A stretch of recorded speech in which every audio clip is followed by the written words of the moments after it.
We are back in open session. And just a reminder, this meeting is being conducted by electronic communications using Microsoft Teams due to the COVID-19 pandemic emergency.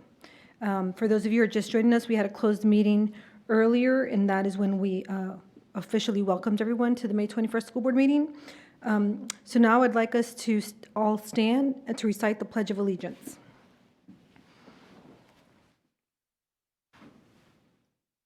I pledge allegiance to the flag of the United States of America and to the republic for which it stands, one nation, under God, indivisible, with liberty and justice for all. You may be seated.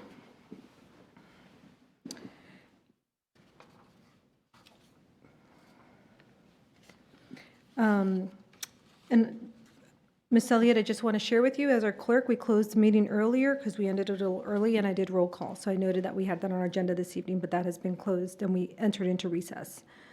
So I did want to share that, as many of you may know, the board had to cancel recognitions that were scheduled for earlier board meetings this year due to the pandemic emergency. And we're very excited and pleased that we can now bring some of those recognitions back to our virtual meetings, thanks to the amendment provided by the Virginia legislator. So for our first recognition, I am excited and honored to share that our incoming superintendent, Dr. Duran, will take the oath of superintendent, which allows him to take office on June 1st. Dr. Duran and Paul Ferguson, clerk of the Arlington Circuit Court, are here tonight to do this, and Paul Ferguson will administer the oath to Dr. Duran. And thank you, Mr. Ferguson, for being here with us this evening. Thank you, Madam Chair Talento and Vice Chair Ms. O'Grady, and school board members and members of the Arlington public who are watching. And normally, I was telling Dr. Duran this would be a great celebration. Arlington is so excited to have you leading us, hopefully for many years to come. And it's my great honor to administer the oath to you as our new superintendent. Thank you. Would you please raise your right hand? Do you, Francisco D. Duran, solemnly swear or affirm that you will uphold the Constitution of the United States and the Constitution and the laws of the Commonwealth of Virginia, and you will faithfully and impartially discharge all the duties incumbent upon you as superintendent for the Arlington County school system according to the best of your abilities? I do. Congratulations. Thank you. Do I need to do that again because nobody heard that with the mic? Okay, we'll Okay, a great. repeat? do it again. Yes, so I'll, as many of you at home know, we are in a virtual meeting, and so with virtual meetings, you're learning something new every day. So, Mr. Ferguson, if you would Take kindly two. do that again so that people at home can actually hear you administer Sure. the oath, which was so wonderfully done. Oh, thank you, Madam Chairwoman. Dr. Duran, would you please raise your right hand? Yes. Do you, Francisco D. Duran, solemnly swear or affirm that you will uphold the Constitution of the United States and the Constitution and the laws of the Commonwealth of Virginia, and you will faithfully and impartially discharge all the duties incumbent upon you as the superintendent of schools for the Arlington County School System according to the best of your abilities? I do. Congratulations. Normally I would give you a big handshake. Thank you. But with the pandemic, I will just take the oath from you and we will file that with the circuit court. Congratulations and thank you for taking on this you. job. And I will leave this here for you? Yes, sir. Thank you, Okay. and thank you, Madam Chair and Vice Thank you, Chair. Dr. Duran. I will be sitting here for the rest of the meeting on the side, and I Excellent. look forward to joining everyone officially on June 1st. Thank We're you. excited that you'll be able to join us this evening in the audience. And Mr. Ferguson, you're welcome to stay, but you're also welcome to leave, as it will be a long meeting this evening. Thank you again for making the effort and making yourself available tonight. We are so grateful. Thank you. I enjoyed it. Stay safe and healthy. So that was an exciting and wonderful way to start our recognitions this evening. And I think we'll now be ready for June 1st. So for our next recognition, we are excited that we are finally going to be able to celebrate arts in the schools. Pam Farrell, Supervisor of Arts Education, is joining us tonight virtually to introduce the showcase of our students' talent that we were not able to do in March in the Arts in the March. I was confused too, but I have the poster still on my door. So I'm excited about that. But Ms. Farrell, if you would kindly introduce the recognition for arts in the schools. Thank you so much. Good evening, school board members, Ms. Johnson, executive leadership team, and guests. In Arlington, every month is the Schools Month, but specifically March is a nationally recognized month. We are very appreciative to celebrate tonight, better late than ever. Typically, I highlight what's happening in the schools. Tonight, I want to talk about some of the that's kind of all of our teachers are using technology in order to continue student learning through Seesaw, Flipgrid, Canvas, Google, Smart Music, and much more. Some of our teachers have gone above and beyond. Matt Rinker, guitar teacher at Yorktown, wrote and performed a song to encourage his students before they took the AP Music Theory exam. Jocelyn Mullins, our choral teacher, created a virtual choral concert. Monique Caldwell, theater director at Swanson, produced A Wrinkle in Time virtually. And Devin Riley, theater teacher at Jefferson, produced Annie virtually. In addition, Miriam Catellis, art teacher at Claremont, is having a virtual art show. These are just a few examples of the creativity and encouragement and support for student learning virtually through the arts using innovation and creativity. Tonight, I want to share with you one example of how powerful the arts can be when we have an amazing, passionate teacher, collaboration, remember our history, work with partnerships, and honor a community member. Please join me in welcoming one of our extraordinary music teachers, Brian Bursch, band director at Yorktown, who always starts with an idea, what if? Brian? Hi, I'm excited to have the opportunity to speak to the value of community and collaboration tonight. We try to view ourselves at Yorktown as our community's band, and I think that what you will hear tonight is a testament to the value of working together with community stakeholders. The commissioned performance you will hear would not have been possible without local support. A Wolf Trap Foundation grant provided funding. A connection with professors at a local university, George Mason, put us in touch with a local composer, Bryce Owen, who was able to work in person with our students. Connections with our local military institutions, the United States Army Band based in Fort Myer, and 2 Yorktown parents who were members of the Army Brass Quintet, led to additional collaboration with the quintet performing on the premiere and working with the students. The commission itself allowed us to commemorate the 10-year anniversary of the Space Shuttle Columbia in remembrance of the 7 crew members who perished in reentry, including Yorktown alum David Brown. This commission enabled us to connect both with our country's and our community's history on a more intimate level. The composition was able to then be performed again by the following year by the Arlington Community Band. Recently, when Yorktown hosted the concert band of the United States Navy, for whom David Brown served, I was able to connect with a concert attendee, David Brown's brother and Yorktown alum, Douglas Brown, who you will see in the final clip of this video homage that he created. I think that what I found is that by opening our doors and welcoming the community into our program, exciting new opportunities for creativity and out to watch is the second show created and provided by Douglas at Yorktown. The music in the AETV and includes Blessing is Yorktown singing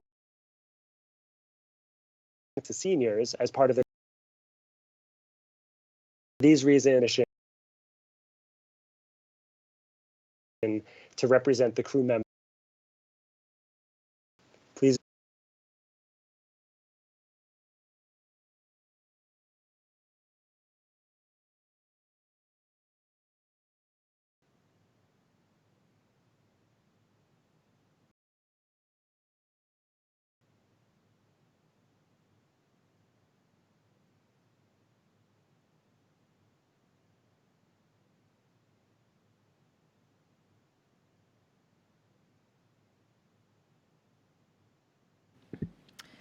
Ms. Farrell, I don't know, can they hear me, Dwayne? Okay, great. Ms. Farrell, unfortunately, recognition, I did send, that's better That's said, okay. because I know that you're very good at making sure we're Yeah, prepared. So I apologize for that that's assumption. okay. We're on a delay of March, so let me resend it right now. That would be great. Are you sending it to Miss Elliott?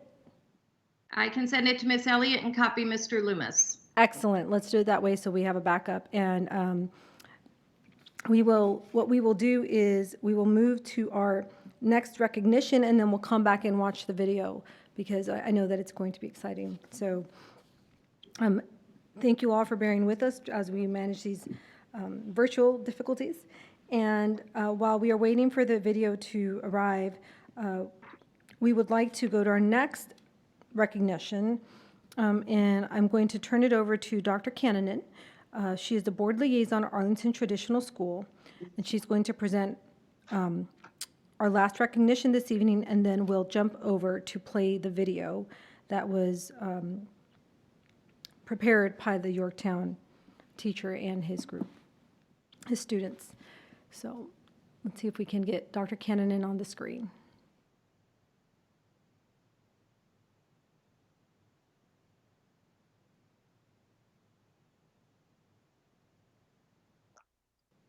Can you tell me when to start, Ms. Yes, Talento? I will. Thank you. Okay. Okay.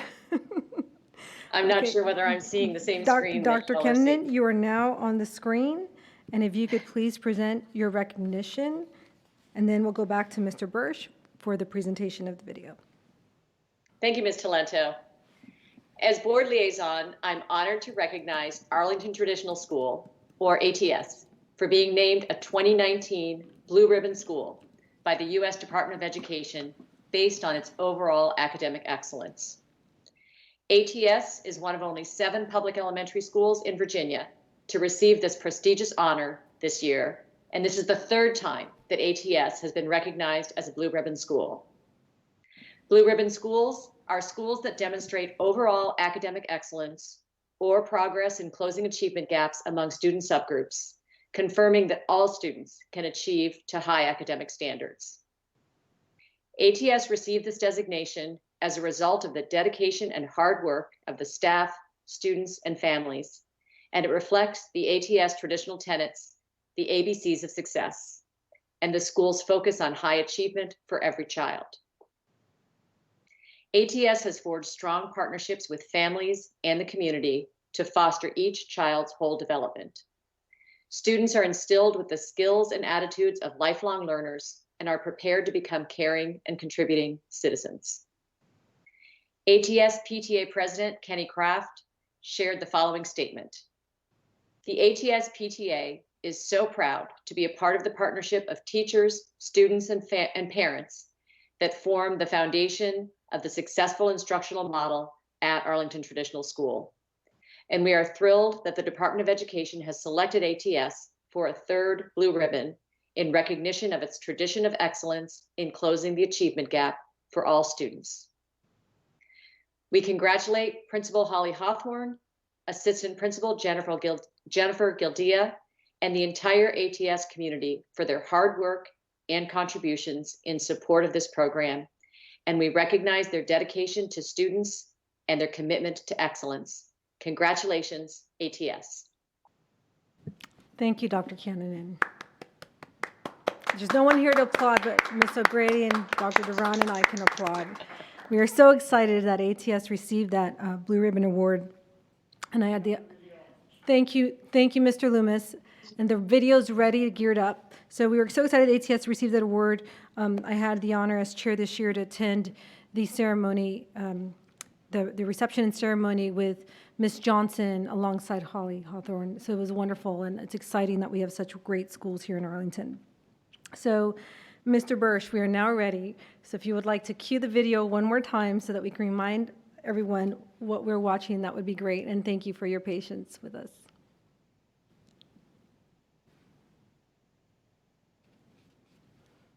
Mr. Loomis, we're ready for the video.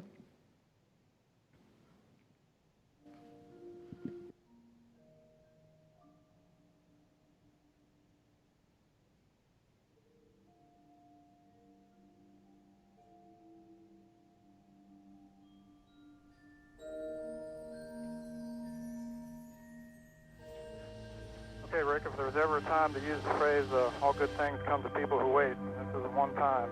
Well, we appreciate it, Mike. We're going to have a great mission. We appreciate all the great hard work everybody's put into this, and we're ready to go. And we have a go for auto sequence start. 15 seconds.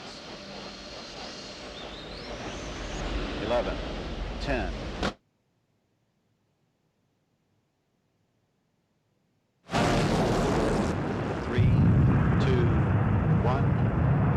Booster ignition and liftoff of Space Shuttle Columbia with a multitude of national and international space research experiments.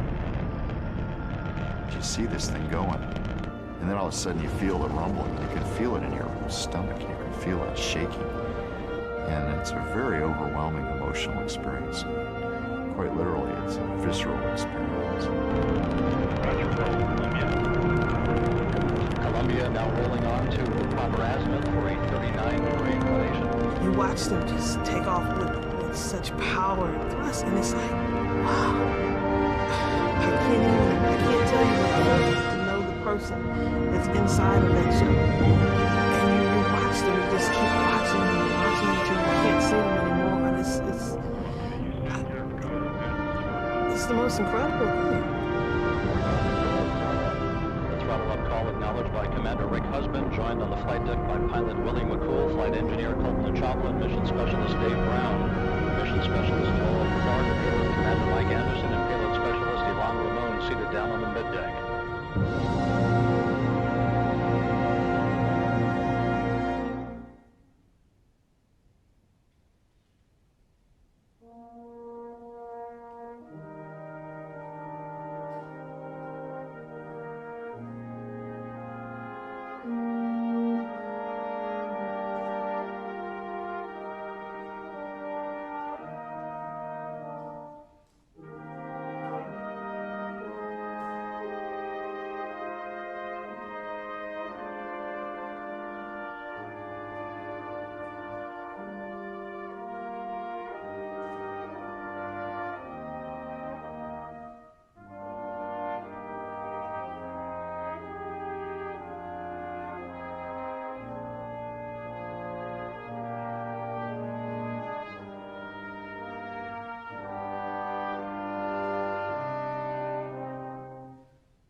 He knew that the chance of not coming back was significant.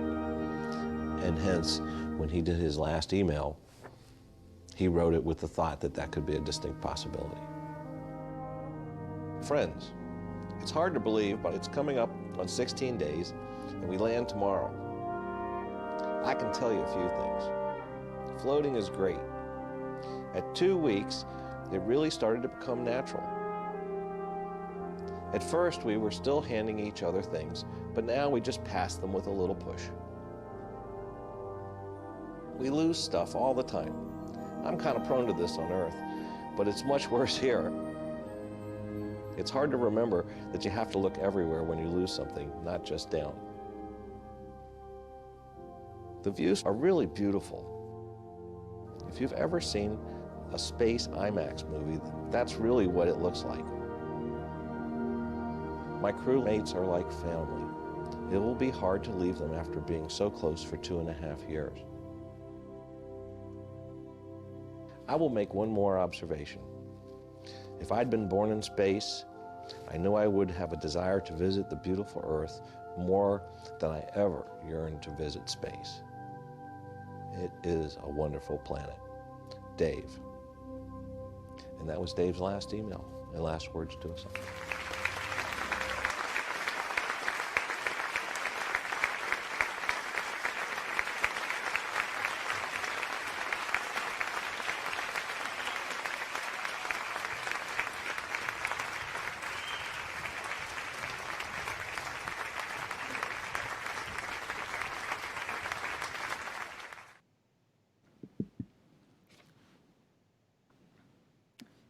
Thank you, Mr. Bursch, for sharing that with us. That was extraordinary. Thank you.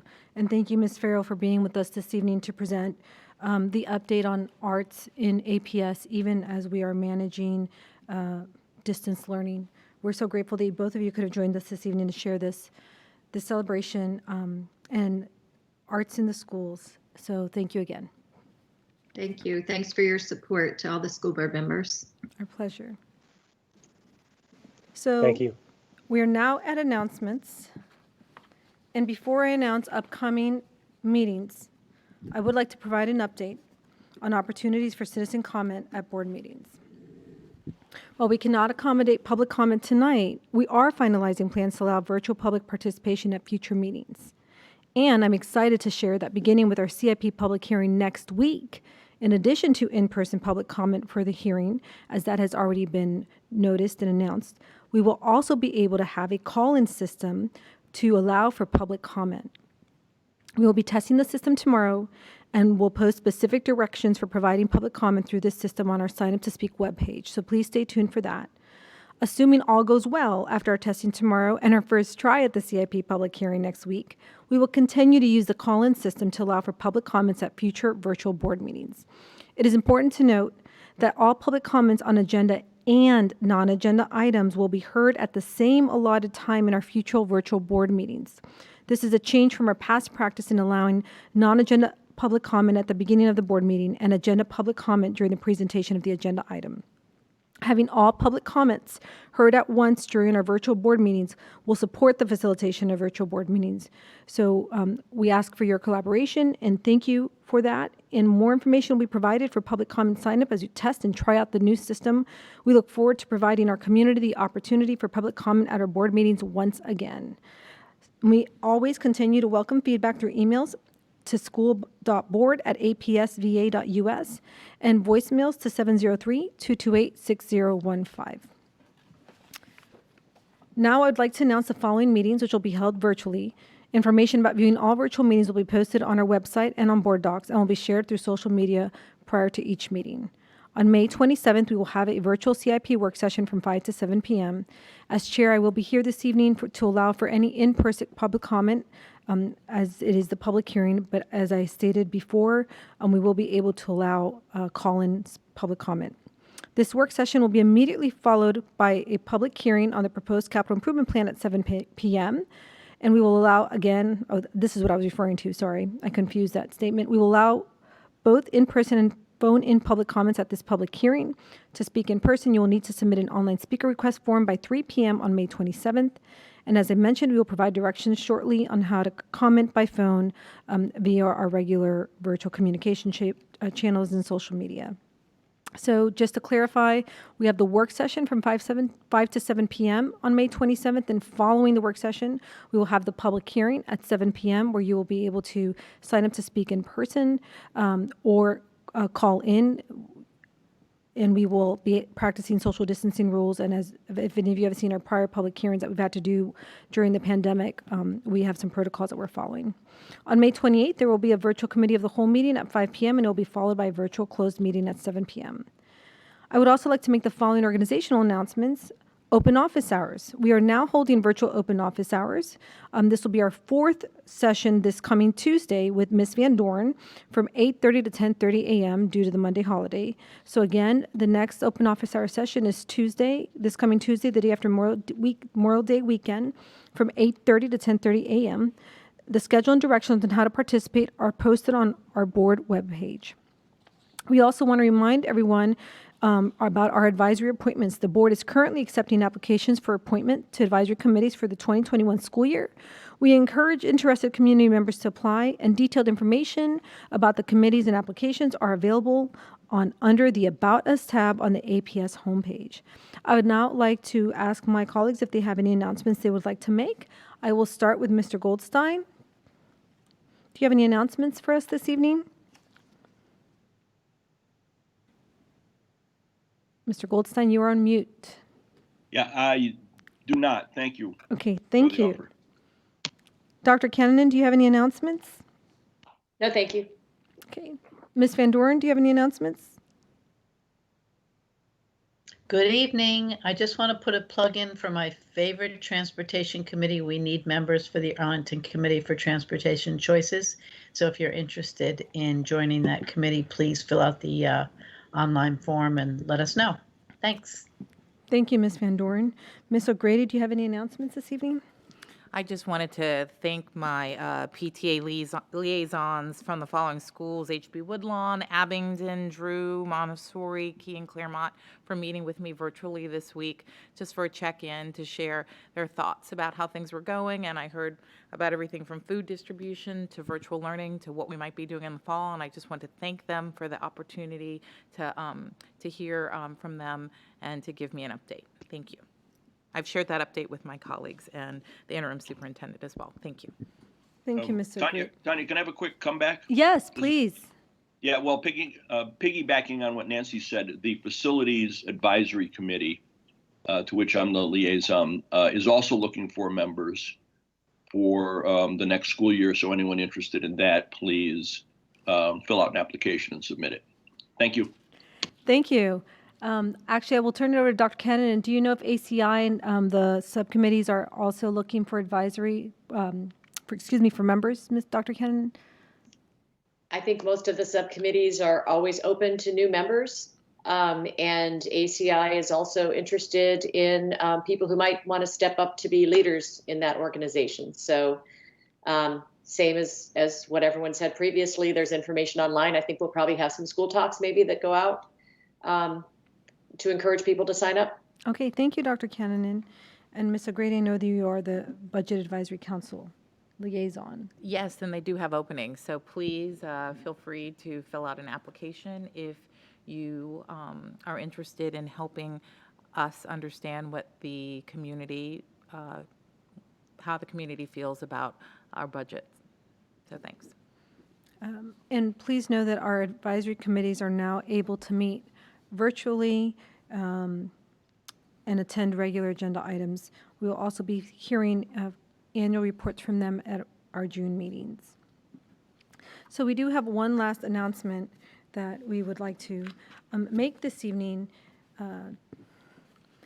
We wanted to acknowledge that tonight is Interim Superintendent Johnson's last regular board meeting with us.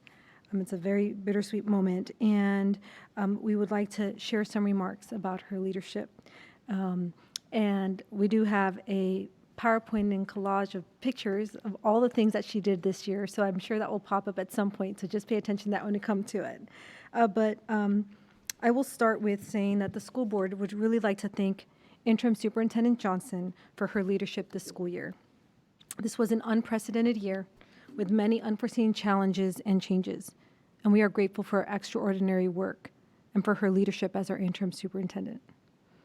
Having started her career at APS over 30 years ago, Ms. Johnson is a veteran in our school system and a well-regarded figure in our community, and her experience as an APS educator and administrator made her an excellent choice to fulfill the role of interim superintendent during the school board's important process of a superintendent search and the hiring of a permanent superintendent. It is without a doubt that her positive leadership, commitment, and purposeful collaboration across APS helped us to maintain stability, student success, and achievement in the forefront as we navigated the school year and now the pandemic crisis. Ms. Johnson, thank you for your commitment to our students and families.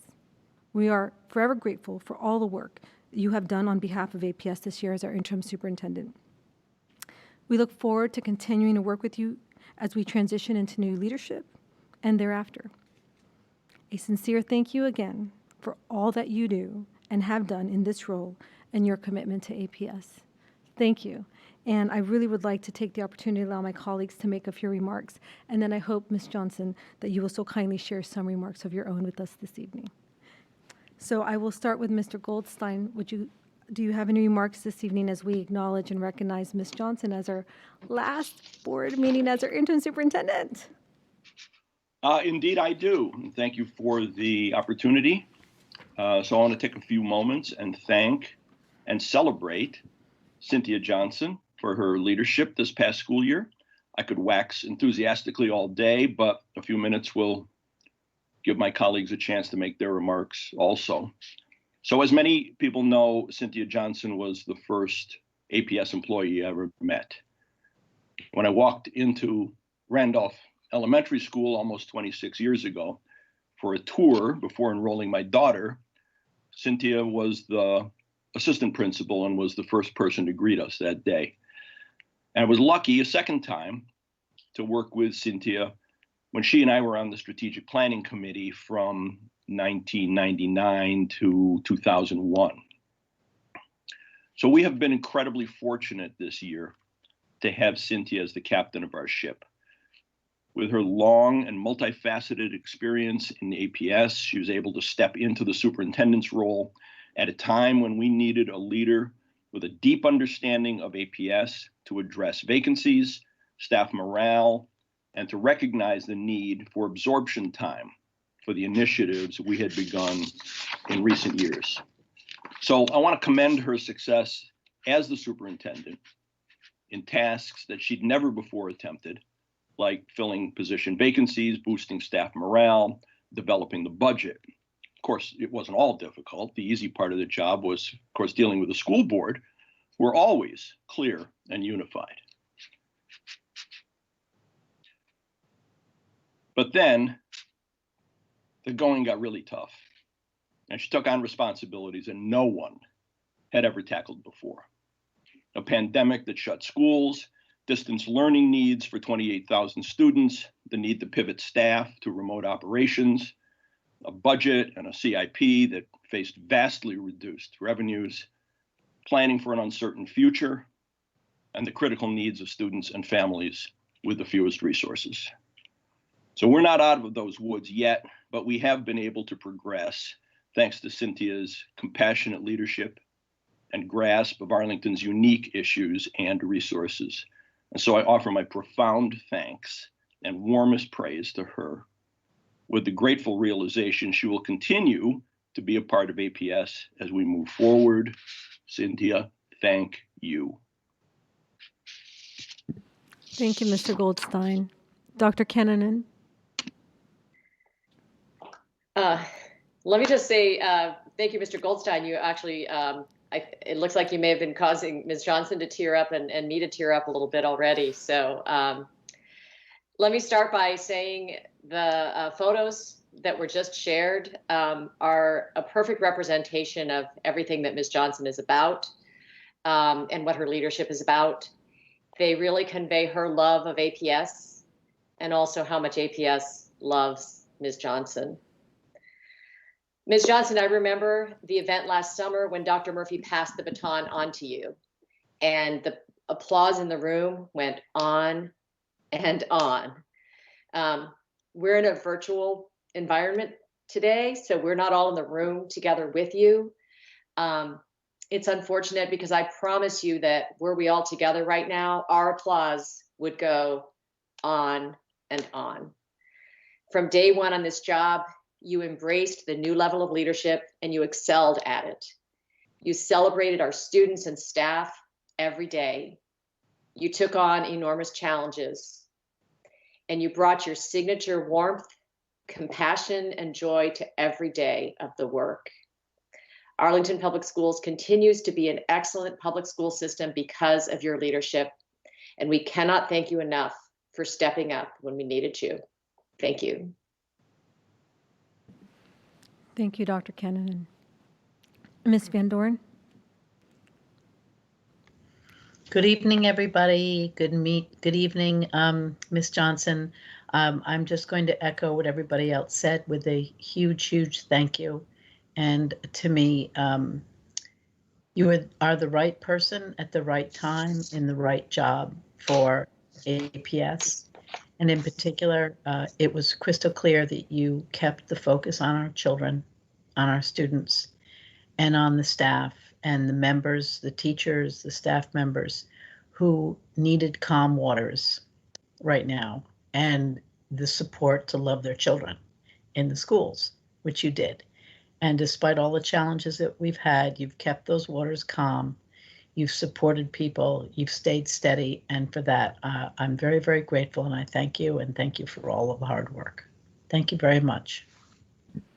Thank you, Ms. Van Doren. Ms. O'Grady? Thank you so much, and thank you so much, Ms. Johnson, for all that you have done for us throughout this school year.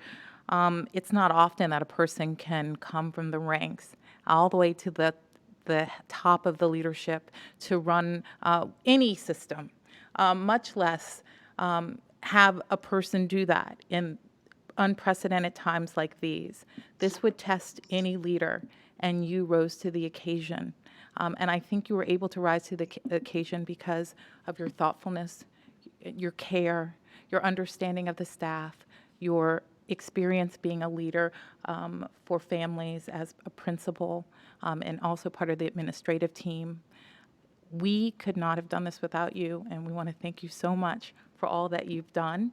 And you have led this time the way that you promised us you would as you stood at the podium here and you said, this would be about students, students, students. And I want to thank you for sticking to that as we've gone through this time together. We appreciate all that you've done.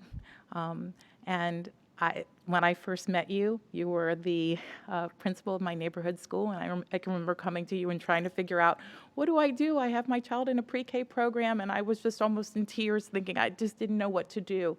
And it's interesting that this experience today reminds me of how you can help someone go through a tough situation and feel like they can come out okay. So I feel like we've been full circle. I appreciate so much of everything that you've given during this time, because I know this was way more than any leader has bargained for. So thank you for being here for us and our students. Thank you for everything you've given. We appreciate you. And I know our students appreciate you as well. Thank you.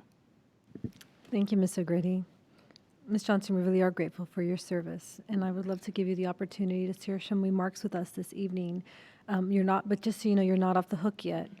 I'm going to ask you for superintendent updates, and I'm going to ask you to join us at the work session next week, and be present at the public hearing and get us through the end of May. But this will be the last regular board meeting, and we really hope that you hear how grateful and the appreciation and the thankfulness that we have for your leadership in all the remarks this evening. And so now I'll turn it over to you. And I will start by saying I will continue my commitment to APS as I have over the 35 plus years. So I want to start by just saying thank you. Wow, those were some beautiful words. And I am most appreciative. First of all, I really do want to thank the school board for this opportunity to serve as the interim superintendent for this school year. I have acknowledged on a number of occasions that as the first woman, the first Black, and the first Latino APS superintendent, it has even been a greater honor. So it's been a privilege to serve in this unique role. And I do want to start by first thanking my husband and my sons, who are always here for me and really do allow me to do the best that I can do. I am so thankful to the phenomenal APS staff. It is amazing to have a career that you love. And I've been very fortunate to have that be the case for me. So I thank the phenomenal APS staff that I've been able to work with. I thank all of the individuals who have provided the supports in past years as well as this year. My mentors, you know who you are, my extended family, and my friends.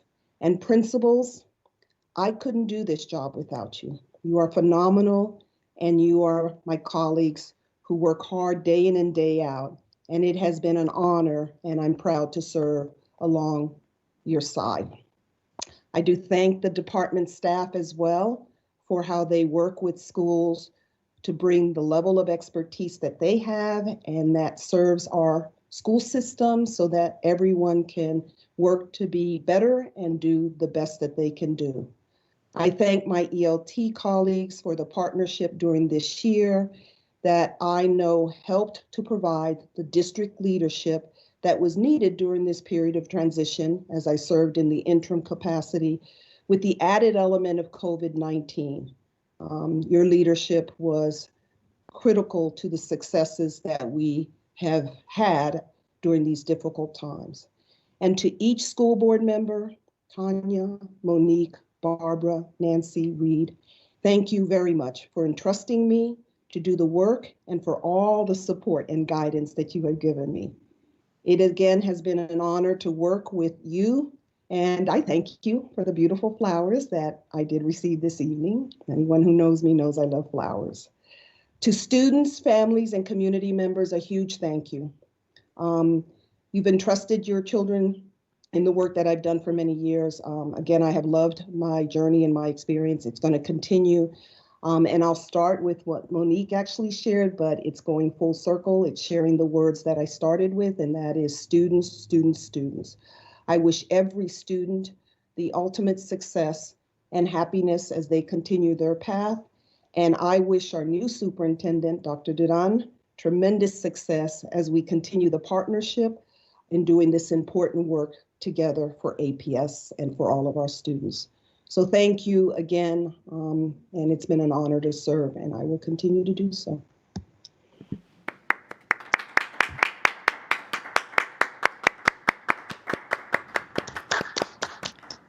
Thank you, Ms. Johnson. I missed this part of our board meetings where we got to recognize so much amazing things happening in APS and amazing people. So I guess we now have to get back to work and handle some business. So with that, unfortunately, I have to turn it over back to you for our announcements, Ms. Johnson. So colleagues, I'm assuming there's nothing else to announce this evening. So we are now going to hear interim superintendent announcements and updates. Ms. Johnson, you are back on. Thank you. Unfortunately, the first thing that I really want to start with is actually to take a moment to express our deep and sincere apologies to the Yorktown senior class of 2020, and also to their families and to the broader community for the banner that was displayed as part of the graduation. It was displayed very briefly in front of the school, but this deeply offended the students it was meant to honor. And it also deeply offended the families and members of our community as a whole. The vendors grouping together of students based on color of their skin is unacceptable. Displaying this banner without careful review or consideration was an oversight that Yorktown administrators have acknowledged. And we do not condone any actions that imply discrimination in any form. The imagery does not reflect the values of inclusivity and respect that are central to our mission as a school division. Yorktown administrators took immediate steps to remove the banner and to apologize to the students and families. We are working together to bring our students and staff together so that we can have future discussions, and we will continue to review the matter. I'd like to give a little bit of an additional update in acknowledging the steps that the principal took with the administrative team, and that is that he has already met with the student advisory board that took place today, and they've also are having the vendor remade and as it was intended to be. and listing students by name. So there'll be more information as we continue to work through this, but our deepest and sincerest apology for this incident. Thank you, Ms. Johnson. We greatly appreciate you addressing this grave matter. As you stated, this is not acceptable for APS, and I appreciate your leadership and our principal's leadership in addressing it immediately. And we do sincerely apologize to the families, and thank you for that statement and acknowledging it. We really are grateful for that. And we look forward to hearing the updates on how this will continue to be addressed. Thank you, Ms. Johnson. Thank you. If I could have the superintendent's updates up.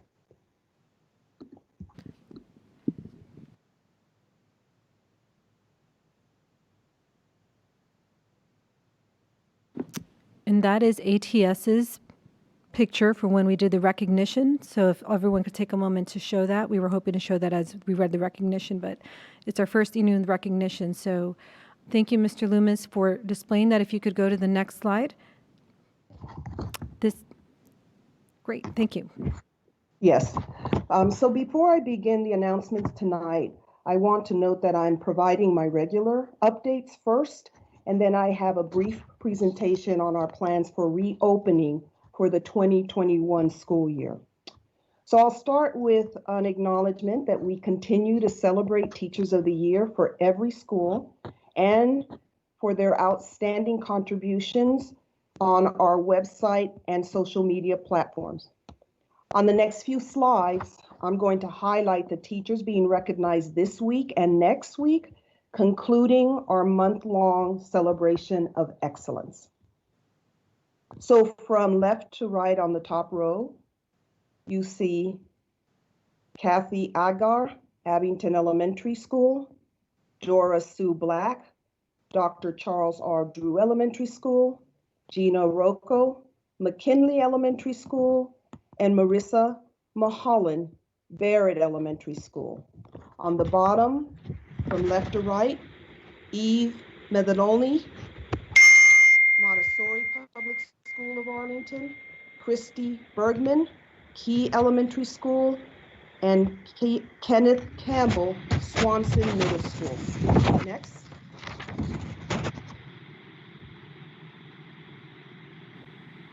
Celebrating more excellence, here are additional Teachers of the Year.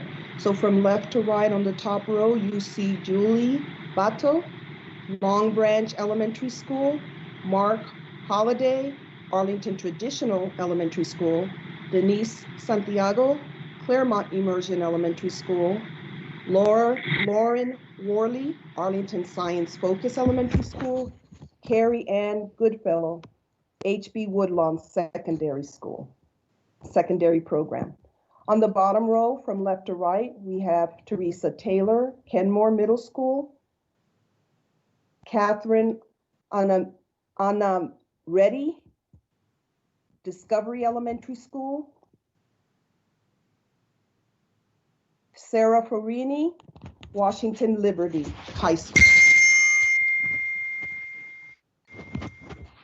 And more to celebrate. So from left to right on the top row, you see Tamika Jones, Eunice Kennedy Shriver Program, Denise Arroyo, Barcroft Elementary School, Anthony Hyman, Gunston Middle School, Megan Stark, Integration Station, the Children's School, and on the bottom row from left to right, Kate Neal, Carlin Springs Elementary School, Greg Siegel, Hoffman Boston Elementary School, and Rebecca Jones, Randolph Elementary School. So we continue to ensure our students have access to food during the pandemic. We now operate 9 sites and have served close to 180,000 meals since we began our meal service on March the 16th. We have expanded from 2 to 9 sites and have adjusted our delivery model to 3 days. And this is designed to help make meal pickup for families more convenient. This Friday, we are providing 3 days of meals since we are not operating on Monday due to the holiday. Families who come to one of the 9 sites can pick up breakfast and lunch for 3 days. Services will resume on Wednesday, May the 27th. I also want to reiterate that our services and the pickup process is safe, and that we are continuing to adapt our meal services as necessary to meet our students' needs. We know that as this pandemic continues, there are significant and evolving needs, and we are continuously monitoring data and input to assess adjustments necessary. We also want to provide reassurance that we will be providing meals to our students after the official end of the 2020-21 school year, and we will do this throughout the summer. We will continue to communicate what that service will look like once we have additional information from the USDA based on their guidance, and expect to enlist additional staff and volunteers to support and to maintain these efforts.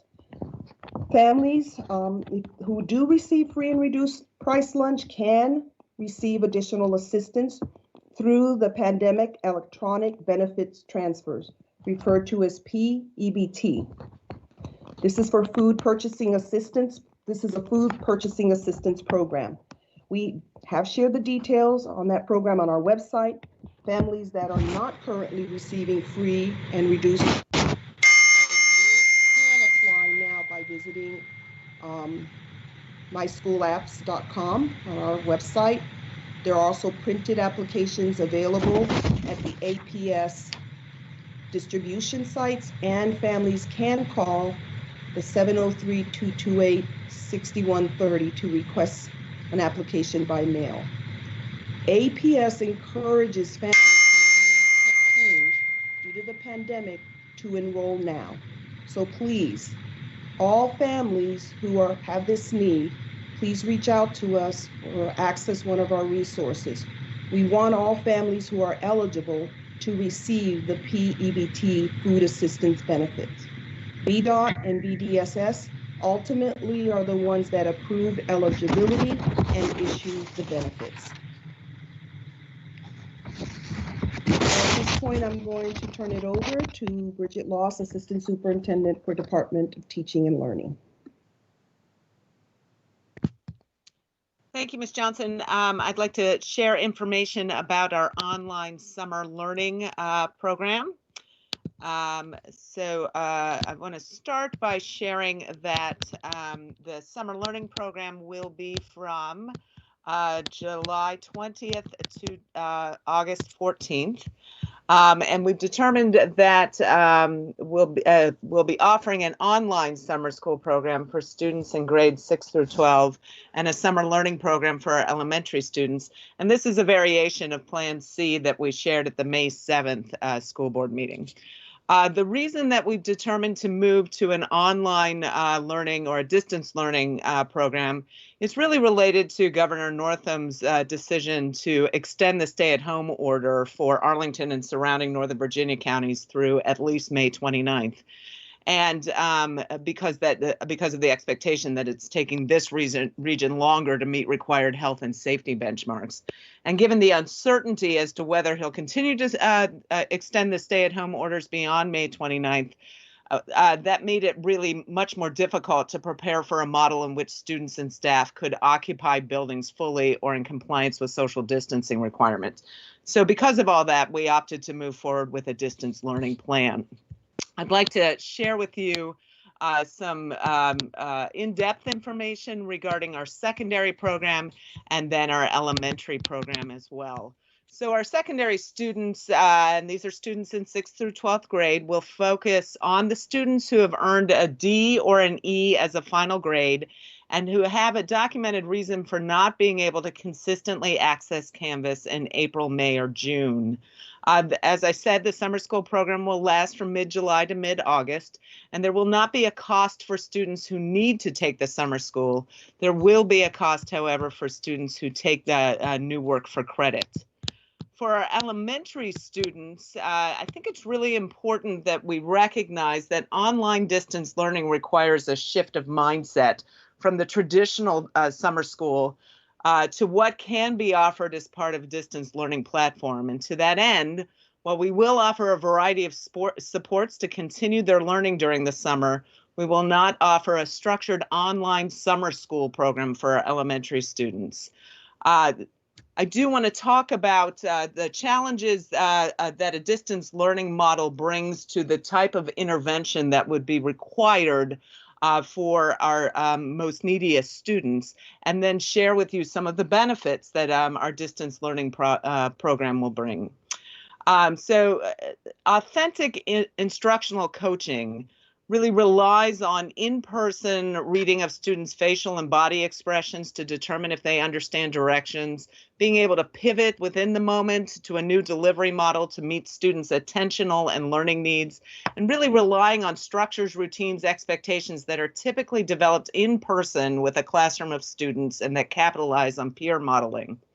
Most of our intervention resources that would be required during this time are copywritten and cannot be used on closed or open online platforms. And furthermore, many of these interventions require specific student materials and manipulatives that our students will not have access to. So those are sort of the challenges that are offered.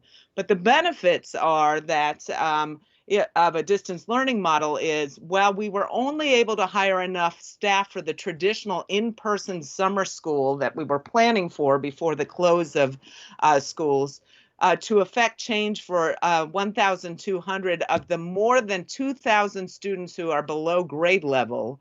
And these students would likely have been taught by staff who may not have known them. Because we're able to be more flexible with a distance learning model, we will be able to support all 2,000 students with regular check-ins by staff based at their school who will provide differentiated learning opportunities connected to the at-home with APS and the adaptive resources that are available via the students' devices. This is a real benefit because we know that students learn best when they've established relationships with the adults that are teaching them. It will also allow the school-based staff to collect data regarding students' needs and to be able to address them the first week of school. And this is something we would not have been able to do in an in-person model.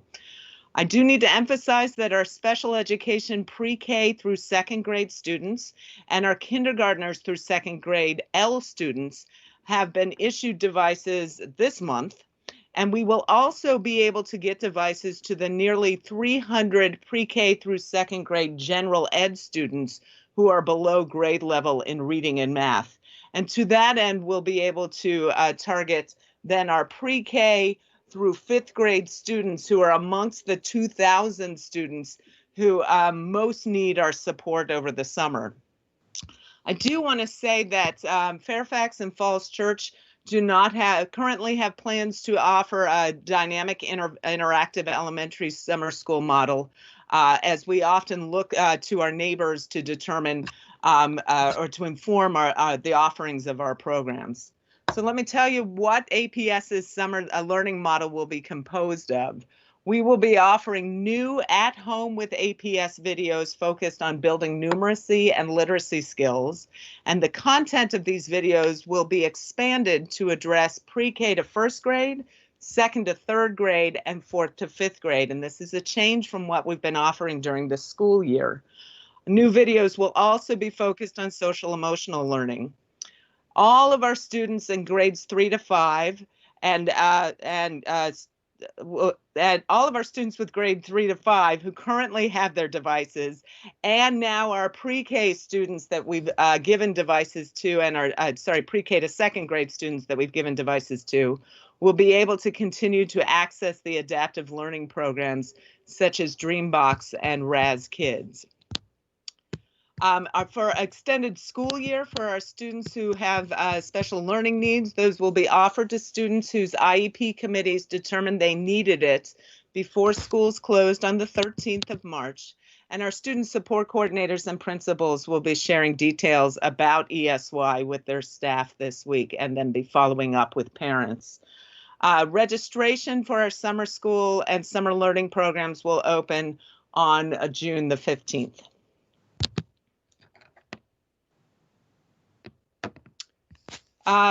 For the next slide, I'd like to share information about school options and transfers update. So the Virginia Preschool Initiative, which is known as VPI, and our community peer pre-K programs known as CPP. The extended deadline to apply for the Virginia Preschool Initiative and CPP programs is Monday, June 1st at 4 p.m. Due to the COVID-19 pandemic, some families were not able to apply by the original application date and to submit the needed paperwork, so the deadline was extended to allow families additional time to apply. Families are currently able to submit an application online through the online application portal that can be accessed by using a PC, a tablet, or a smartphone. The lottery for these programs will be held online on June 10th, and the link to view it will be shared with families a few days before the lottery. Families will not receive lottery results the day of the lottery because we need some time to validate the results, but they will be notified by email and or text to accept or decline a slot in these programs on June 15th. And you'll see if folks are looking for additional information, there's a link at the bottom of that slide. Thank you, Bridget Loft. And before I introduce Raj Adusamili to provide an update on information services, I want to take a moment to honor him. I do want to congratulate him for being named Outstanding CTO of the Year by COSN. This is the Consortium for School Networking. It is the premier professional association for school system technology leaders.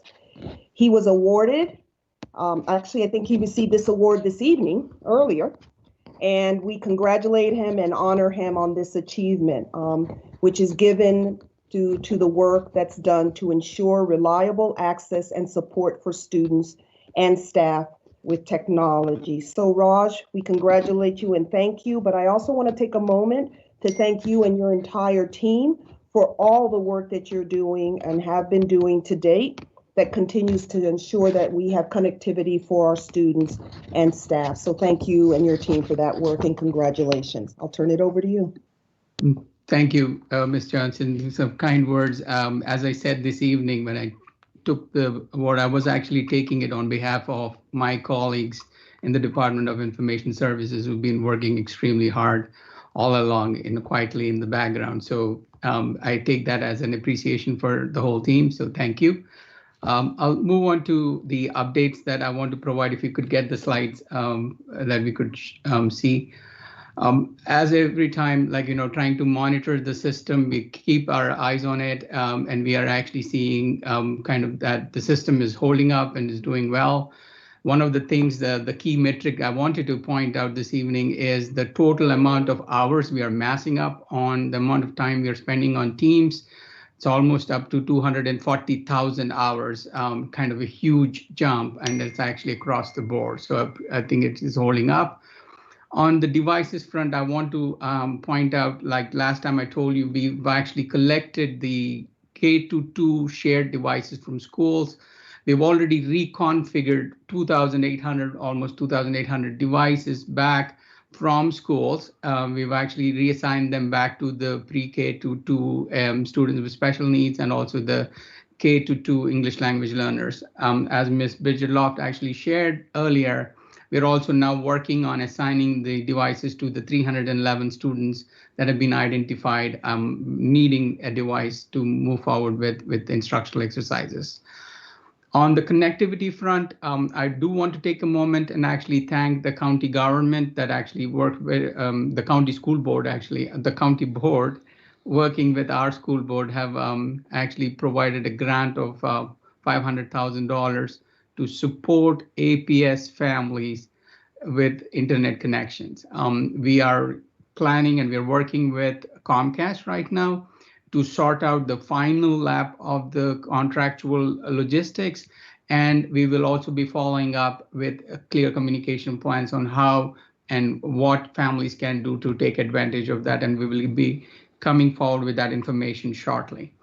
The other thing that I want to add is we are actually looking out for kind of possibilities of what we need to be doing more to support students. And one of the most important thing I want to highlight this evening is that we are rolling out virtual desktop infrastructure. This is going to allow us to take advantage of the existing devices and be able to access applications that were previously not available through browser or through apps to all of our students. One example I want to give you is the CTAE software, which was available only in the systems in schools, and they were not able to access that remotely. Now, using this infrastructure, they will be able to use the devices, the software remotely as well. So we're continuing to do all of these things. We are holding up, and if there's any more questions about technology, I can answer that at the end of the presentation. Thank you.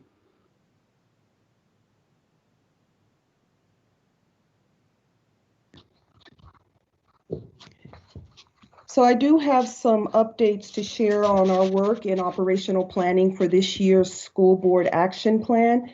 And as you can see, we have moved ahead on the plan and completed a few additional board priorities, and that included hiring our new superintendent and adopting the fiscal 21 budget. Next. So last week, the board held a preliminary work session on capital improvement plans. And tonight, I will present to the board my proposal for the fiscal year 2021 CIP and future CIPs. I encourage community members to follow the CIP process and to share any input they may have. Information and timeline are available on the APS Engage site at the link listed here. So the next steps in this process include a work session and a public hearing on the CIP on Wednesday, May the 27th. The work session will begin at 5 p.m. and the public hearing will begin at 7 p.m. Information on how to share input with the school board and view these live online is available on the school board meeting webpage. Next. So tonight's meeting includes a presentation on the Career Center Expansion Project concept design, which follows a virtual community meeting that took place this week. The board will have an information item in action on this project in June. The data review for the fall 2020 elementary school boundary process is underway, and we will hear more about this tonight in a monitoring report on the boundary process timeline from the Department of Planning and Evaluation. I do want to invite community members to review the data for this process at the webpage shown here, and note that there is a questionnaire available to share input, and you need to do that by May the 5th. This is a vital step before the boundary adjustment process this fall.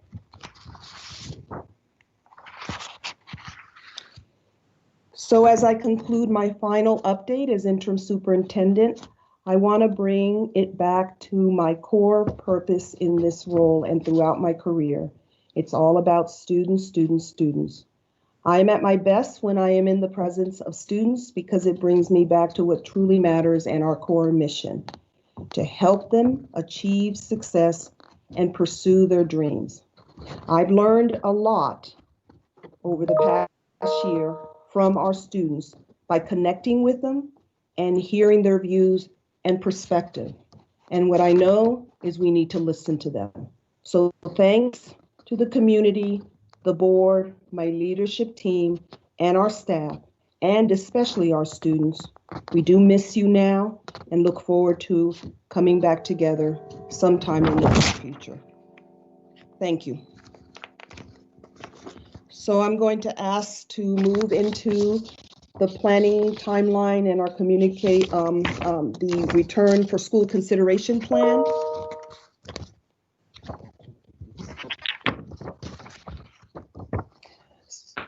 So I had mentioned that I would be giving my superintendent's updates, and then after that I would do a brief presentation on the beginning plans for the reopening of our schools.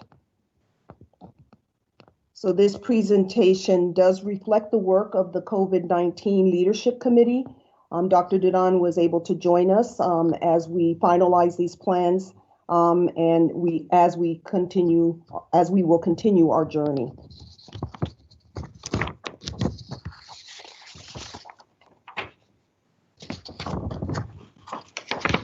Next. So here are some essential starting points. Our primary goal is to ensure a safe learning and work environment for our students and employees.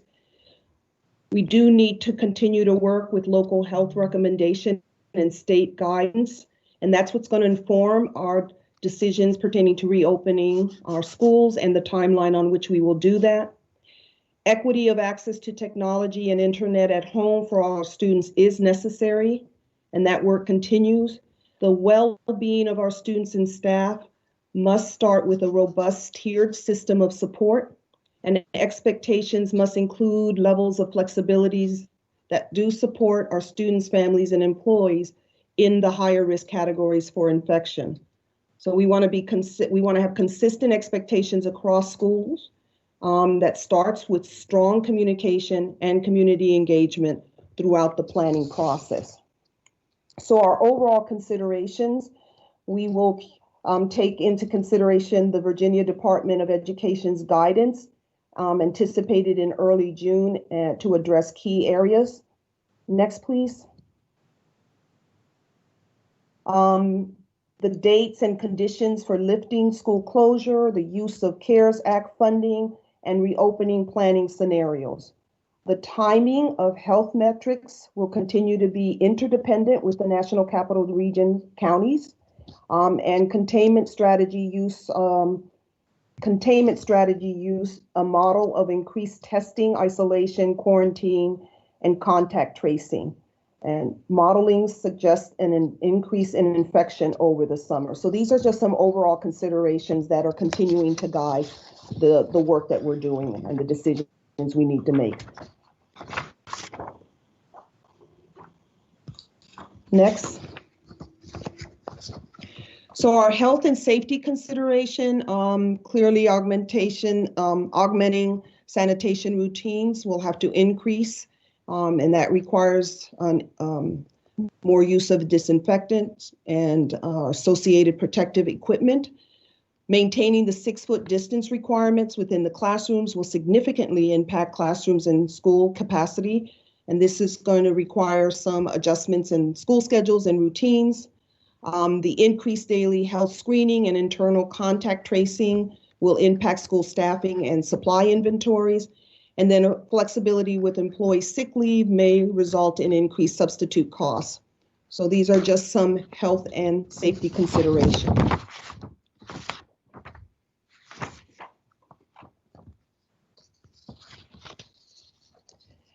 So we also are working, as you've heard previously, on our instructional direction, and these are the considerations pertaining to that work.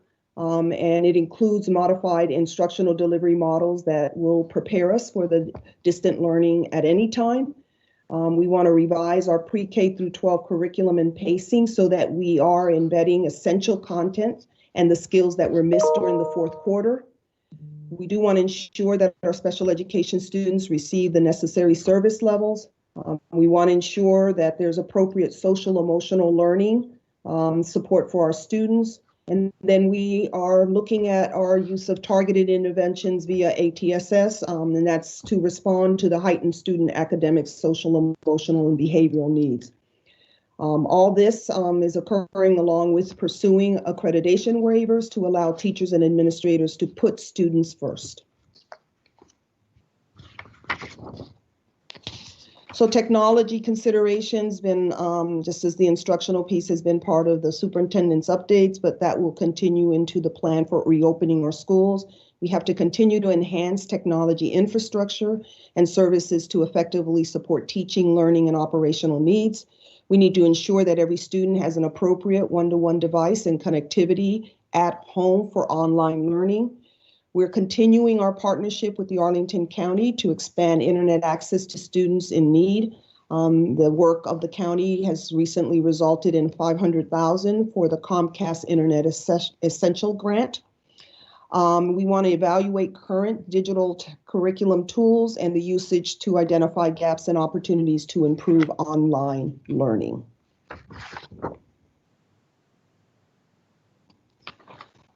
So summer work, next.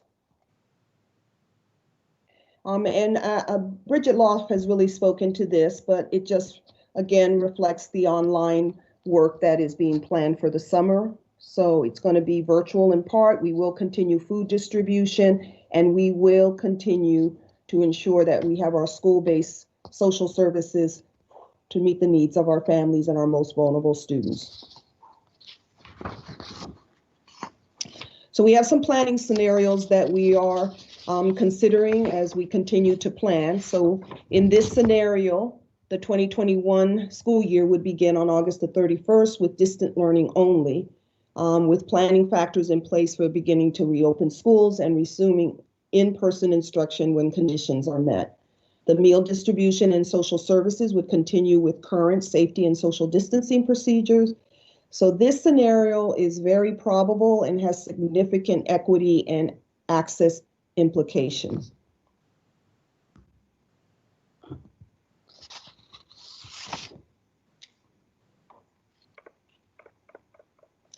So when we think about planning for distance learning, we are focusing on the points that you see here, building virtual classrooms in school community, synchronous instruction, the introduction of new content, increased recommendations to maximize time limits, embedding the social emotional learning, and then best practices related to distant learning.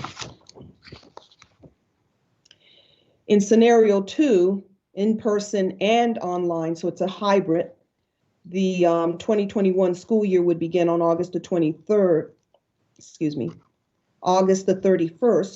with class size limit and social distancing, and this would be per public health recommendation. This scenario may be achieved by staggering in-person and virtual instruction in small groups. This scenario is very probable and has significant budget and operational impacts.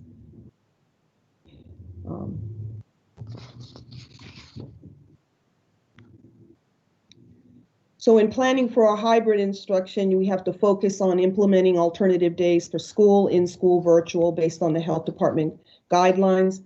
It would also be dependent on social distancing requirements, so building a plan that serves students who must require in-person instruction and support. So it might be based on IEP, EL levels, or developmental needs.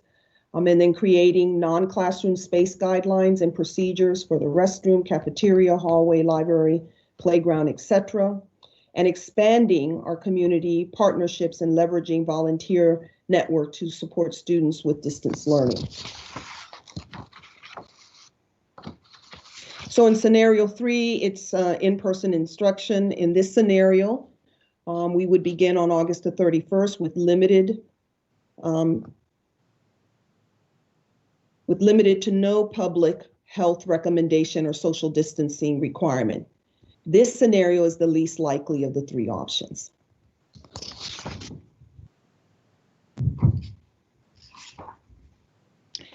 So we've talked a little bit previously about how important supporting students and staff is.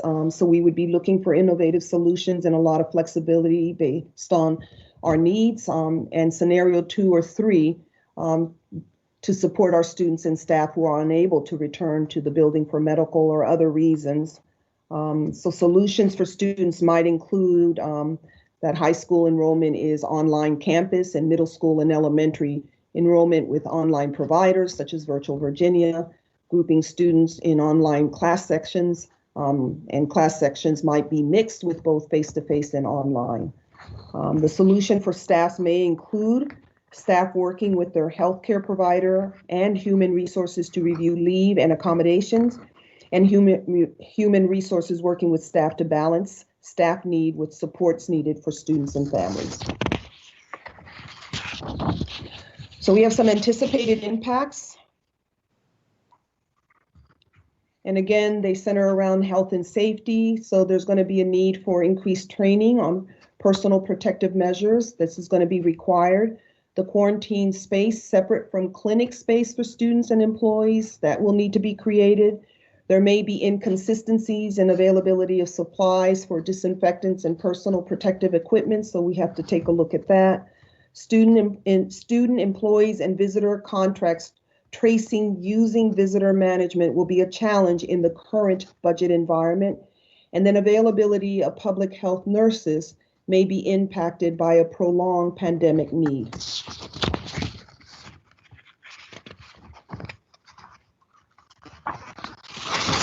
We also have to look carefully at our classrooms the social emotional instructional content and mental health support is going to be needed, and there is a likelihood of a significant increase for all grade levels. Art education, CTE, athletics, pre-K, and kindergarten with shared equipment and supplies will be disproportionately impacted by requirements for disinfecting and social distancing. PE classes will have to be redesigned, and there will probably be a need for significant reductions in class size to accommodate the physical space distancing that is going to be required. And then when we think about and do our work related to special ed, we need to consider increase in specialized personal protective equipment that's going to be needed for our students and staff. And you see some of the needs listed here. There's going to be there will be accommodations needed for the audio enhancement equipment that's affected by the use of the mask. And then the in-person psychological assessments that may be reduced or augmented in accordance with public health recommendations. And then transportation, the 6-foot social distance requirement will reduce bus capacity by approximately 75%. Increased disinfecting of bus surfaces will increase supply consumption and labor hours significantly. Field trips, athletic transportation will be eliminated or delayed due to reduced capacity. And increased staffing may be necessary to support busing schedules with reduced capacity, even with reduced school attendance. And then the school operations, the hall management will be needed to achieve one-way walkthrough for students, employees, and visitors. Cafeteria services may be reduced, if not eliminated, including an impact on the preparation and food safety guidelines. Extended day services will need augmentation to align with the social distance requirements. Limitations are possible on recess, before and after school gatherings, sport practices, events, and other typical mass gatherings. And then when you look at extracurricular activities, you have the music, the theater, CTE, athletics, and additional extracurricular activities that share equipment and supplies, and this will be disproportionately impacted by disinfecting requirements. There may be a reduced revenue for schools from concussions and ticket sales. There's increased personal protection equipment that may be required for athletic team training. Additional cleaning and social distancing may be required for use of locker rooms. Competition and game participation with other school and divisions may be affected. Athletic participation, physical certifications may expire pending VHSL decisions on extension. And athletic programs may be delayed or canceled or otherwise adjusted. And this is in compliance with health and sport official recommendation from VHSL or elsewhere. So again, these are all examples of the considerations that are being addressed as we prepare. And then there's the professional learning that is critical for this adjustment and change in how we are learning. So staff training and support is going to be a key component of the 2021 planning. And we will be focusing on the bullets that you see here and include staff health, wellness, and safety measures and adjustments to the school procedures based on what we hear from public health guidance. There's going to be online distant learning best practices for synchronized instruction of new content and virtual student engagement. Mental health and social emotional support to students require adjustments to schedules and structures and routine, and then adjusting the pacing of instruction and new content delivery. So this is all around what we need to do in terms of professional learning.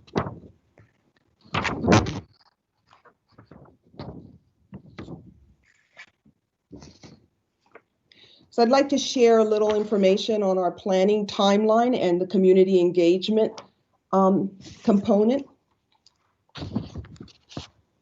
So you see here that mid-April to May, a work group has been established, and we have started some initial planning and work around what it might look like to reopen.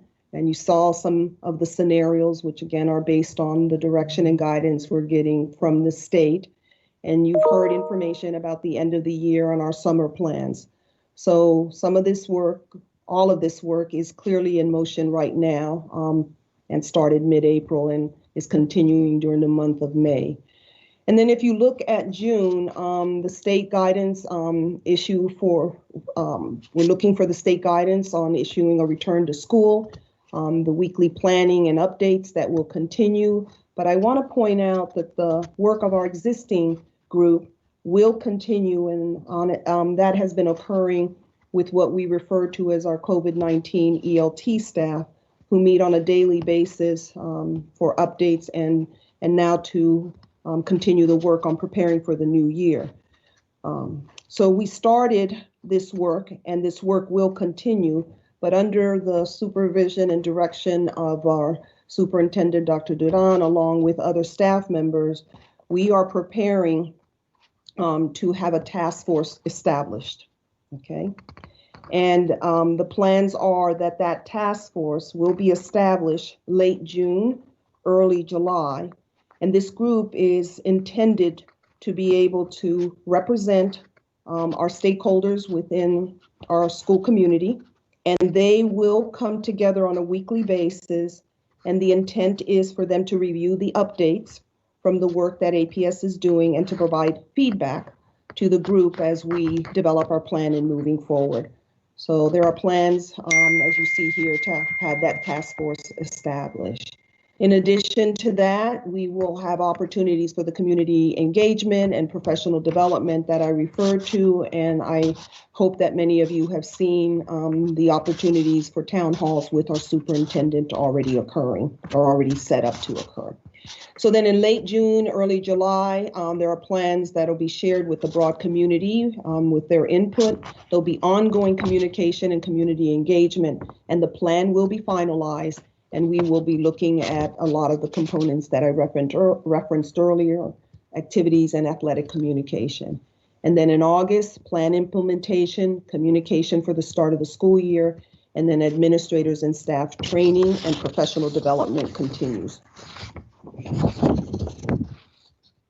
So what we've shared today is a step towards the work that we will continue to do as we prepare for the plans for the 2021 school year. And this work will continue.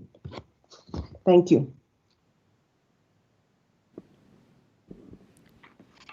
Thank you, Ms. Johnson.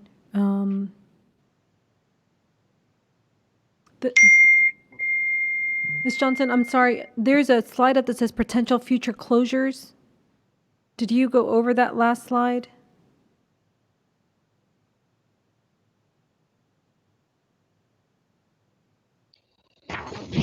That is really just intended to help us keep in mind that there has been discussion about the possibility of the need, to prepare for a future closure. So we're planning for the start of the school year, but we also want to be planning and coordinating if there's a closure that occurs later in the school year. So that was just to point that out.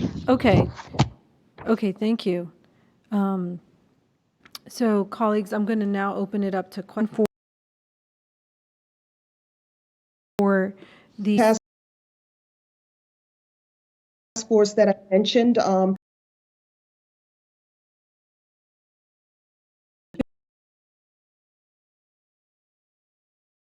Ms. Johnson. So colleagues, I know we received a note. There are two presentations. One was return to school considerations for the fall, and then the other, the first. So I, with Mr. Goldstein, three questions and goings for Ms. Johnson. That opportunity for and a lot to absorb and process. And so I really think I only have one question or topic here, and that is the task force. What are we calling it? The Return to School Task Force? Or there were two. One was a working group that's in existence now, and a task force that is starting in June. I will be asking clarification on the difference. I think one includes community and one doesn't, but just make sure you're referencing the right one. Are you talking about the task force in June, Mr. Goldstein? I'm talking about the task force. Yeah, okay. Is there a name for it so I can make sure I'm using the right identifier?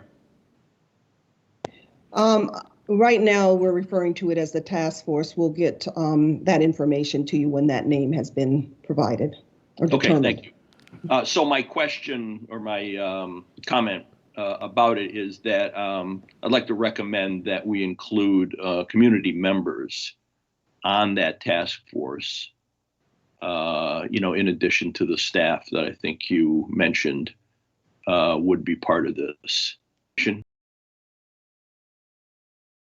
The composition of this. I might call on them, but I can't. Involvement with the task. The members of the advisory committees there could be a representative from those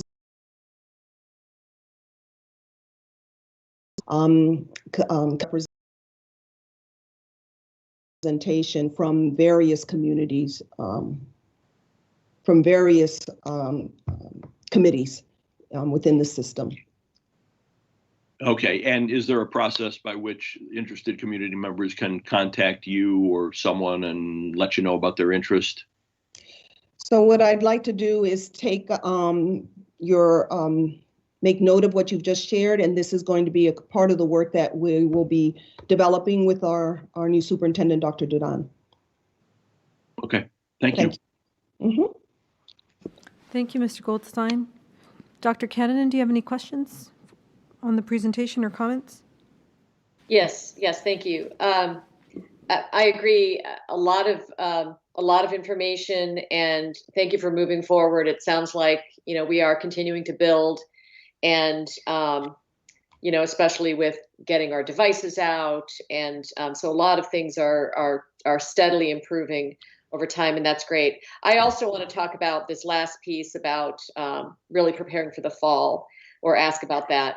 So, and I have two questions. One is, it does sound like this task force is once it's in place, maybe is going to be where the conversation is happening. But right now, we hear from community members, there's information every day about what different countries, school systems in different countries are doing. There's all sorts of ideas out there. And if we get ideas, if a person has an idea, is there an email? Where should they send it? What's the best way to just share ideas with you, whether they just read an article, whether they happen to be an expert in something that they want to share? How do you recommend community members share their ideas on anything, instruction, how to run schools in this environment, whatever it might be?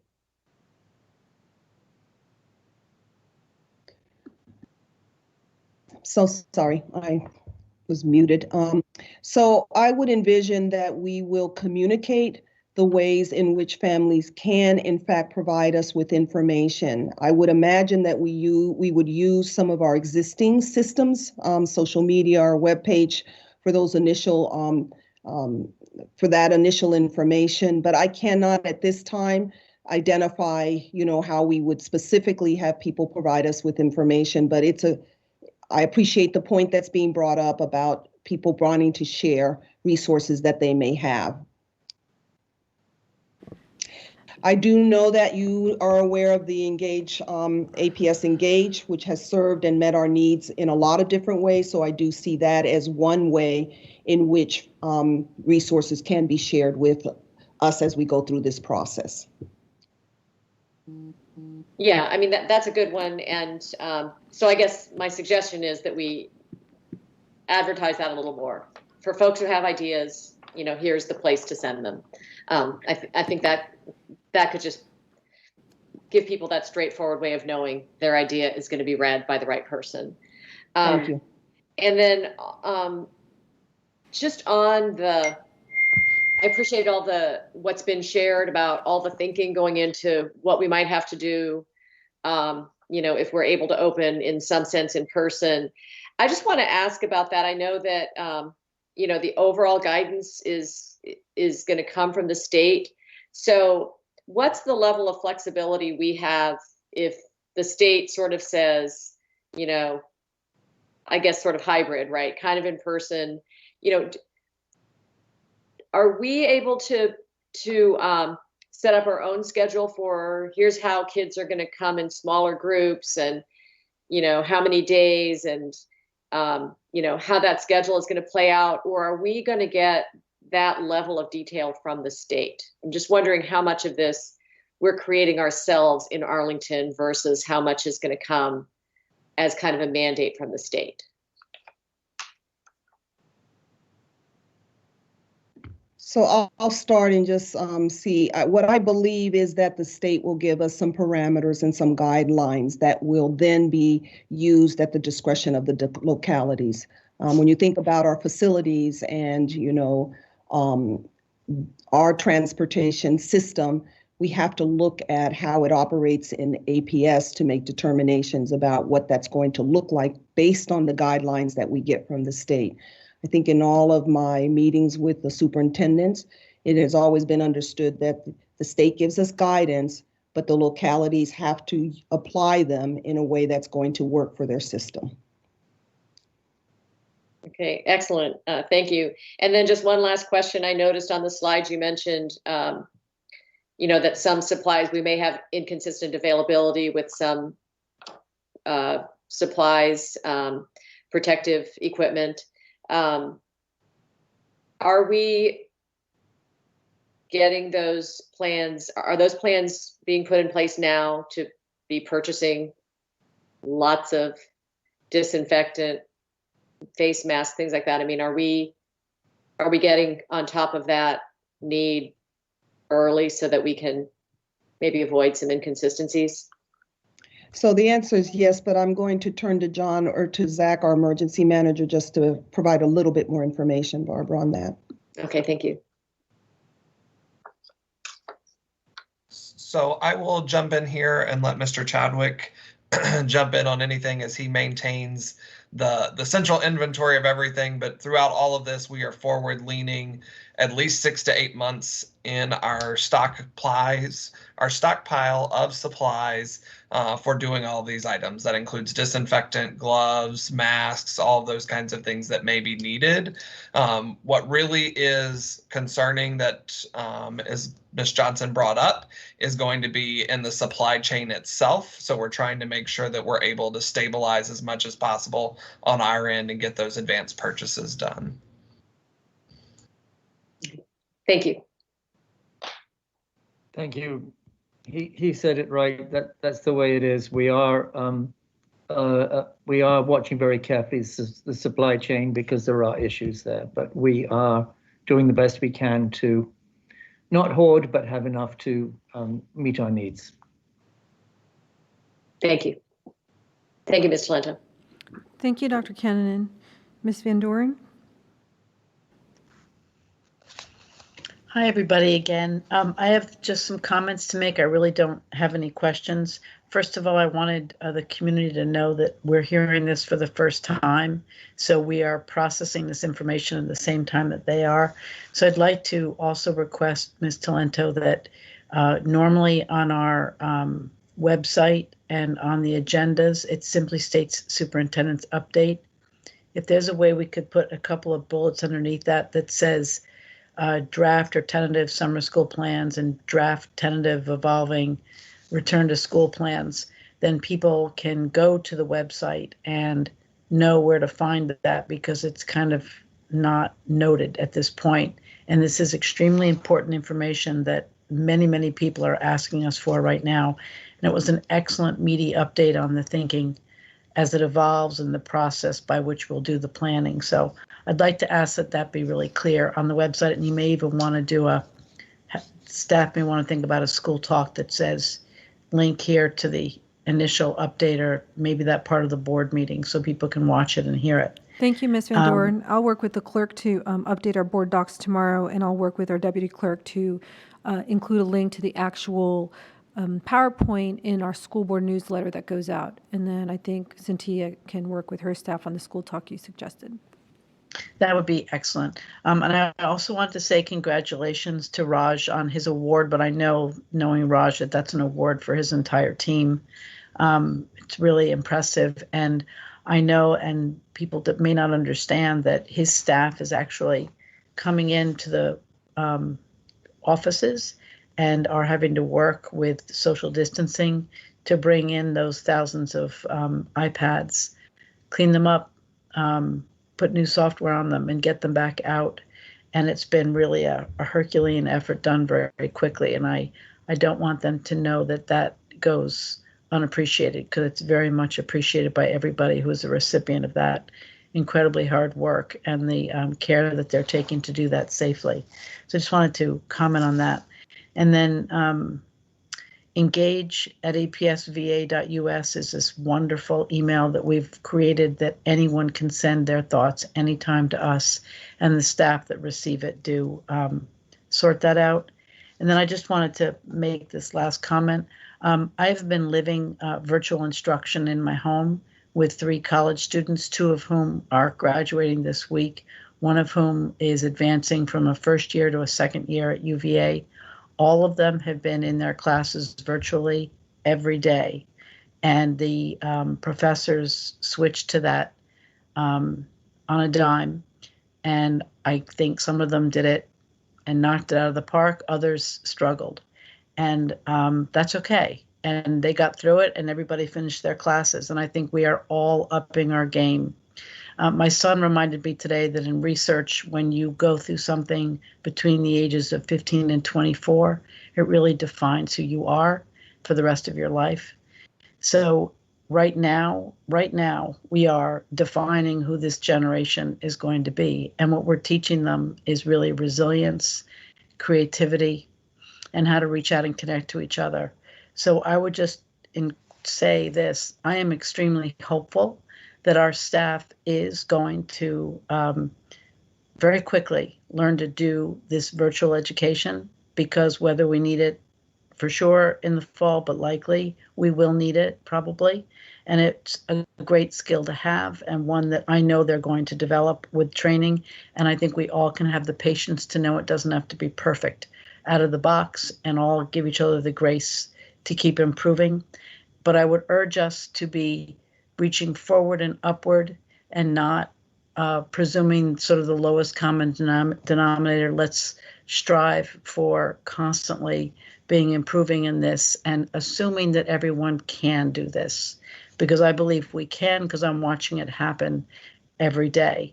So I'm just giving a bit of a pep talk, because I think that we sort of need it, and I think maybe we're a little afraid. I know at 60, I'm a little afraid of all this stuff, but I'm learning amazing things, having some fun doing it, and I think we all are. So I'm the biggest cheerleader of our staff. I'm just trying to say we can do it, and reminds me of a phrase we had when I was working in Nicaragua: "No hay problemas, solamente hay soluciones," and that is, there are no problems, there are only solutions. And if we can help our kids emerge from this time with that knowledge, it's a gift. So onward we go. I just can't thank the interim superintendent Johnson enough for putting the beginning groundwork out for what we're thinking about, for reaching out into the community and taking everybody along with them and offering to have the task force to do that. I think people are chomping at the bit to do that. And I think we're going to have a lot of great partners. So it's just really encouragement and the path that you're taking. So it's just thank you for doing that, and thank you for engaging with everybody. And I know we can do this. That's it. Thanks. Thank you, Ms. Van Doren. Ms. O'Grady? Thank you, Chair Talento, and thank you, Ms. Van Doren, for those words of encouragement as we go through these challenging times and plan for the future. I, having spoken to many of my liaison schools just this week, I know there was a lot of questions and concerns about the future.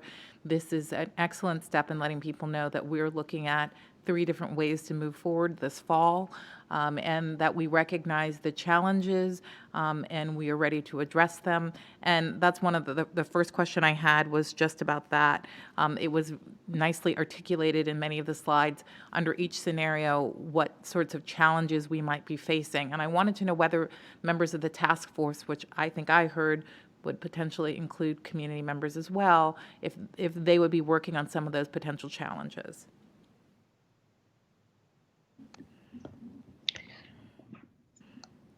That would be our intent, to have individuals that are part of the task force who are giving us feedback and bringing ideas to the table as we develop this plan. So I think the answer to what you were asking, Monique, is yes, we would be seeking that out. So thank you.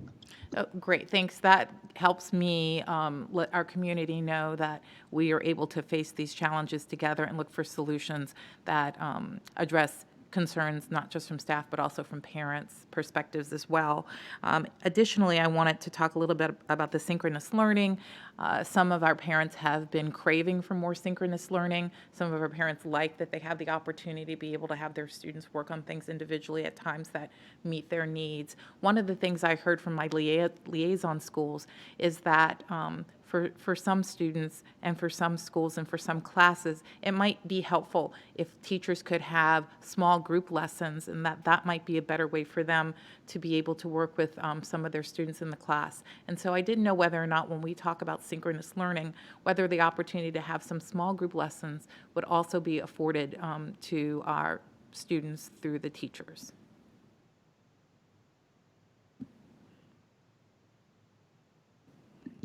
So I'm looking to my Department of Teaching and Learning. I see that she's here, and I will have her provide us some insights there.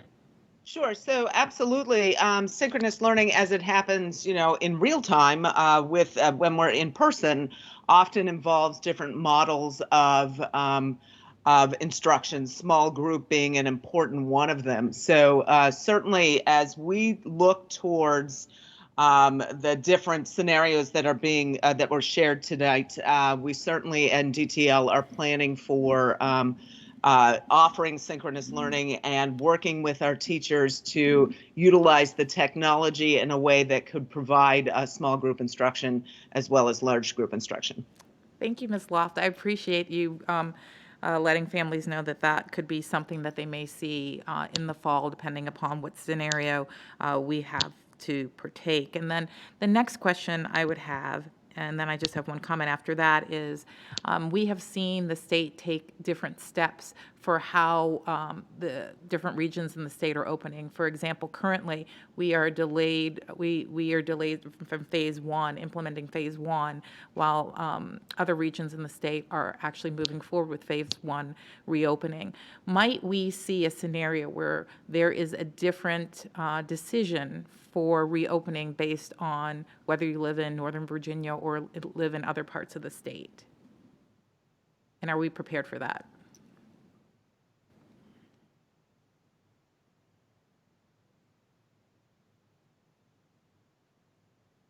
Well, we will prepare for that. I think that we are going to see examples of variations within the state, and some of that is occurring when we talk about businesses. But I do not have specifics on what that is looking like throughout the state. So I've made a note, and we will continue to do our due diligence.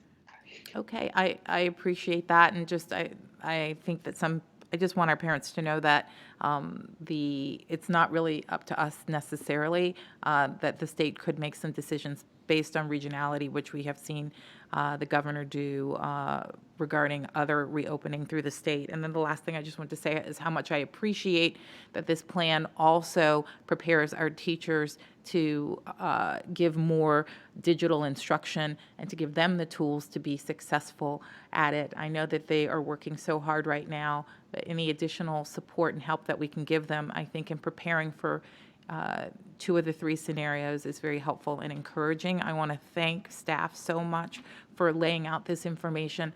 I know our families have been craving it, and it's helpful for them to be able to see that we are preparing. We understand the challenges associated with this, and we're willing to have discussions with them about how this may proceed over the next few months. So thank you very much for the opportunity to hear about our plans moving forward. Thank you, Chair Talento. Thank you, Ms. O'Grady. I want to take an opportunity to also congratulate Raj and his team for their recognition. I know they've been working very hard for APS and our students, and we can't say thank you enough. So congratulations to you again, Raj. And I also want to take the opportunity to thank the county for providing us the $500,000 grant to support the Comcast Essentials for families. And we're hopeful that will meet our need. And if we have a higher need, we will work through that at that time. But I do want to thank the county for their support and collaboration on that. I actually want to discuss the first part of your presentation, Ms. Johnson, specifically the online summer learning. I really appreciated the presentation on the fall plans and how we're looking at that. The online summer learning is one PowerPoint, and as Ms. Van Dorn was asking if we could post that, when I went to it, I realized that's not really going to help our family understand what's happening. So I need some clarification, and then maybe we can, you can tell us a little bit about how we're going to communicate this out. We are doing summer school at secondary, and students who have a final grade of D or E in any class who have not been able to access Canvas during the final quarter of the school year, either of the two, will be able to do virtual learning through Virtual Virginia or some other curriculum, which will be a classroom with some type of teacher that facilitates the online learning, whether it's through modules and the teacher that grades it, or whether there's a teacher leading discussion on a discussion board, but something like that. Is that correct? I'll jump in. Yes, that's correct. Okay, great. And so we're going to offer new work for credit, but it doesn't lay out here what those courses are, so it'd be good to be able to start sharing that. And it's free to students who are recommended to take a course, the summer school piece of that. But the new work for credit there'll be a fee for every person who chooses to take new work for credit class, and we will have a reduced fee for students who qualify for free and reduced lunch. Is that correct? Yes, I'm going to address your question about new work for credit and then circle back to something you said. Okay. I wanted to make sure that I clarified. But yes, so new work for credit, we are offering 3 courses: economics and personal finance, U.S. Virginia history, and U.S. Virginia government. And there is a fee for those courses, and that fee will be reduced for students who are eligible for free and reduced lunch. We are not charging a fee for the students who have earned the D and E in their core courses, and that's what I wanted to emphasize. Okay. I hope I made that Yes. clear when I responded to you. The students will be students who have earned Ds or Es in their core courses: math, science, social studies, and English, will be able to participate in online courses for free. How about if they earned that grade in a language class? That is something that we're exploring. As you mentioned, we're using the free virtual Virginia coursework that's been offered for the summer work. Our content supervisors are working with that information to tailor it to the content information that we presented that aligns with our curriculum guides. And so it is possible that we may be able to offer that for world languages. Thank you. I just think that'd be excellent, considering that you're required to take 2 years of a language to get a diploma. I think it's an advanced diploma, or 3 years, 2 years of 2 languages or 3 years of 1 language. So if we have a high school student who's doing this later in the year, it could affect their diploma. So I'd ask that you look into that. I think, I am a little disappointed in how we are approaching elementary summer learning. I understand we're not doing summer school. I appreciate the daily check-ins by school staff. I think that will be imperative to ensuring that the students who may not be able to access learning now will have someone checking in with the student and the family to make sure that they're able to see the summer learning. But I do wish we would think about considering a synchronous learning classroom model over the summer with this small amount of students, or something to that effect. I do worry about how this is going to work. But that is just feedback for you to consider. And then the only thing I would ask Ms. Johnson is that we develop something a little more detailed to provide our families about summer school and summer learning, which will be summer school for secondary, a limited amount of students, and summer learning for elementary, with daily check-ins for about 311 students have been identified as high-risk needs. And I know that earlier in the year you had mentioned that there were 2,000 plus students who were identified as behind grade level. So can you tell me a little bit about what the difference is between these 311 students that we have that we're targeting for summer learning?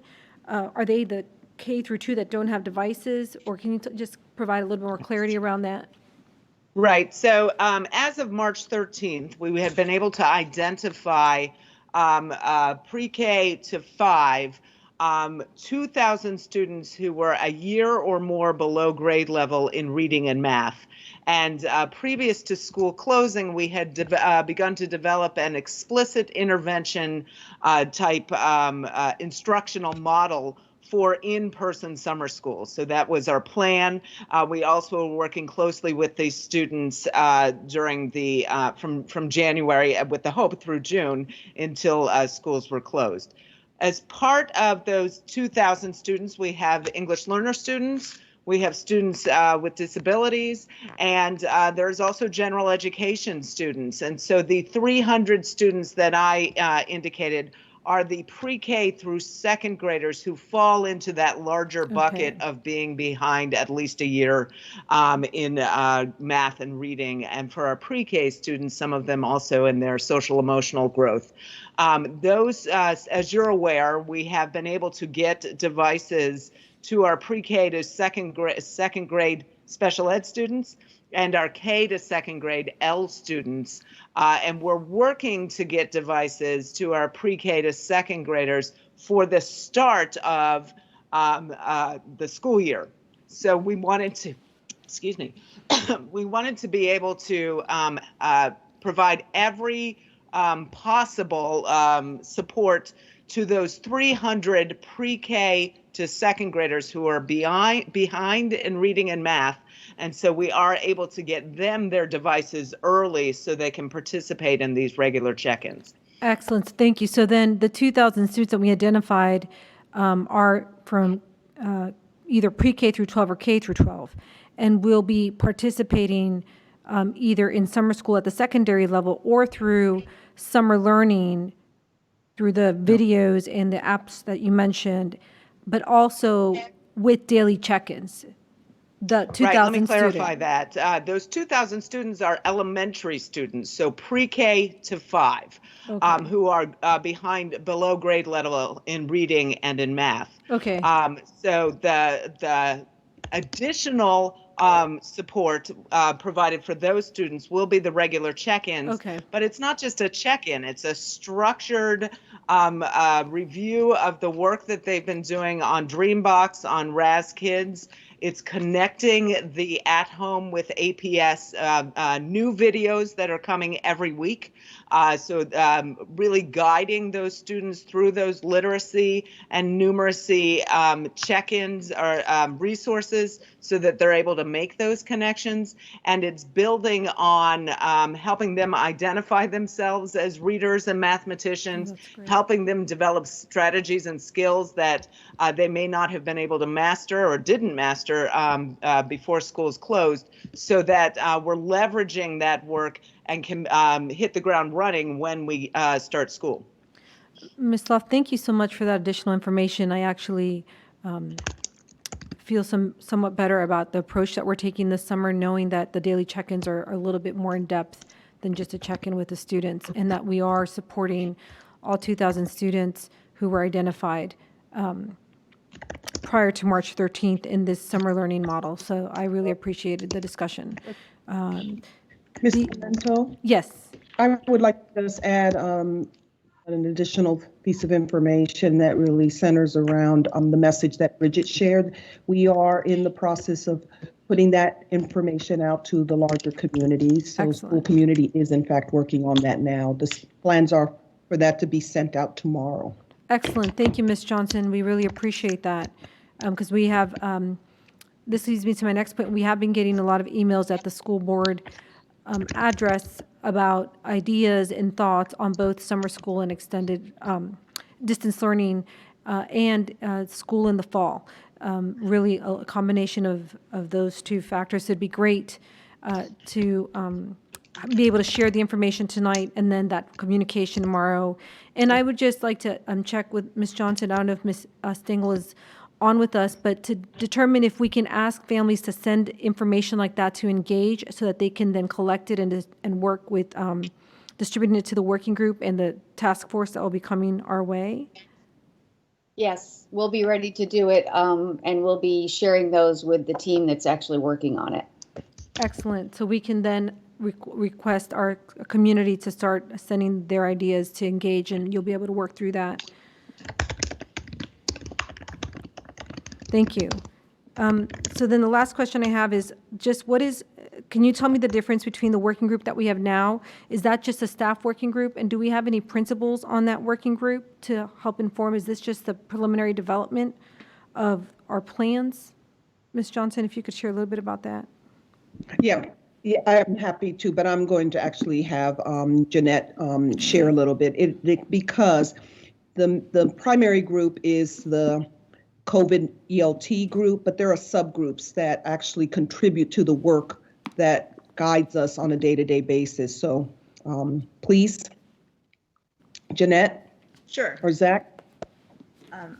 I'll start and then Zach can chime in if I missed anything. Yes, members of the work group will consist of principals, assistant principals, also directors and supervisors within the site at SciFax, and also other members of facilities and operations. Thank you. Thank you, Dr. Allen. All right, so I don't have any other questions, and thank you for that information and clarification. I greatly appreciate it. Thank you, Ms. Johnson, for your presentation tonight. Thank you. And I'm sorry, Ms. O'Grady just indicated that she has a question. So before I move on to the next, I will turn it over to her. Thank you, Chair Talento. This is a follow-up on some of the conversations about summer school. I appreciated the additional information, but I was still a little unclear for what the experience will be like for these check-ins. So if I'm a parent with a student and I'm trying to plan my summer, am I expecting to have a conversation? Should I expect my student to be reached out to every day? For what period of time? Will it be a personal check-in? Will it be with other students? Just if you could help understand so parents will have a better understanding, because I'm sorry, I just don't understand the experience. Sure. No, I appreciate you asked for clarification. So we do have some constraints. We've got some budgetary constraints, and those budgetary constraints have allowed us to set up a 1-to-24 ratio between the school-based staff member who will be checking in with 24 of students who go to that school. And we put the check-ins on a rotating basis so that the teacher will be checking in with one student once or twice a week for a total of 6 times over 4 weeks. Those check-ins are based at about 15 minutes with some lead time before and after if it goes a bit longer. And we've built in daily office hour times so that if there needs to be some more extensive check-ins, if parents have questions, those parents can be assured that they're going to be able to be in touch with that teacher each day at a specific time. So, and we've set this up, as I've said, in part because that's what we can afford. And we also have set it up as individual check-ins because, as I've said, these students need some really targeted support. And we felt that given the number of students that we have as compared to the number of staff that we've got available, we wanted to maximize that individual support time. So families should expect to hear from the teacher for a total of 30 minutes or so a week personally, and then if they have additional concerns, then they should reach out to the teacher during the office hours? Right. So the office hours are meant to be an opportunity for parents to know that they can get in touch with that teacher during that time frame, but also for the teacher to do some additional communication with families or outreach with students. It depends on how they organize that time, but they do want to be available to families during that time. And yeah, you know, on average, about twice a week would be the amount of time that those structured check-ins. I should also say that the teacher, when they're checking in with the child, they're of course gathering some data and working with the data that the adaptive resources of Dreambox and RAS Kids provide.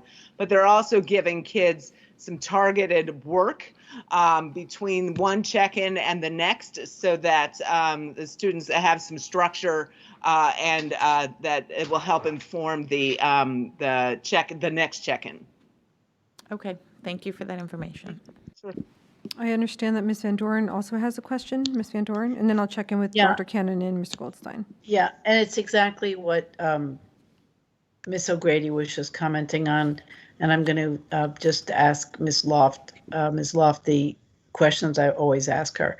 So my setup is I hope that there's a very specific communications plan to students and parents about that expectation and who personally is going to be contacting them, and then what to do, what the expectation is. So we set that expectation, and then what they're supposed to do if that doesn't happen. So what are they supposed to do? And I think the answer that we've been saying is talk to the teacher, then talk to the principal, and then come to either Engage or to you. And I would encourage you to reiterate that, but it starts with somehow we have to have a communication out to set that expectation. So I've said what I presume is the case, and I'm hoping that you'll reinforce it. And Ms. Talento, we've got to get this information out somehow. So anyway, Ms. Loft, do you want to reinforce that? Thank you. And you cued me. There was a piece that I also wanted to sort of weave into that. So first of all, we will be sending letters to the parents of all 2,000 of these kids at the beginning of next week, so that they recognize that their kids have been identified as at need for this check-in. I should say that this should not be news when they receive the letter, because teachers had these conversations at the conferences the first week of March before schools closed. So this is a follow-up and a reminder and some instruction on registration and what they can expect. The next piece is, well, you're right, absolutely. If parents have questions, they start with the teacher and then they go to the principal. There is a chain of sort of command, if you will. It's fully 100% our expectation. These teachers have been hired to be present for these students. And so their sole job is to be engaging with these students on these rolling check-in schedules and making themselves available for the office hours and tracking the students' data. So I would expect that there would not be challenges in that communication. But I will say too that there, as we've experienced during the school year, there have been problems with connectivity or, family structures that have made it difficult for kids to access things. And so we are also employing more social workers for the summer to serve as supports and with families that have specific needs, and also to serve as backup contacts. And we're exploring to bring some of our bilingual family liaisons also on board in the summer to form this team, so that if there is a disconnect or we're not able to reach out to the families, and there's we can deploy a team to get these kids back online and working with teachers. So. And if teachers are struggling at all because they are also tuning in, they will have the supports they need to address whatever issue might be in the way from their end of fulfilling this obligation, or actually opportunity, to work with the kids. Absolutely. And I think one of the benefits of the distance learning model is we have been able to assure that this is a site-based intervention. I keep coming back to the importance of relationship, right? So the principal and the assistant principal are working 12 months. They are invested in their kids' success. And so they join that team with the teacher. So if there's issues, they have an immediate connection with their administrators there. Thank you. Thank you. Thank you, Ms. Van Doren. Mr. Goldstein, do you have any final set of questions?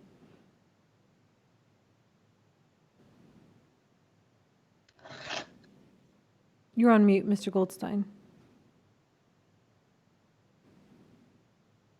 No, I don't Okay. at this time. Thank you for asking. Thank you, Mr. Goldstein. Dr. Cannon, do you have any final round of questions? No more questions. Thank you. Okay. Thank you. Thank you again, Ms. Loft and Ms. Johnson, for presenting this evening.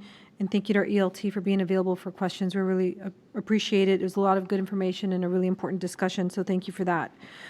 We are now at our consent agenda. I move that the board approve the consent agenda. May I get a second, please? Second? And the clerk will call the roll. All in favor of the motion, please say yes. Those opposed say no. Mr. Goldstein? Yes. Dr. Cannonen? Yes. Ms. O'Grady? Yes. Ms. Talento? Yes. And Ms. Van Doren? Yes. Motion passes 5-0. Thank you, Ms. Elliott. I am pleased to announce that the board made 3 appointments as part of our consent agenda this evening. First, we want to congratulate Reagan Soar, who was appointed as principal of K.W. Barrett Elementary School. An educator for over 15 years, Ms. Soar has taught special education in both self-contained and inclusive settings across 1st through 12th grade classrooms. She has also held school-based and district-wide leadership positions, most recently as interim principal at Barrett. Over the past year, Ms. Soar has led Barrett with her relatable, thoughtful, and energetic style. Her passion for and expertise in addressing the unique needs of students, families, and teachers is evident in her daily efforts. She works diligently to support student academic and social emotional growth and is committed to closing student achievement gaps. She works collaboratively with Barrett's diverse school community to ensure that all members feel heard, welcomed, and supported. From greeting the community with Friday morning jams to always being ready with a reassuring word to providing encouragement to staff, Ms. Soar demonstrates the values of the APS mission and vision statements. Congratulations, Ms. Soar, and I believe she may be joining us virtually this evening. Ms. Soar, are you with us this evening?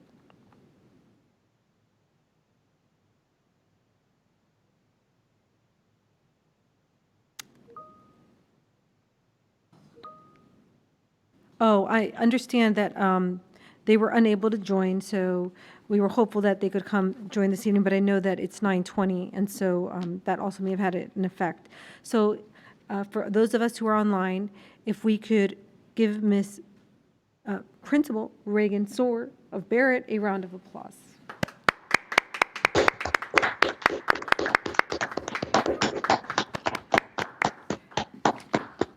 Congratulations to Reagan Soar. I would also like to share that the board also appointed Dr. Kelly Krug as Director of Special Education Elementary and Heather Rothenboscher as Director of Special Education Secondary. Since July of 2019, both Dr. Krug and Ms. Rothenboscher have been serving as interim directors, and we are excited to appoint them to these positions permanently. Dr. Krug has 17 years of service in Arlington, where she has served as a special education teacher, special education coordinator, and supervisor of Arlington Tier System of Supports. As interim director of special education, she has demonstrated outstanding leadership in co-leading the recent program evaluation for students with disabilities and those requiring intervention. She is committed to excellent instructional practice, consistent implementation, and collaboration with staff and advisory committees, and she has worked with staff to develop a phased plan and implement recommendations related to the program evaluation. Dr. Krug continues to build relationships with parents of students with disabilities, as well as with elementary leadership and Department of Teaching and Learning staff, as she leads implementation of the program evaluation recommendations. Ms. Rothenboscher has 15 years of experience in education. She began working with APS as supervisor of special programs, and like Dr. Krug, has also demonstrated her leadership skills in co-facilitating completion of the program evaluation for students with disabilities and those requiring intervention. Ms. Rothenboscher attends and actively participates in ACAC and SEPTA meetings, demonstrating her commitment to ensuring collaboration with staff, advisory committees, and parents to meet the needs of all students. Ms. Rothenboscher continues to enhance her relationships with secondary school building level leadership and within the Department of Teaching and Learning in order to successfully lead implementation of the program evaluation recommendations. We are confident that Dr. Krug and Ms. Rothenboscher will be successful in providing the strong leadership needed to support special education in APS. Congratulations to them as well, and I'd like to give them a round of applause. What we would normally do is have all appointees at our meeting this evening, and many of them would be joined by their colleagues and family, and they would be standing as we made these remarks.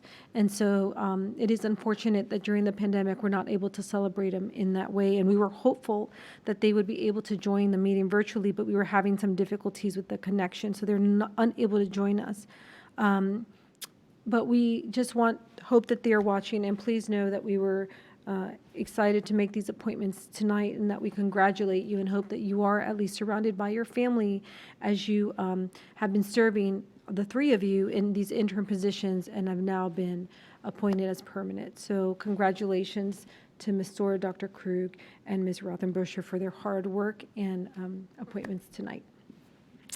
And I also wanted to share that on our consent agenda, we adopted 2 briefing reports. Our English Language Arts report and our Professional Learning briefing report. Some great information for what our system was doing this year for both of these subjects. And at our last board meeting, I didn't have these with me, but we adopted the World Languages report, the Special Education report, and the Sustainability report. And there was some pretty cool information in there. I know that what you may read in these reports, it may not be what will be able to happen virtually, but I think it's an excellent record of where we want to get back to once we're able to open under normal operations. So thank you to our Department of Teaching and Learning for these great briefing reports that they're providing us. And we were able to finally adopt them under consent at our last meeting because we are now able to attend to regular agenda items. So we are now moving forward with our meeting. We have one monitoring item tonight, an update on the boundary process timeline for 2020. And Ms. Johnson, would you please introduce this item? Yes, I would like to introduce Lisa Stingle to address this topic this evening. Lisa? Thank you, school board members and Ms. Johnson. So I'll wait for the PowerPoint to be up. So tonight I'm going to walk through the boundary process plan for the next school year, and really it's the timelines for both elementary and secondary schools. Next slide, please. So we're going to talk about briefly the boundary policy and what guides our decisions about doing boundary processes, the timeline for middle and high school boundary processes, and then the elementary planning, which includes not only the boundary process, but the current work that's going on and the phased work. Next slide, please. So our boundary policy, I just want to remind everybody that the language that opens up the policy guides the work. And it says the school board's mission says to advance the educational mission of the system and to contribute to the efficiency of the school division. So that is the lens that we're taking as we begin this work. Next slide, please. I want to call out two pieces that are guiding our decisions about boundary processes for next year. So there are several considerations in the boundary policy that say when we have to do boundaries. And one of them is a school building's projected enrollment is expected to be significantly over capacity across the projections. And we also have number 4 is when a new school building is planned for construction. And we have this at both levels. Next slide, please. So I apologize, I should have added at the top of this slide. We have a new building that was set to open in 2021-22. The Education Center, as you know, is being renovated as an addition that will expand Washington Liberty High School. It was originally set to open for fall of 2021. However, as we've prepared for the CIP meeting tonight and in our work session last week, and I think Mr. Chadwick's presentation too at the last school board meeting, we've learned that the Ed Center is probably going to be pushed back by a year. So we had originally planned to do a high school boundary refinement process this coming fall. We were planning those would apply for the 2021 school year, and we would have been doing a middle school process that at the same time as those new boundaries for high schools would come in. That is to address the imbalance in enrollment. We know that we did not fill Dorothy Ham to the level that we need to. We know that we have too many students at Gunston, and I think we still have too many students at the Swanson schools. So we'll be doing some refinements. And those would have taken place for the fall of 2022. Next slide, please. However, with the new CIP and the information that we'll work through tonight, we know we're going to need to reevaluate the timeline. So once the CIP is adopted, we'll be regrouping on this issue with both with ELT and then with the principal groups to determine sort of next steps and priorities. Right now, our current thinking is we might follow the same process that we are for the elementary school timeline. So what we're thinking is we would do the data review next spring. That would cover both middle and high schools. And then fall 21, we might do both the middle and high school boundary refinement processes. So have two concurrent processes going on at the same time. And then the school board would adopt those boundaries by December, and they would apply for the 2022-23 school year. Again, I want to remind you that this is tentative and it's our initial thinking. We'll be working on this. We're looking at those other things that will be coming on our plate. We'll be doing a CIP as well.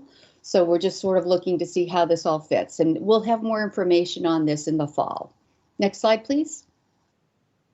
So I want to remind you about, we have an elementary planning process for fall of for 2021-22. We're opening a new school at Reed. We've, the school board on February adopted some moves. We're currently conducting a data review that is putting our data out there for the fall boundary process. All of this is to get ready for this coming fall and then for everything to be done in the 2021-22 school year. Next slide, please. What we've tried to do here is list all of the transitions that will happen in 21-22 at the elementary level, and all of these are currently planning to happen. So we are doing boundary adjustments that will apply to most neighborhood elementary schools. We do think that some of the boundaries that we did in 2018 for the 2019-2020 school, for this school year, actually probably don't need a lot of adjustments, but a lot of other schools will be impacted. As part of this, McKinley is part of the boundary adjustment process, and also the staff will be moving to the new building at the Reed site in the 2020 for 21-22. Arlington Traditional will move to the McKinley site. Key Immersion moves to the ATS site, and the Key site building will open as a new neighborhood elementary school. Next slide, please. So I wanted to talk first about the support for the school moves. So we do have support already started for those school moves. Cross-departmental team met with a team from each of the schools virtually in April to begin planning. Each school is building their own plan that is supported centrally, and we're coordinating those efforts across the departments. They've already received some communication messages that the principals will be sharing directly with their PTAs. We've also this week added an engage page about the moves, so the community can also be aware of the big timelines and stuff going on with the moves process. The other piece that I think that is important about that engage page is new families coming into the system who aren't aware of the process that we went through this year can get more information as we begin working towards that 21-22 school year. You know, if they don't know the background on it, it will have information that lets them see more about the school that they're going to and understand a little bit behind the process. Next slide, please. So the elementary boundary process, again, we're doing that to make attendance zones for the new elementary neighborhood school when McKinley is at the Reed site and at the Key site.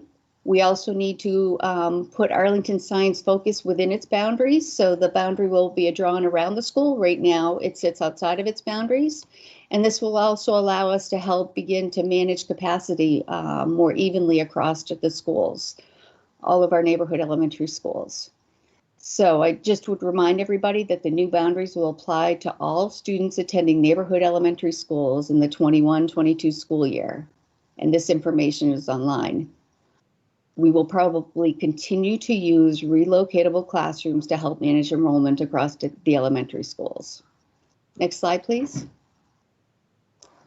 This is a brief overview, a brief timeline. I'm not going to spend some time on this because the next slides will actually dig into this. Next slide, please. So right now we are doing our spring data review. This is a way to, this is actually a lesson learned from our most recent elementary boundary process. We typically share our initial data and scenarios in the Getting Started meeting. We found in 2018 that actually when we found some additional information that the community brought to us about a building that was not in the data that we get from the county, that would have impacted one of our neighborhoods, as well as some geocoding and some information that we needed to do with some of the buildings coming online. We needed time to actually make those adjustments to the data, and that boundary process was not the time to do it. So what we've done is we've now moved that process separate. So right now in the spring, we're doing what we typically would do in the Getting Started process. And we have put the information out there. We had an online meeting earlier this week, and that information was also recorded, and people can go in and see it after the fact. It's on our Engage webpage. We have a questionnaire that is live through June 5th. I believe I'm getting an update later tomorrow, but last week we had more than 370 responses, and we used some of those for our online session this week to make sure we're sort of clarifying a lot of the questions and answering those new ones that we can. We've done a Facebook Live session on this process in Spanish, and we have virtual open office hours coming up later this next week. And then we're going to regroup on June 1st. We've invited representatives from the advisory committees to join us. They should have received the invitation today. We've had conversations with all of those groups. We're going to share with them what we plan, what we've heard from the input, and sort of work through. In our question, there's a question on a methodology for how we might look at projections if you live closer to an option school. And we're going to share with them sort of our thinking on that and make sure it makes sense. And we'll post that information online as well. The community input and the summary and the revised data will all be published late this summer before the fall boundary process begins. Next slide, please. So over the summer, our plans are to refine the data based on the feedback that we get and to begin to develop scenarios that we'll use in that fall boundary process. We'll have we'll publish that summary that we work through and the updated data. And all of this will be posted by August. The summary will be done earlier, but the data will be published in August with those adjustments. Over the summer, we'll use that data to begin to develop scenarios that we'll use in the fall. It will be guided by the boundary policy and, again, that statement on instructional needs. And we'll do this in collaboration with our elementary principal group, Probably their assistant principals as well as central office instructional leaders and staff from other departments who have a role in this process. We found in the last boundary process, again, one of the very late scenarios would have changed instruction within a building within one of our schools, and we realized that our principals actually need to go back and help us look at that demographic data and make sure if we're not changing instruction and really setting. We want to make sure we're setting all the schools up for success as those boundaries those initial boundary scenarios are shaped. Next slide, please. And then this fall, we'll conduct the boundary process. We don't have specific timelines on all this. In September, early September, we will communicate the details about the process and the timeline. The actual boundary process will take place between late September and November, and it will include opportunities for community input and the timeline for the school board to look at it, including any work sessions we schedule and the specific dates when you'll have your public hearing and actions. And then the first school board meeting in December will be the date for adopting new boundaries. Next slide. So if anybody would like to learn more about this process along the way, all of this information that is available currently is on the Engage webpage. We have information on the school moves process that was completed in February. Right now, we have a lot of information on the data review that is taking place currently. We will be adding a webpage in August on the actual boundary process that will have that data that I discussed earlier. And we have support for transitions. Right now, we are supporting the school moves and planning for each of those schools. And in next January, we'll begin to work with the schools that have boundary changes. And we do a lot of back-end stuff to make sure they know which students are moving to which schools and a lot of support to make sure that there's communication about all those transitions. Next slide. And that is it. I will happy to answer questions. Thank you, Ms. Stengel, for the presentation. I am going to see if my colleagues have any questions. So I'll start with Mr. Goldstein. Do you have any questions for Ms. Stengel in the presentation, or Ms. Johnson and Ms. Stengel, rather? I do, yes. Thank you very much. I have two questions. So the first is on, I think it's slide 10, slide 10. And it says that one of the goals here is to create a boundary around the science-focused building. But, and I know that's been a goal for a long time because science-focused building has been out of its boundary for a couple of decades now, I think. However, data collection and analysis is unfinished. It's still ongoing. There's uncertainty about enrollment due to the COVID situation. There's uncertainties about the impact that boundary adjustments will have on the surrounding elementary schools, those elementary schools surrounding science focus. So how do we know that this goal can be accomplished?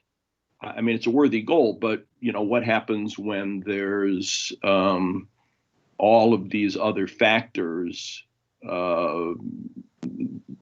begin to be realized, and we learn more things about the impact of the change of boundaries on other schools, and we learn more things about enrollment. And so how do we know this can be accomplished? What happens if it can't be accomplished? That's my first question.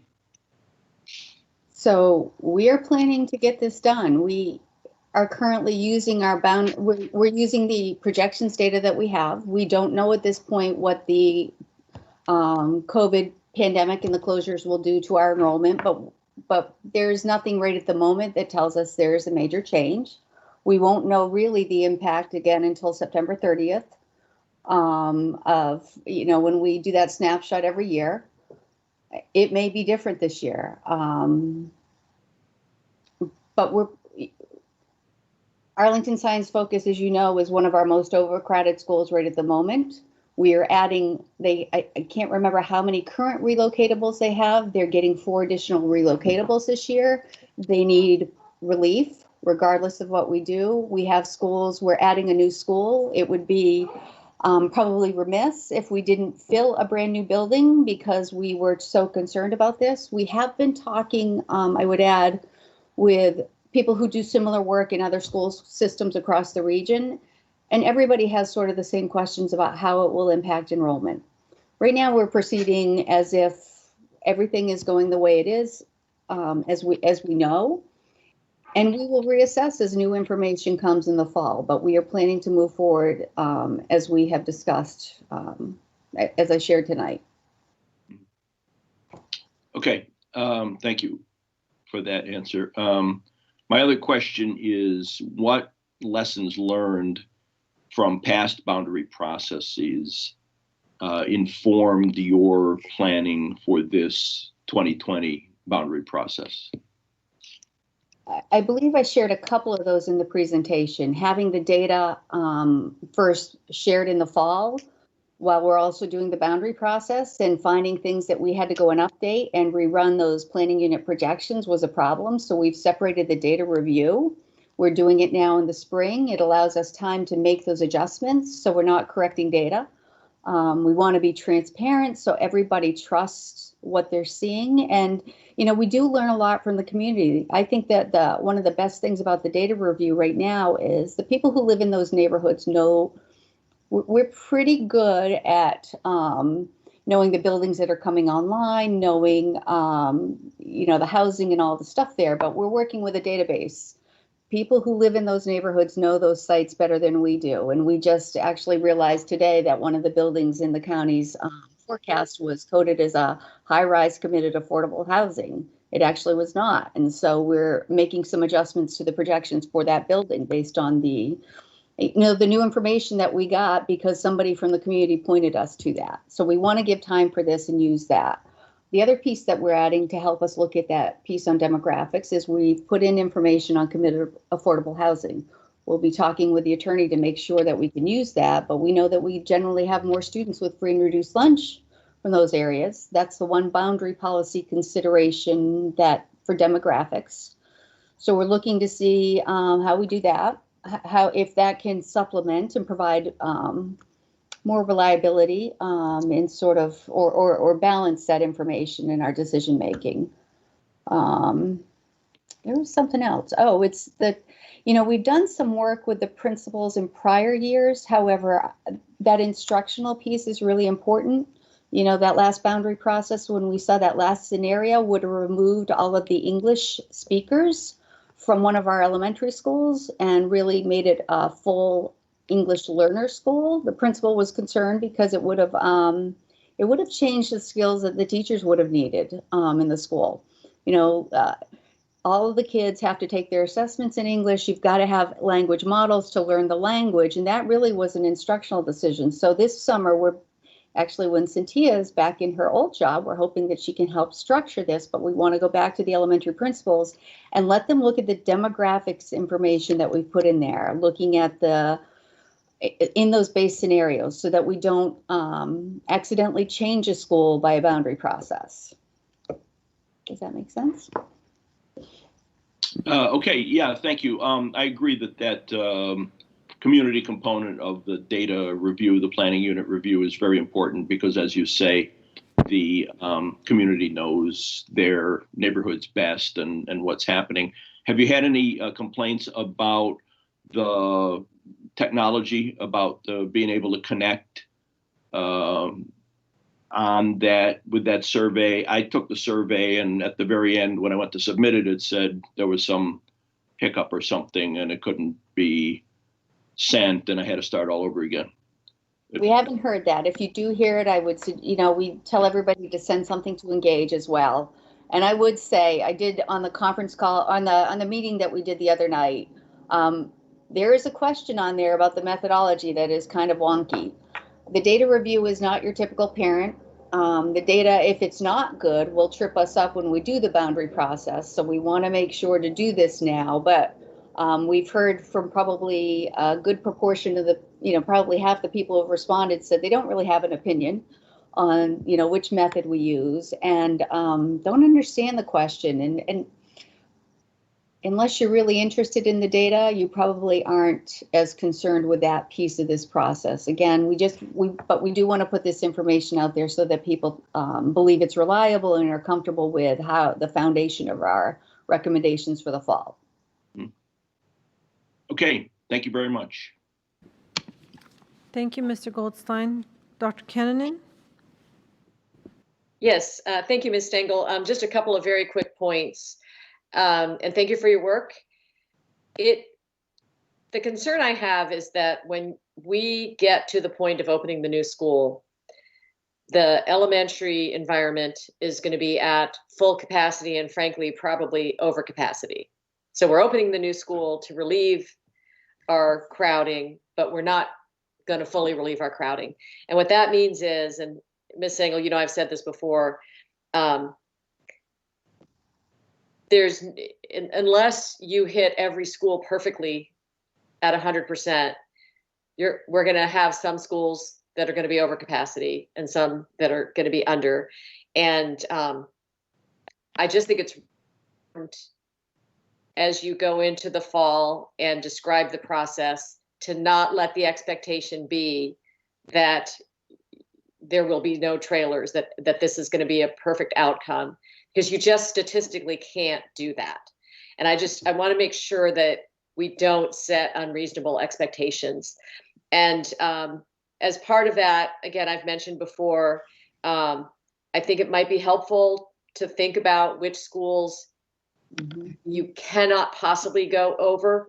You know, some of our largest schools, for example, that are already large, there are some schools where if, you know, have the capacity in some sense to go over capacity more easily, and to maybe have that in mind.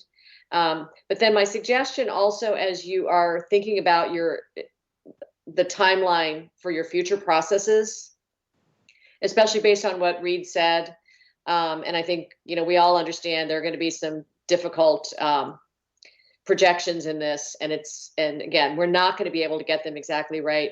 I wonder if you want to think about when an elementary adjustment would then happen, because frankly, it's, you know, why not have that ready? If this turns out perfectly, you don't need it, but, you know, to just kind of know when we're going to have that backup plan, so that if you know, one or two schools are just a little too off, you know, we're coming back around to do an adjustment. You've got middle school, high school, et cetera, already in timeline. Maybe think about when that next piece could be slotted in. And again, we can always skip it if it's not needed. But, okay, thank you. No need to respond. Those are just suggestions. Great, thank you. Thank you. Thank you, Dr. Kennenan. Ms. Van Doren? Hi, I just want to say thank you to Ms. Stengel. I'm feeling like now this is my 6th year on the board, and we've done this every year since I joined the board. And you've got a rhythm to it, and you're perfecting it, and you're really strengthening the planning that you're doing in terms of verifying the data that you're using, and so wonderfully involving the community. And I want to commend you all for that, and thank you, because it's stronger each time. So just thank you. I think everybody's raising good points, but thank you very much for this. Thank you. Thank you, Ms. Van Doren. Ms. O'Grady? Thank you, Chair Talento. I just wanted to say, Ms. Stengel, how happy I am to hear that we are continuing to dig into the demographic work, and that I'm happy to see us looking at demographics with this data analysis with our community. Also, I know one of the concerns that happened the last time is pre-K, and I wanted to know, can you talk about how our pre-K classrooms may play into our boundary adjustments, and what families can expect around pre-K, and how we're going to allocate them in the data? So sure. Actually, some of the instructional planning that's going on right now is planning for pre-K and some of the additional special education needs that have been identified both through the kids who are coming through APS. You know, we've been getting more students with special needs, and some of the work of the evaluation. So we've had to adjust our schedule a bit because of the closures. We had planned to dig into some of this work with the principals. I believe it was this month in May. However, we're doing some back end work right now with Dr. Kelly Krug and with Wendy Pilch and Elaine Perkins. So Kelly is from special ed, Elaine is the early childhood supervisor, Wendy Pilch, is the director of elementary education, and Karina Cornell from the Welcome Center. They met with us and we mapped out a plan for data. As you know, over time, pre-K has moved out of neighborhood schools as we've had to make room for the upper grades. So one of the things that we're looking at is 3 years worth of trends to see where should our pre-K programs be, to redistribute where we can to be closer to their neighborhood school. Our elementary principals have said pre-K, the VPI students should be with them in pre-K. So we're also working with Mr. Chadwick's staff to look at the buildings a little bit differently. Capacity is kind of like projections. There's a number there, but then when you look at room use, if you've got a VPI class with 16 kids and a classroom with 25 kids, then your capacity is actually different. And we're never going to hit that 100% being full. So Dr. Cannon was correct on that.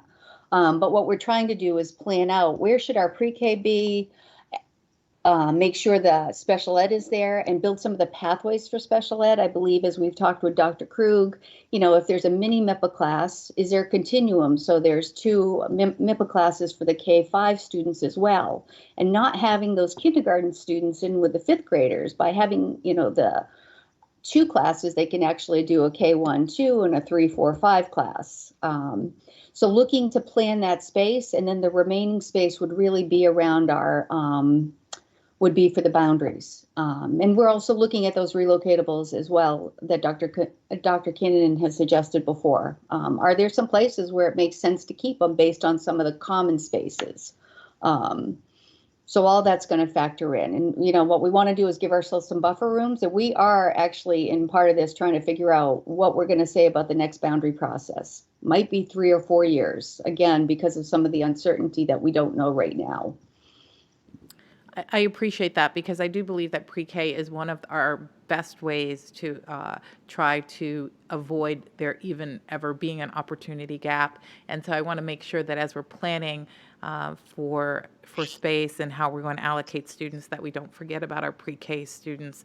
And thinking about them instructionally as they work through a school, I think is an important aspect. So I'm happy to hear that we are looking at that. And I would also note that the state, before the pandemic hit, was hoping to put in an extraordinary amount of money to expand pre-K, I think for that same reason. So I want to make sure we don't lose pre-K in this process. And then I just also wanted to thank you for trying to figure out the impact of option schools and their on the actual how many students go to our neighborhood schools. And I think you're trying to figure out an algorithm to try to better determine how that impacts the student population at neighborhood schools. So I think you referred to that a little bit earlier, but I think that that's good work that can help us get a little closer to on target. But I do acknowledge that it's going to be hard to get the numbers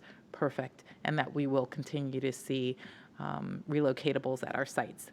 Thank you. Thank you. Thank you, Ms. O'Grady. Thank you, Ms. Stengel, for the presentation. I was actually going to mention the option schools piece, but I think when you covered it, I look forward to hearing how you all are looking at that data. I know that we looked at it differently, I think it was for middle school boundaries, and we learned from that process. And so now we're reassessing how we manage our option schools and how the effect of of choice schools affects boundaries, et cetera. So thank you for doing that. I also wanted to, if you could just provide, I know I'm hearing from a couple of colleagues about the concern that we're not going to be able to fully balance schools, but we're going to get at a much better place than where we are today. And I was curious if you and your team have had an opportunity to consider the unfortunate budgetary need to increase our class sizes by 1. while ideally in Arlington we try to keep our class sizes small, we're finding ourselves in unprecedented times, and it's not something that we've actually enjoyed doing or necessarily support from an instruction perspective, but the last 2 years we've had to increase class sizes. And I'm curious how that is, a reality is that it will affect how our projections play out and how we manage capacity. Have you had a chance to dig into that type of data and give us a, will that ironically help us in balancing enrollment because we are increasing class size?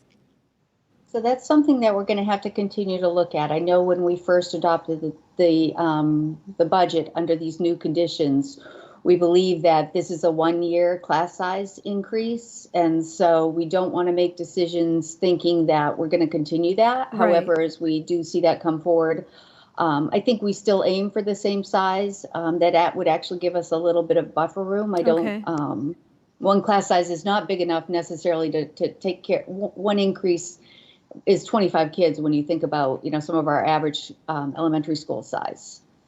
So it is a little bit, but it's probably not enough to fill that gap long term. No, that's very helpful, and I think it's important for us to just make sure we're sharing that with the community, that while it does impact and that's what I was trying, thank you for that answer. While it does have an impact, we are not anticipating a significant impact, and we'll expect to plan how we have been planning in our prior elementary boundary move. So thank you for that clarification. And then we've already received at the school board office a couple of emails referencing the naming committee, naming process, not the naming committee, naming processes that generally go along with program and school moves. So I know that we don't have a process lined out, but can you at least tell us at a high level, will we be anticipating doing something similar to what we did with the naming process at Dr. Charles R. Drew Elementary and the Montessori Public School of Arlington?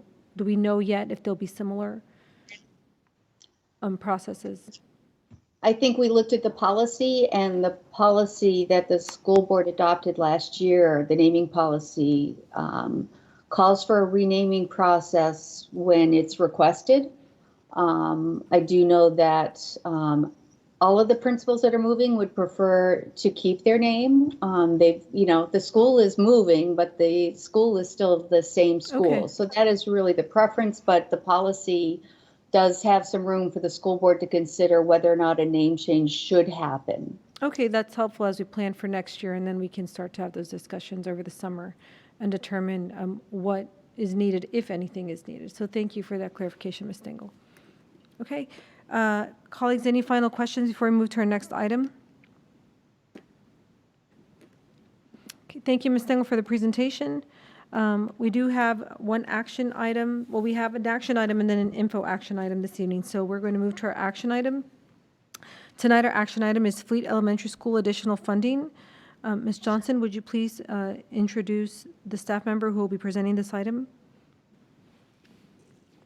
Well, I'll introduce John Chadwick. I believe Mr. Chambers will be presenting the information. So thank you. Thank you, Ms. Johnson. Yes, Mr. Chambers will present the information.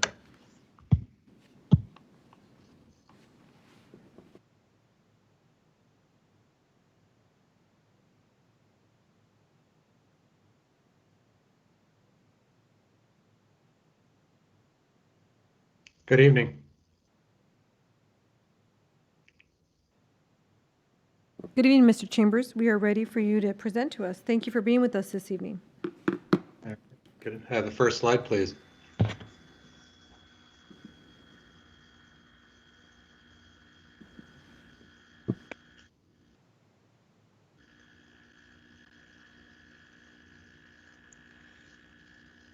Mr. Chambers, the first slide is up. I know sometimes it's difficult to see it when you are at home virtually.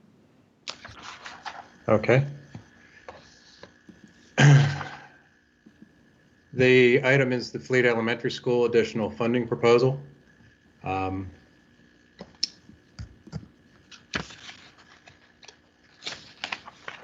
in summary, the school board action is needed for two items. Approval of an individual change order that exceeds $100,000 for the installation of the new elevator and increased project funding for closeout expenses to complete the critical additional scope.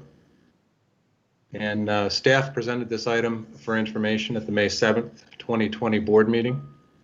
And the board had requested that we add some additional detail for the proposed additional work. Next slide, please. And Mr. Chambers, if you could hold a moment, we're having some technical difficulties. I don't think that has it popped up on the Teams site? It's not on the TV either. Okay. If we're going to just pause for a moment and try to address that. So I'll let you know when we're ready to move forward, and I'll ask Mr. Loomis to advise me either through chat or to come in here and let us know when that's back on. And for those of you watching at home.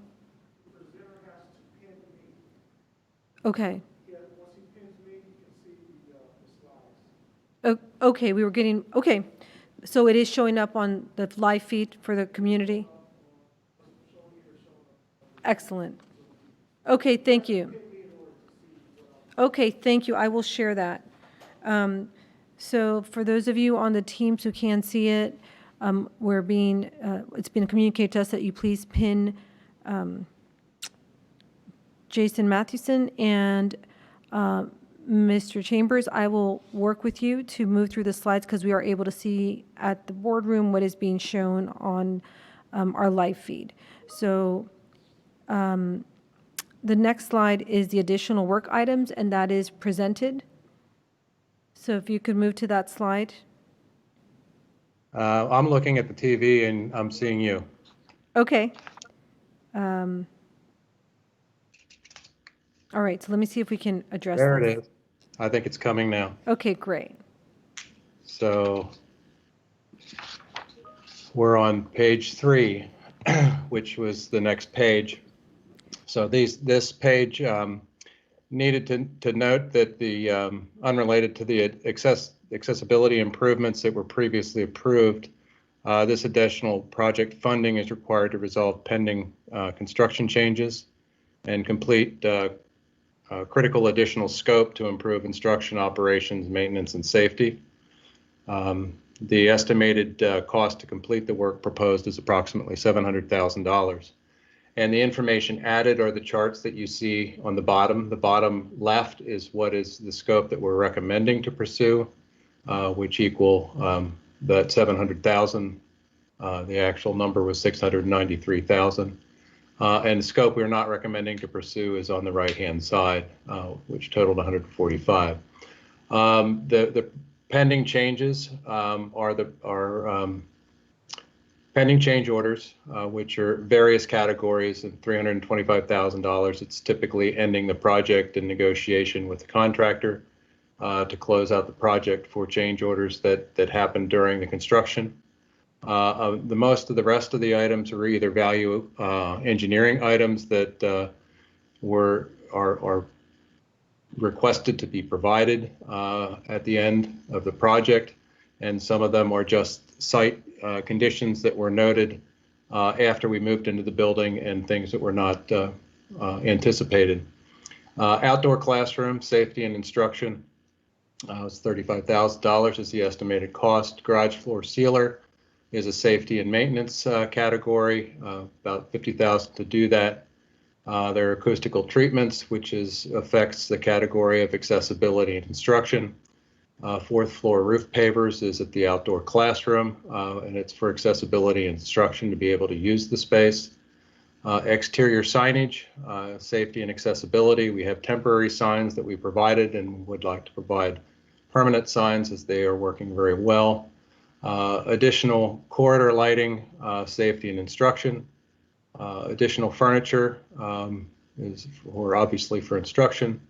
Site fencing along the biopond is safety and accessibility. Retrofitting faucets to be tamper-proof is safety and maintenance, and then there's some small miscellaneous items. Next slide, please. Proposing to increase the funding from $60,450,000 $1,445 using $700,000 from the capital reserve. And if you see on the fourth line down is the capital reserve line, where we currently in the approved funding, we're utilizing $500,000. We're proposing to increase that to $1.2 million. And one thing I did, as I noted on the 7th, if you look at the bottom, the county school board joint fund, the jointly funded items with the county also exceeded the approved funding. And we are working with our partners at the county, and depending on a final reconciliation, we're hoping that some or all of this additional funding may be able to be recovered. Next slide, please.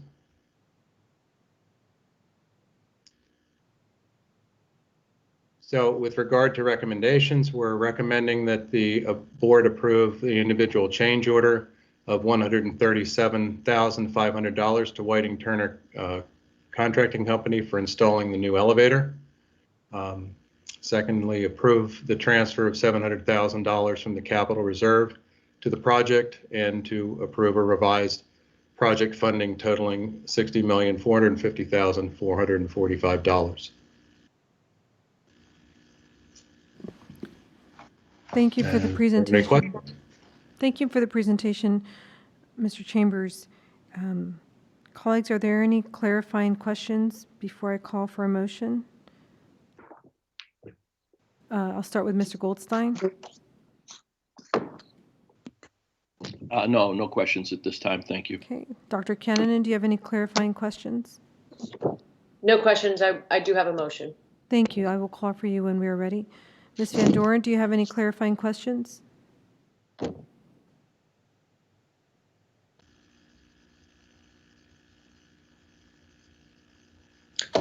I'm sorry, did you ask Ms. Van Doren? Yes, I didn't hear did. that. No, I don't have any questions. Thank you very much. Okay. Ms. O'Grady, do you have any clarifying questions? I do have one clarifying question, Mr. Chambers. I just wanted to confirm the timing on the elevator. I know we spoke about that at the last meeting and didn't know whether or not there was any difference or update to that. Once we get the contract signed with them, or get the change order with them, we'll have a better timeline with regard to the schedule, but they're all ready to go on it, and our intent is as close to the start of school that we can get that in. We hope to have that in. Okay, thank you very much. Sure. Thank you again, Mr. Chambers. Dr. Kennan, would you please provide us the motion? Yes, thank you, Ms. Talento. I move that the board approve an individual change order of $137,500 to Whiting Turner Contracting Company for installing the new elevator. Approve transfer of $700,000 from capital reserves to the project, and approve revised project funding totaling $60,450,445. Thank you, Dr. Kennan. Is there a second? Second from Nancy Van Doren. Thank you, Ms. Van Doren. Ms. Elliott, would you kindly do the roll call for us? Can we have discussion first? Oh, yes, I'm sorry. Thank you. Thank you, Ms. Van Doren. Dr. Kennan, do you have any comments on the motion, and then I'll move through our school board colleagues? Only to say, I think that these are important projects, and I think we've discussed them a few times this year, and I'm pleased that we've been able to bring this forward and get it done. Thank you. Mr. Goldstein? No, I do not have any additional comments at this point. Thank you. Thank you, Ms. Van Doren.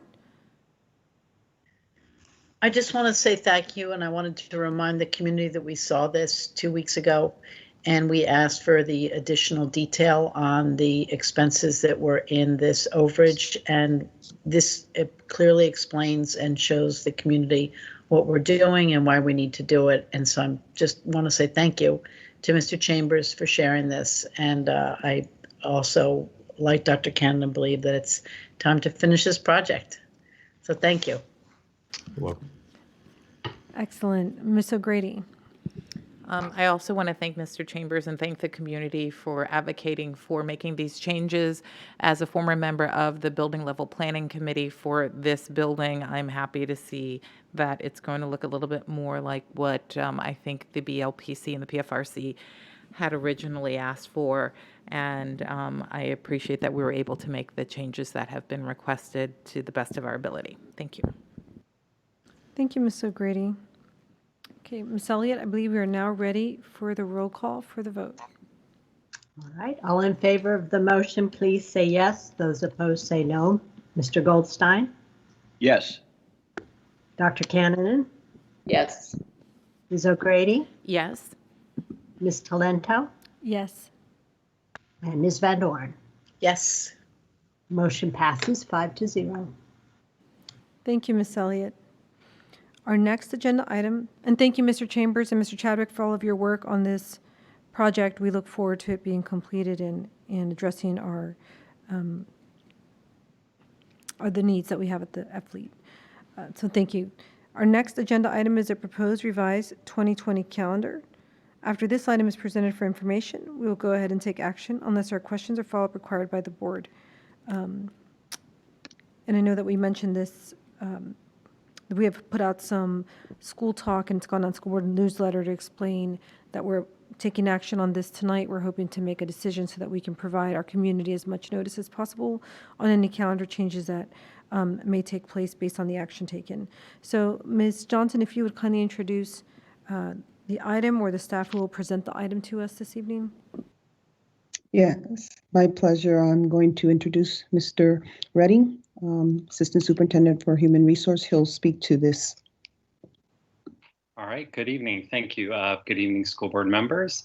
As a result of the COVID closure and the work that's being done to prepare contingency plans for the fall, we are proposing to end instruction for students on June 12th, which is a week earlier than the calendar that the board approved a year ago for the current school year. If we can go to the first slide, please. The proposed revised school calendar, currently high school would end on Wednesday, June 17th, and elementary and middle schools would end on Friday, June 19th. What we are proposing is that the final day of instruction, and that includes office hours with teachers and any of those supports, would be Friday, June 12th. Our seniors have a last day of school on June 5th as planned, and that day would not change. Go ahead to the next slide. Doing this allows us to use June 15th through 19th for professional learning for our instructional staff. As we get closer to getting guidance from the state around which contingency plan will move forward, we're going to need to provide a substantial amount of professional learning for staff as they either transition to virtual learning or a blended model. We're going to have to really dive into and provide staff with supports related to how they can support the social emotional needs of our students. We do have to do a lot of training around return to physical school based on guidance that will be in place related to protective measures, whether they involve personal protective equipment or social distancing, and putting preparations into place on how we can work with our students to help them understand the need to follow that guidance and implement it as students transition through hallways and other building spaces. One of the big things that staff will work on during that professional development period will be preparing to teach fourth quarter content and pacing and kind of compact that into the course of next year's curriculum overall. So really diving into power standards and pacing the curriculum for next year to adapt to student needs for curriculum that they didn't necessarily access in the fourth quarter this year, and address how we can cover what needs to be covered in the 2020-2021 school year. We'll have to plan for the possible expansion of continuous learning based on the changing landscape of guidance that we may receive as we enter into the fall, depending on where we are with the pandemic. So some of the key dates for our students and their families: June 5th is the last day for seniors. That would not change. We are proposing June 12th be the last day of instruction and teacher check-ins, office hours, and contact. That would be June 12th for elementary, middle, and high school. On June 15th, secondary teachers would export final grades for transcripts. And then on June 19th, final report cards would be mailed home. Go ahead on to the next slide there. So we're bringing this forward now because we want families to have the opportunity to make plans for that week if they're counting on office hours and ongoing instruction. Some of the things we're looking at are that in June, and we heard some of this in what the superintendent shared earlier, staff and families will be given time to retrieve items from schools, and 5th, 8th, and 12th grade students will be able to return devices. And more about that in end of year guidance for families is going to be shared soon as we firm up those plans. So we went over a lot of those key dates to highlight some of the events. June 11th is the virtual graduation for the Arlington Career Center. June 12th we shared as the last day for elementary, middle, and high school. June 17th would be virtual middle school promotions and the HB Woodlawn virtual graduation. And June 18th would be the virtual graduation for Washington Liberty, Wakefield, and Yorktown high schools. And so with that, we open for any questions. Thank you. I know that the proposed school board motion is up on the screen, but we're going to, before we ask for the motion, which I believe Mr. Goldstein has, we're going to see if there's any clarifying questions on the presentation this evening. I'll start with Mr. Goldstein. I do not have any additional questions at this point. Thank you. Thank you. Dr. Kennanen? No questions, thank you. Ms. Van Doren? No questions, thank you. Ms. O'Grady? I just want to say that one parent said that this might be the only school board meeting that their student will ever watch to figure out whether or not they're getting out early from school. So if you're watching, thanks for joining us and come back.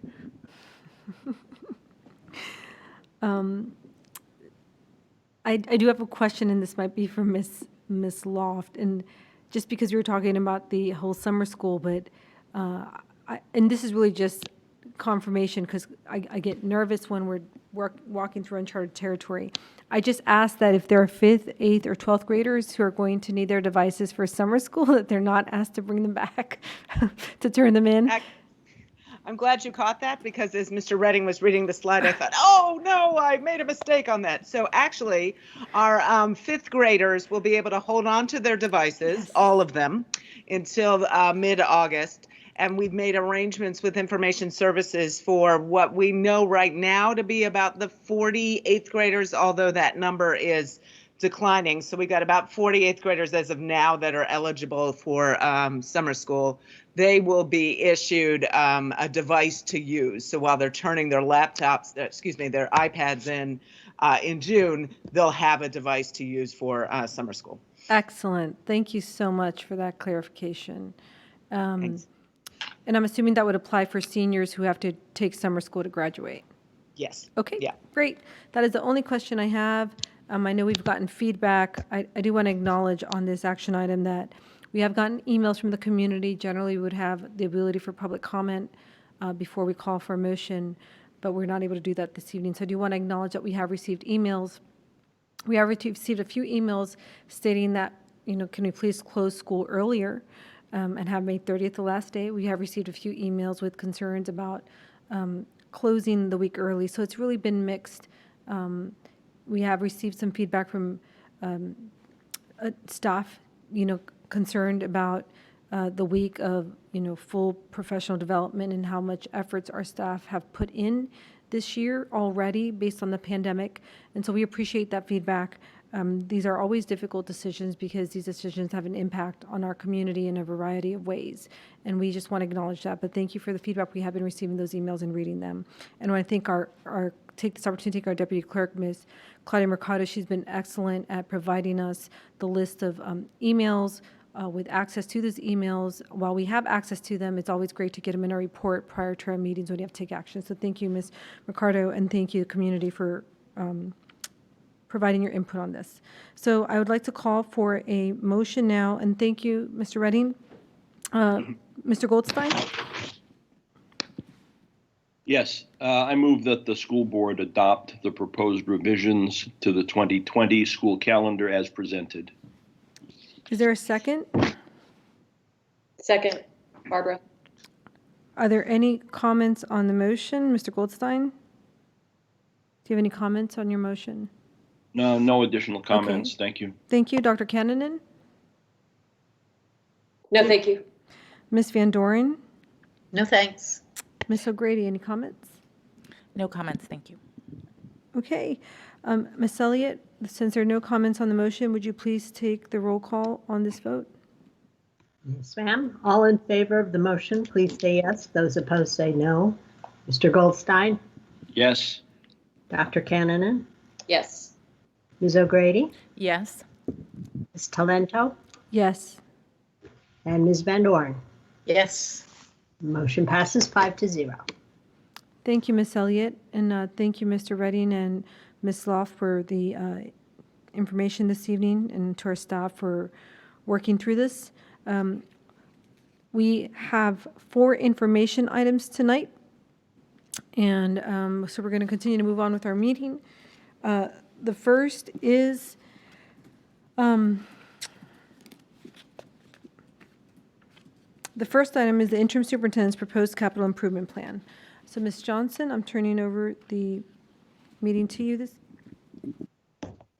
Thank you very much. I'd like to pull up the presentation, and I'll be sharing this presentation with a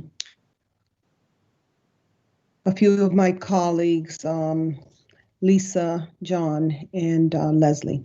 So I will go ahead and start by informing the board that this is the superintendent's proposed capital improvement plan. And tonight I will explain my proposed fiscal 2021 capital improvement plan. This 10-year CIP has changed significantly from the one we envisioned at the beginning of this school year. As we've experienced with the adoption of the fiscal 2021 budget, COVID-19 has changed our confidence in the funding for a long-range plan for CIP. Our approach tonight aligns with the county's approach to the CIP. This CIP continues to plan for enrollment growth, which, as you know, the most recent enrollment projections show continued enrollment growth surpassing 30,000 students by 2021-22. So this presentation includes 3 major parts. So if I could go on, I should have done that earlier. To the next slide, please. And one part that you will hear about is how COVID-19 has impacted this and future years of the CIP. I'd like to note that we will learn new information every day, and this may be subject to change. This presentation will also share my proposed CIP with an overview on projects funded in the previous CIP that will be completed, follow-up and new projects to include in the fiscal year 2021 CIP, total funding included in the proposed fiscal 2021 CIP, and projects and preparing for the future CIP. And the third component will be a recap of the projections and planned capacity and the timeline for the school board's adoption of the capital improvement plan. So at the end of the presentation, we will ask you if you have requests for additional information that staff should prepare for the upcoming work sessions. It should be noted that we're working on the pre-K through 12 instructional program pathway, referred to as IPP, and this is to ensure that teaching and learning and the needs of our students are in fact shaping all future CIP recommendations. This is going to take some time to develop, so this one-year CIP allows us to have that additional time, and next spring we will present CIP recommendations that really narrow construction options by considering how each of them also align with APS's vision for teaching and learning.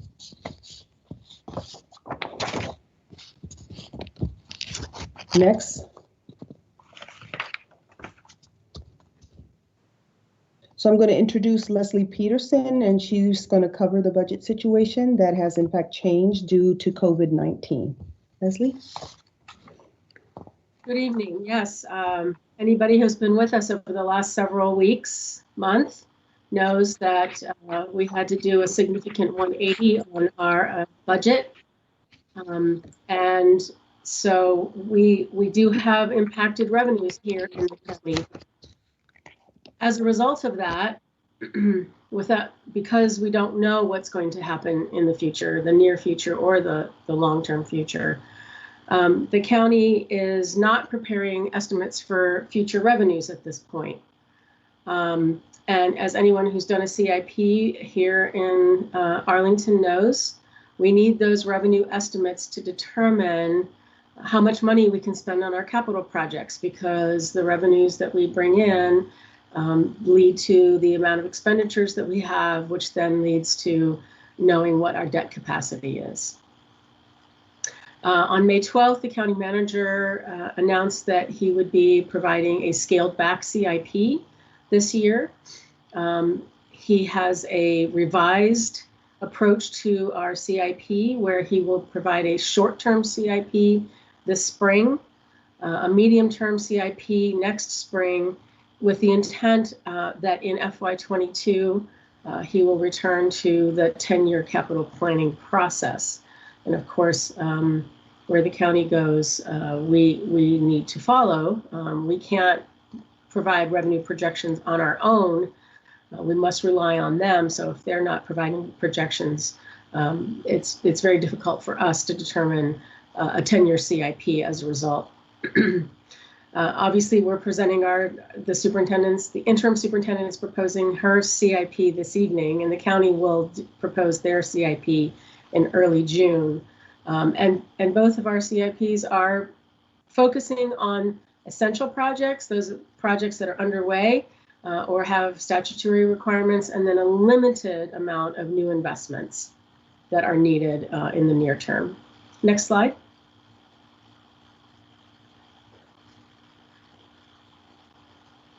So as I said, it's very difficult to predict what's going to happen in the near term, much less the long term. And we know that we're going to continue to grow in enrollment. Our 21 funding is just slightly more than our FY20 funding, but we know we're going to get significantly more students. Our enrollment will increase to more than 29,000 students next year. Another factor that we're facing right now when we do our CIP is we always have to input cost escalation in our construction estimates, because something that costs X in FY20 is going to cost X times something else in FY25 or FY2030. And so we need to escalate the costs from today into the out years so that we know whether or not we can afford it when the time comes. And at this point, it is nearly impossible to project what cost escalation is. Certainly, we could use some percentage, but we prefer to actually have data on which to base that percentage. So, as I said, the APS CIP process will focus on near-term needs and not long-term needs. Next. And now I'm going to hand it over to Ms. Stengel to talk about the interim superintendent's proposed CIP. Next slide. So before we give you the projects in the CIP, what I wanted to do is remind you of the steps we've taken this year to get to this point. Last fall, we updated the Arlington Facilities and Student Accommodation Plan that looks at our projections. It looks at our facility capacity. and it looks at the projects that have been completed and begins to provide a baseline of information that shapes our CIP process. We returned in November and you adopted some direction for the CIP work this year. We then came back in February and updated the capital priorities after we got the projections. As you remember, we had very high estimates for our future kindergarten students based on some of the work with the county and the women of childbearing age. So we had some adjustments in our priorities at that point. In February, you addressed the urgent need for neighborhood elementary school seats on the eastern end of the Roslyn-Ballston corridor with the adoption of those school moves. Again, we need that capacity in that area of the county, and we don't have any additional sites where we're likely to get any new schools in that area for a very long period of time. So what we've done here as we've prepared this CIP now, again, with the economic situation that you just heard about from Ms. Peterson, is identified opportunities to create financial flexibility for our capital planning. Mr. Chadwick will talk a bit about this more, but we've looked at sort of adjusting the timing of capital projects where possible. And again, looking at that with a lens on the projected enrollment, drawing down on some capital reserves and postponing initiatives. And with that, I'll turn it over to Mr. Chadwick on the next slide. Thank you, Ms. Stengel. Good evening, everybody. So I would like to just go through where we are with the projects that were funded in the 2019 to 28 CIP. They include, of course, the new elementary school at the Reed site, which will add capacity for 730 students. That project is on schedule. Today I received some images. The first steel has gone up exactly when it was supposed to go up. So that is proceeding, and we sincerely expect it to be open in time for the start of the 21-22 school year. High school projects that are underway are renovations for the Arlington Tech program at the Career Center that will bring the capacity up to 600 seats. You approved funding for that, along with the renovation of the, sorry, let me stop a minute. So renovations for the Arlington Tech program, you approved action at the last school board meeting on funding for renovations on the second floor, and for that library project that will take place later this fall and share space on the second floor with the Career Center. The renovation of the Education Center, adding 600 seats to Washington Liberty. We do hope to start that in January and to have it completed by the end of next year, a little behind the original schedule. We are underway, will be shortly underway on construction of phase 1 of the Transportation Staff Facility project, and then the Career Center expansion project planning and design. And there will be more on that later this evening. The project will be reevaluated due to concept design cost estimates exceeding approved funding. Next slide, please. In November 2018, the Arlington voters supported a bond that included $44.25 million for completion of the new school at the Reed site and $32.25 million for completion of the renovation of the Education Center. As we've previously mentioned to you, we need to make some adjustments to complete both projects. So since the county will not proceed with the spring 2020 bond sale that would have occurred in the last month until fall of 2020, both the new elementary school at the Reed site and the Education Center projects required funding from those bond sales to be completed. Since we have already sold some funds for both the Education Center and the Reed project, we are able to complete the Reed project using the funds that were previously set aside for the Education Center. And once the bond sale occurs, the Education Center funds will be replenished. We expect, and as I mentioned earlier, we expect to begin construction of the Education Center immediately after the bonds are sold in the fall, which will delay project opening until January of 22 or a later date to be determined. Next slide, please. Arlington Tech, the total funding that was approved for Arlington Tech in the last CIP and some in the previous CIP is 18.75 million. Of that, we've either spent, encumbered, or have in an approved budget 13 million. There are operating funds that have not yet been requested of 0.75 million, and we have no funds remaining on hand. We have $5 million in bonds to be sold that were approved by the voters in November 2018. And once all the funds are expended, we will gain those 600 seats. The 600 seats only, not all of the common spaces that those programs require. The Career Center expansion project, initial funding on hand for planning and design is 8.8 million. We have spent encumbered an approved project about 1.7 million. So we have remaining funds on hand of 7.1 million and bonds remaining to be sold that were authorized by the voters in November 2018 of 3.1 million. Next slide, please. Our urgent priorities to include in the FY 2021 CIP that you will vote on in June are refreshing the buildings and renovating kitchens at the elementary school facilities included in the school moves for fall of 2021. Key, ATS, and McKinley. We will, urgent priorities for funding our planning and design funds for up to 700 additional middle school seats. Planning and design funds for 800 additional high school seats that originally were to be at the, and may remain at the Career Center. A completion of the Heights building with funds for a field with parking below the field and accessible access to the building on the ground floor.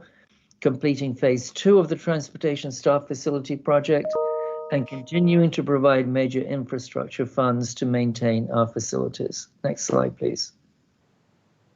A little bit more explanation on the refresh projects at the 3 schools, ATS, Key, and McKinley.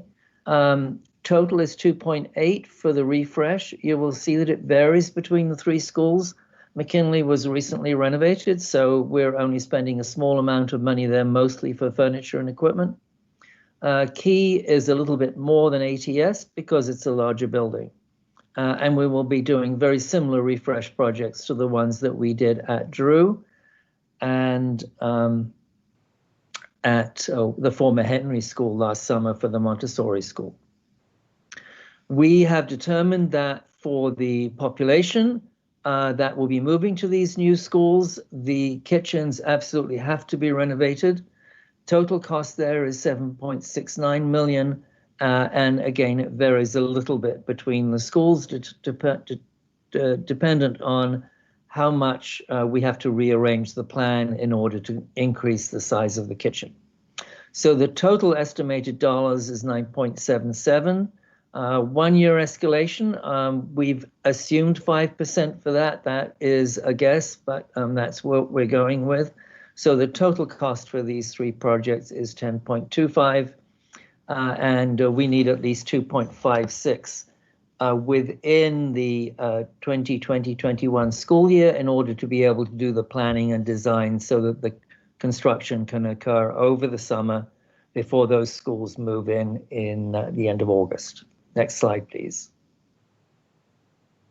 Planning and design for middle and high school seats, approving funding to develop, evaluate, and select options to be included as capital projects in the FY 2022 CIP, which you will adopt in June of 2021. And these funds would address middle school enrollment growth, shaped by the vision in the pre-K to 12 instructional program pathways, IPP, and timelines and a phasing to address high school enrollment growth, creating the 800 seats at the Career Center and or at other locations to address high school enrollment growth, and adding common spaces needed for Arlington Tech and the other programs at the Career Center that they currently do not have. Next slide, please. Now, at the Heights building, if you will recall, we agreed to host on our property a temporary firehouse so that it could be, the original firehouse could be demolished and rebuilt in the development next door, which is rising up very quickly. And so we ended up with a small grass field and had originally planned to build a synthetic turf field with a covered entrance to the ground floor and covered parking and underneath it for a number of vehicles. What we have learned, well, first of all, we've learned that we can't possibly have a school without a proper field.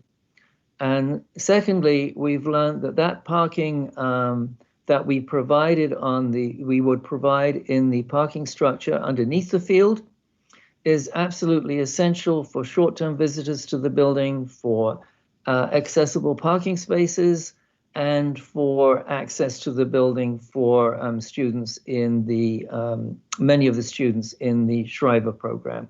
So it really is not just parking, it's really appropriate access to a building in a very urban location, which confirms what we've learned in the few months since it's been open.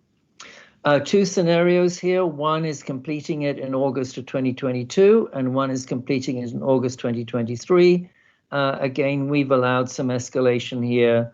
The cost to complete in August 2022 is estimated to be $13.1 million, and in August of 2023 is estimated to be $13.75 million. Next slide, please.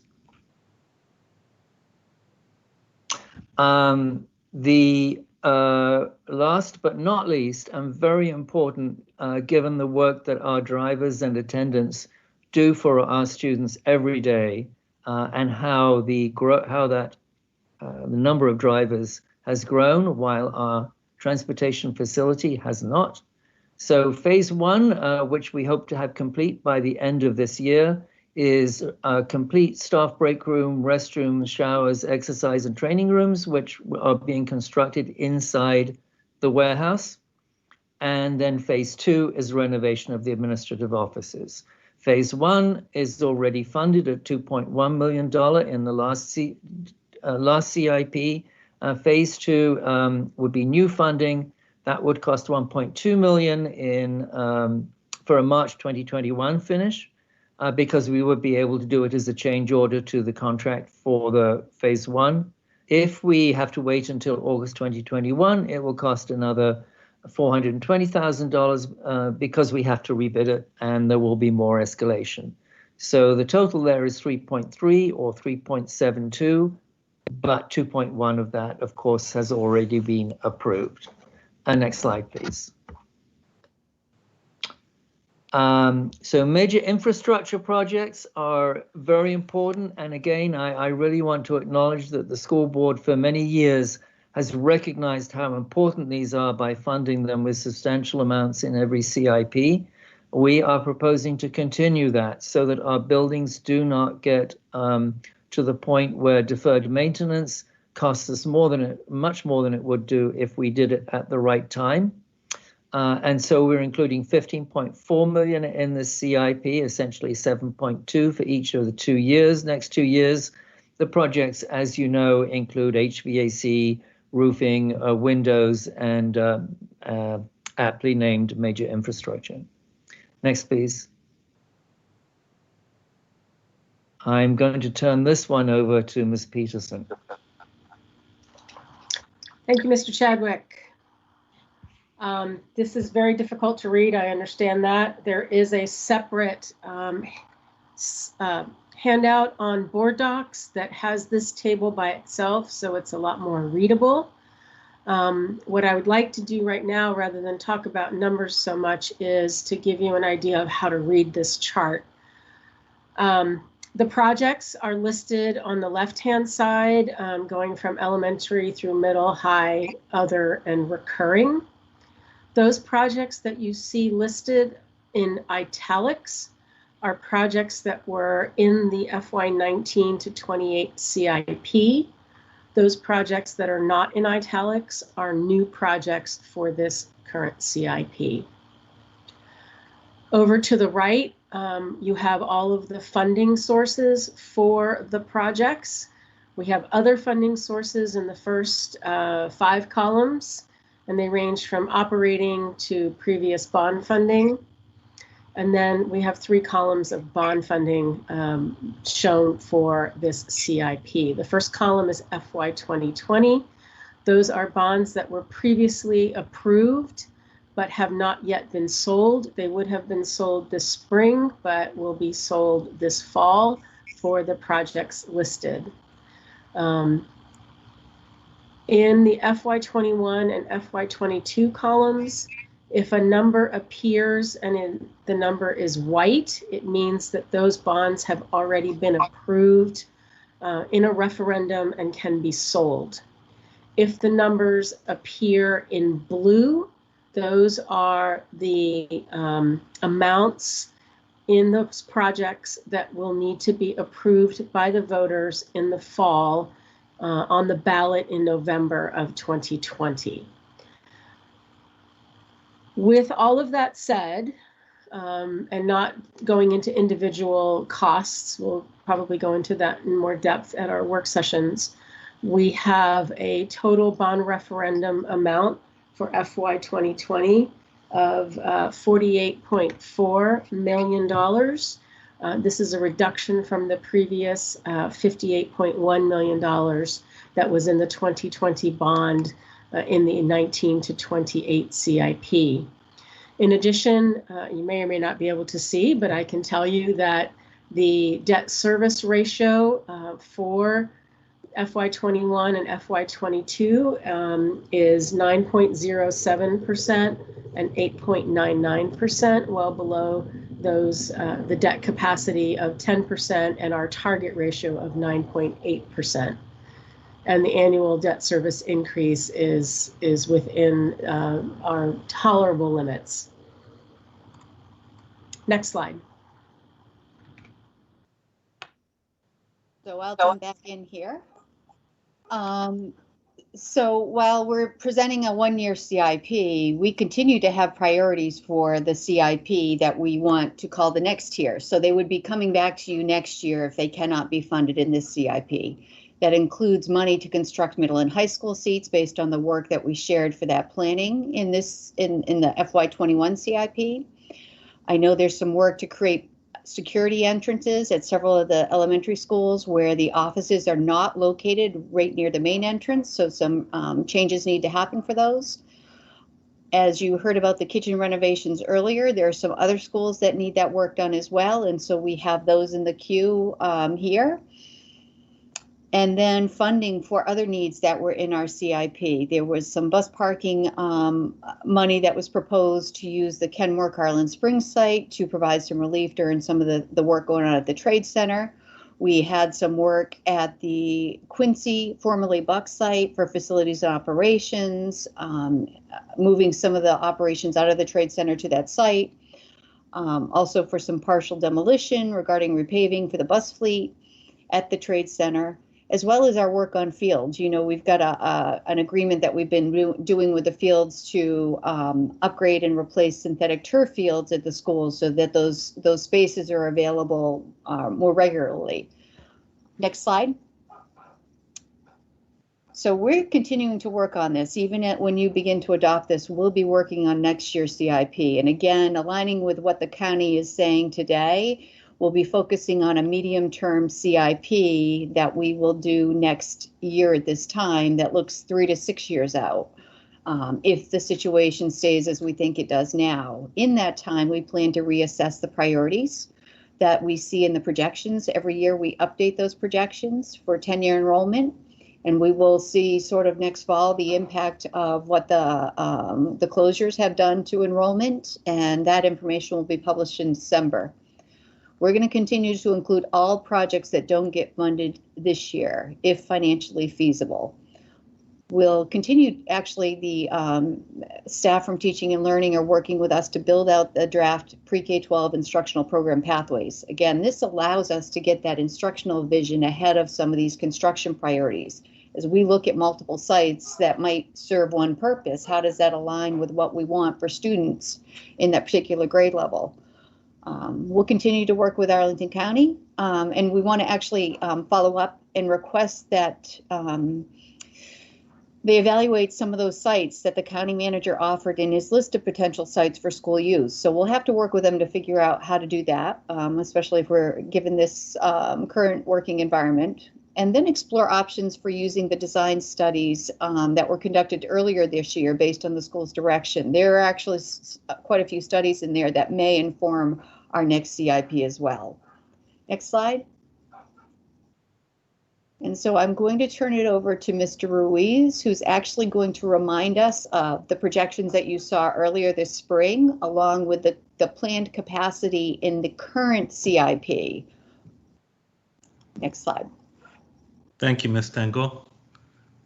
Yes, so this is slide 21 is a slide that you saw previously at a February 11th and May 13th work sessions regarding the CIP.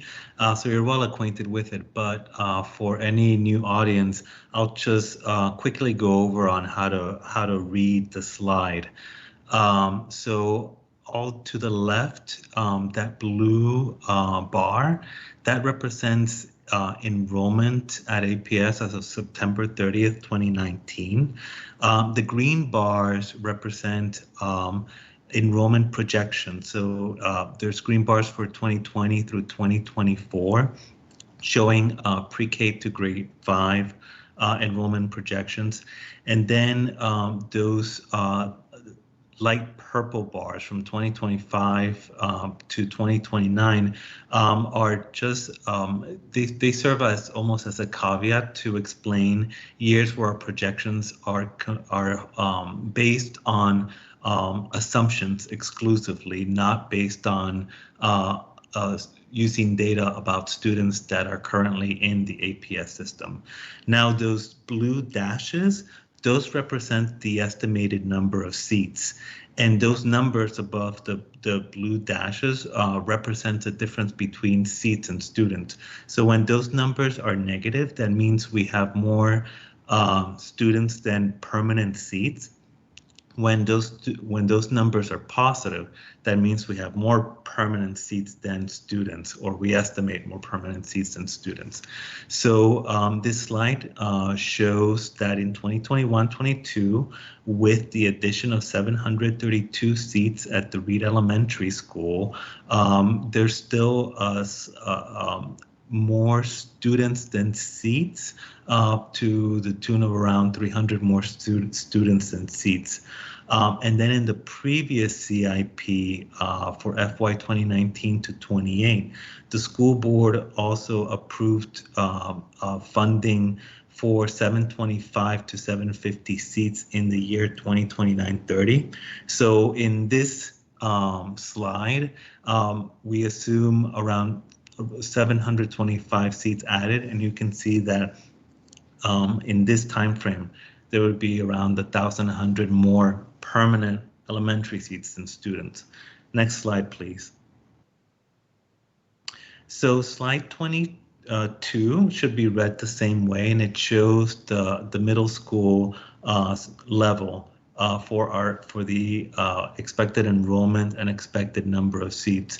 One thing that you will notice is that the blue dashes, those permanent seats, don't change in that period for the 10-year period from 2020 to 2029-30.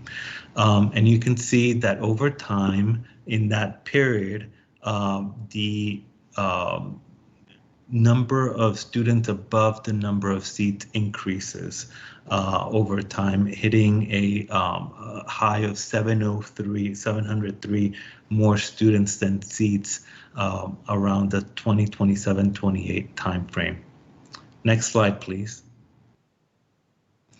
So this slide is one that we previewed at the May 13th work session last week. And again, it should be read similarly to the way to read the elementary and middle school slides. and it shows the addition of seats over time. So it shows additions of seats starting in 2019, 237 seats at Arlington Tech and the Heights, 80 seats at Arlington Tech in 2021. And here you see that by 2021, there's around 340 more students than seats. By 2021-22, the addition of 90 seats at Arlington Tech. And with that addition, even then, we expect around just under 100 more students than seats. Previously, for this slide that you had seen at the February 11th work session, that had included in that year 600 seats at the Ed Center, and there was for that time frame in that February slide, more seats than students for this year. So just bear that in mind that, with this CIP and the shifting of the 600 seats at the Education Center with a one-year delay to 2022-23, once those seats come online in 22-23, we expect around 90 more permanent high school seats than students. We're expecting continued enrollment growth. So by 2024-25, as was observed at the May 13th work session, we're expecting around 300 more students than permanent seats.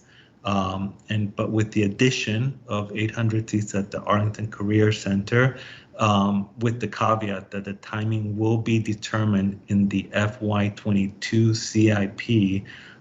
If those seats come online in 2025-26, we expect more permanent high school seats than students for that year, and continuing for up to the last year of the projections in 2029-30. Next slide, please. Now I'll turn it over to Ms. Stengel. Next slide, please. So I just want to remind you of the calendar, the timeline for the CIP. Tonight, after we're done with this, you'll hear about the Career Center expansion project concept design. We meet again next Wednesday to hold our first work session, and then following that, there's a public hearing on the proposed CIP. We'll have a second work session on June 2nd. And typically at these work sessions, what you do is you give us questions that you want us to come back with more information for your consideration as you build your CIP. The school board will present your proposed CIP on June 4th.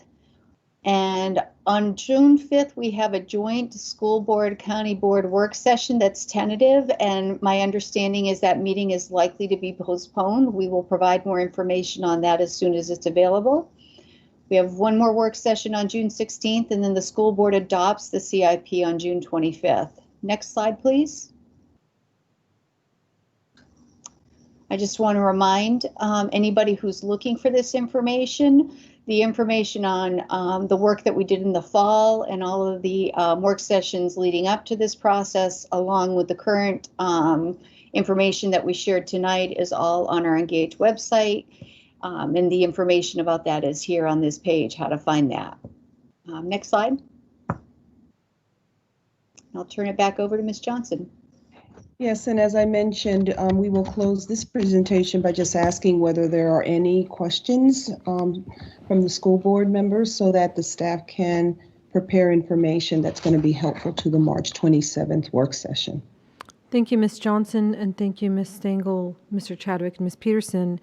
As has been mentioned, we will hold work sessions on the CIP, and we'll bring forward the school board's proposed CIP at our June 4th meeting, and we'll act on our final CIP on June 26th. I am going to see if my colleagues have questions. I did want to provide a quick update that regarding the joint work session with the county, we have confirmed that the June 5th joint county board school board work session will be canceled, and we're looking to reschedule it at a time between June 13th and June 25th. So we're hoping that is hopefully getting worked out, and we're hoping to have a new date provided for you, but we were able to confirm that the June 5th one is canceled and will be rescheduled, hopefully. So I'm going to see if my colleagues have questions. Mr. Goldstein, I'll start with you. Yes, thank you for the opportunity. I have several questions. I'm going to put them into, I guess, CIP question format and submit them, and expect to be talking about them at the work session next week rather than taking time to do it now. Thank you, Mr. Goldstein.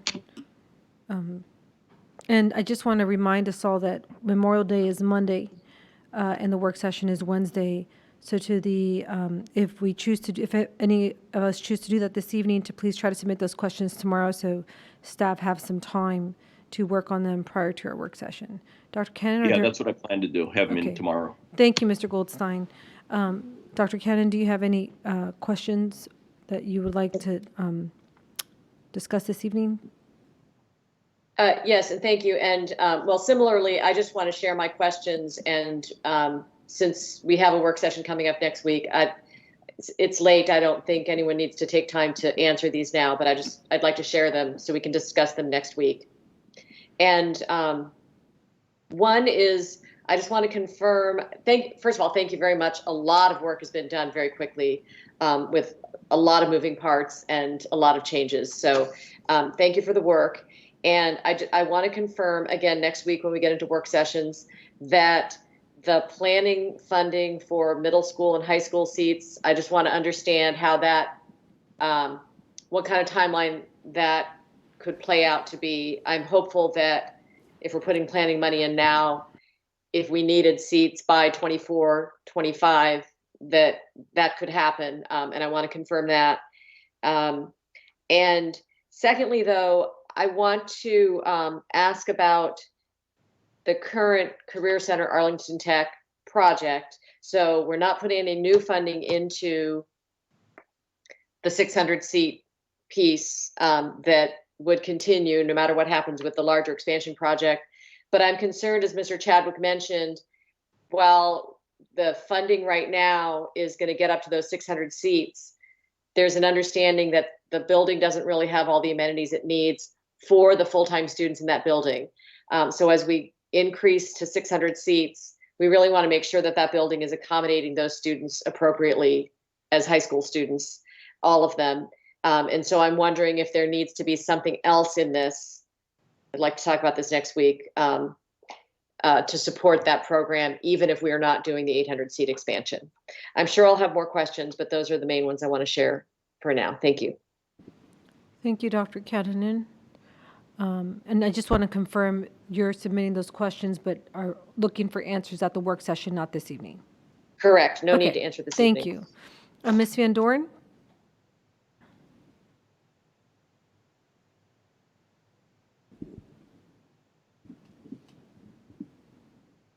Ms. Van Doren, do you have any questions?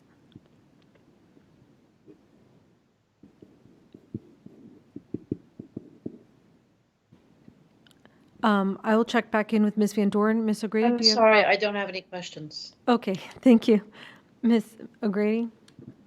Yes, I wanted to just first tell the staff, thank you so much for that very in-depth presentation. It was like a well-oiled relay with you all passing back and forth to one another. I know that took a lot of work to put this presentation together. I just wanted to share that as we're looking towards the work session, I will have questions regarding the high school seats, including the delay on the 600 seats, which puts us only behind 90 seats, it looks like in the 2022-23 school year. However, what I thought I heard in the presentation was that building would not open until January of that year. So that would actually put us, I think, at the beginning of the year behind possibly 600 plus 90 seats, if I understand that correctly. Additionally, I am trying to figure out also the impact of the delay of the 800 seats to see if it has a similar impact, in particular, the 2024-25 school year, where it looks like we're starting that year with 310 seats behind. It does not escape me that that may mean that students may have to choose to be at particular schools for 4 years. So, for example, if there's not enough space in an option program, they may be denied the opportunity of accessing that option program for the 4 years of their high school without the opportunity to be able to access it when we actually have additional seats in open capacity the following year. So I'd like for us to be able to address how we might be handling that. And I just also would say that I have concerns similar to Dr. Cannonen about the ability to ensure that our students who are at the Career Center / Arlington Tech, if they are there for several years and they don't have things like an auditorium or like a proper gym or other aspects that are in place at other schools, how we might be able to address that so that they are not waiting for those assets at that school that other students have at other comprehensive high schools. And so I would like to be able to understand how we can potentially provide those to those students, and so they don't have to wait for 800 more students to get to the school for them to earn the right to have those assets at the school. Thank you. Thank you, Ms. O'Grady. Ms. Peterson, I have a question for you on the slide that showed the table, the one that was a separate document.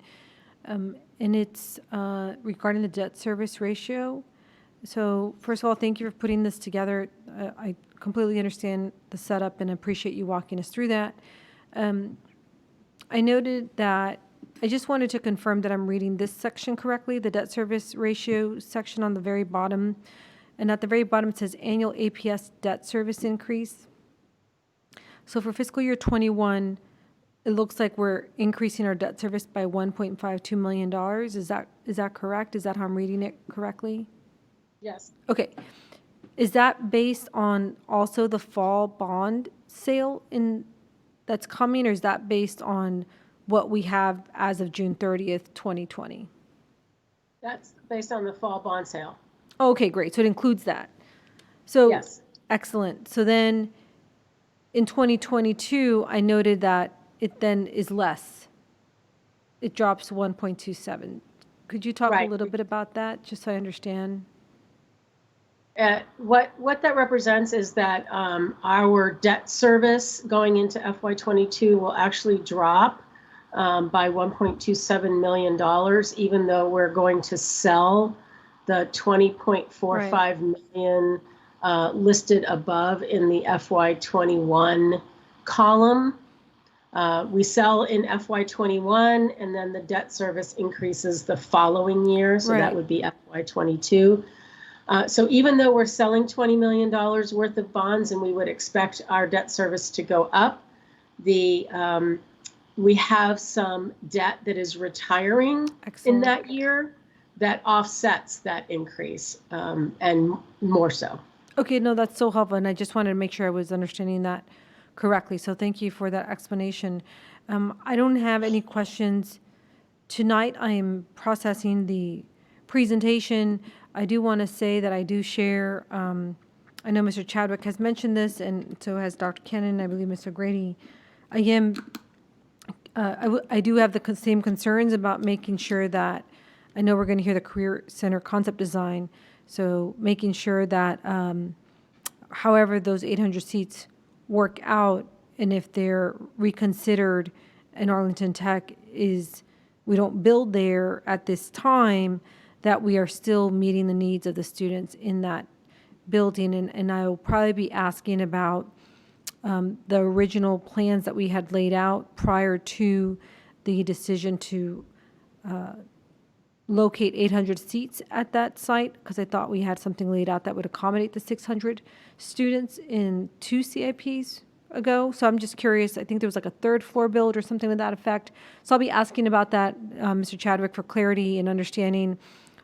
Did that design ever come out? What does that look like? What amenities does that provide? What is the cost of that? et cetera. And if I'm incorrect, you can then provide that clarity at the work session. So that's all I have this evening on this. Thank you all for the presentation again, and we look forward to the work session on Wednesday. And we'll try to submit questions prior to then if we have them. Otherwise, we'll address them at the work session. And the work session, again, is from 5 to 7 p.m. So we will hear the Arlington Career Center Expansion Project concept design. And I believe that I'll allow Ms. Johnson to introduce a staff member who will be presenting that. And that would be Mr. John Chadwick, so I'll turn it over to him. Thank you, Ms. Johnson. If we could have the first slide, please. So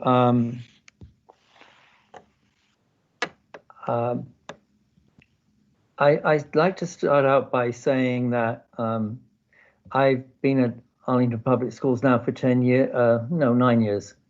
And I've been involved in projects at the Career Center for all of them. And I think that the Career Center rocks. It's an amazing place and wonderful things go on there. So I'm a huge advocate of it. It is, however, an incredibly complex project to expand that school. And particularly when we have to expand it with all sorts of programs and students in the school that have to carry on as normally as possible. So before I start, and I'm afraid this is a little long for a school board presentation, but what it does is it reflects the work of a huge number of people who participated in this. And I just have to thank some of them. And if I leave, and I'm trying to do groups rather than individuals because I couldn't possibly do that. I want to recognize the Career Center Working Group and the work that it did that led up to this. We have a Public Facilities Review Committee that is chaired by Jim Nantelme for this project. We have a Building Level Planning Committee that is chaired by Ted Black for this project. We have an amazing team from the Career Center led by the principal, Margaret Chung, and her staff. We have an outstanding team from Stantec Architecture who have been working with us now on this project almost as long as I have and have been very diligent and patient. And then we have many, many community members who have been interested in this project, which will have such an important influence or effect on their neighborhoods and on their students. So if I've left anybody out, I really apologize. Well, I should also thank Dr. Kahneman, who has been a staunch school board advocate on all of our meetings, and Katie Crystal also, who has been the representative for the county board, many meetings in person and pre-meetings with county staff. So I'm going to try to go through this fairly quickly, but as I say, we've been working on this for a very long time. That's not that easy to do. We're going to talk a little bit about the educational specifications, some aspects of the site design. As you know, there was an initial design which came in quite substantially over budget, and there has been a redesign to bring the building down much closer to the budget, or rather to the funding approved by the school board in the 2019 to 28 CIP. And then I'm going to finish with some recommendations. Next slide, please.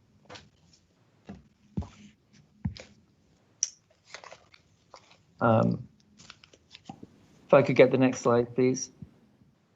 Okay, and please carry on. So just a reminder to everybody that there is a web page with a vast amount of information on it about the process that we've been through and the various iterations of the design and presentations from every meeting. Next slide, please. This was the original charge, which we put an awful lot of effort into for the 800 seats, expansion of Arlington Tech to 600 seats. The two projects are to some extent blended. High school gym, assembly space, performing arts center, cafeteria, a multi-use outdoor synthetic turf field, 400 to 500 space parking garage, the or parking, I should say, the Columbia Pike Library to remain in place, replacement, enhancement, and/or expansion of all special facilities for the existing Career Center programs that may be demolished or altered in order to make way for the larger project, and to plan for future phases of expansion to allow as many different options as possible for phasing and for future additions to the Career Center, so that we're viewing this as, if you like, a planned unit development or a master plan where we don't know where it will end up, but we're making sure that we're planning phases and planning it in such a way that we're limiting future additions and future development as little as possible. Next, please. The CIP, the BLPC, the PFRC, the Career Center Working Group, and the EdSpecs are the columns on which we are building or the underpinnings on which we're building the Arlington Career Center expansion project. Next, please. There have been 10 meetings altogether. There was a community meeting earlier on. We had another community meeting on Tuesday night with a revised concept design. The BLPC and the PFRC have been hard at work, and we are attempting to schedule another meeting with the BLPC and the PFRC to review where we are with the project, and that we're trying to schedule before the school board takes any action on this in the CIP on the June 25th. The meeting that we had on Tuesday was a community meeting. It was not a BLPC PFRC meeting, though, of course, the chairs of the BLPC and the PFRC and the members were invited to attend the meeting. It was conducted by APS. Next, please. Let's take a little bit of a look at the EdSpecs. They were developed through a series of collaborative meetings with representatives from teaching and learning, the Career Center, and facilities and operations.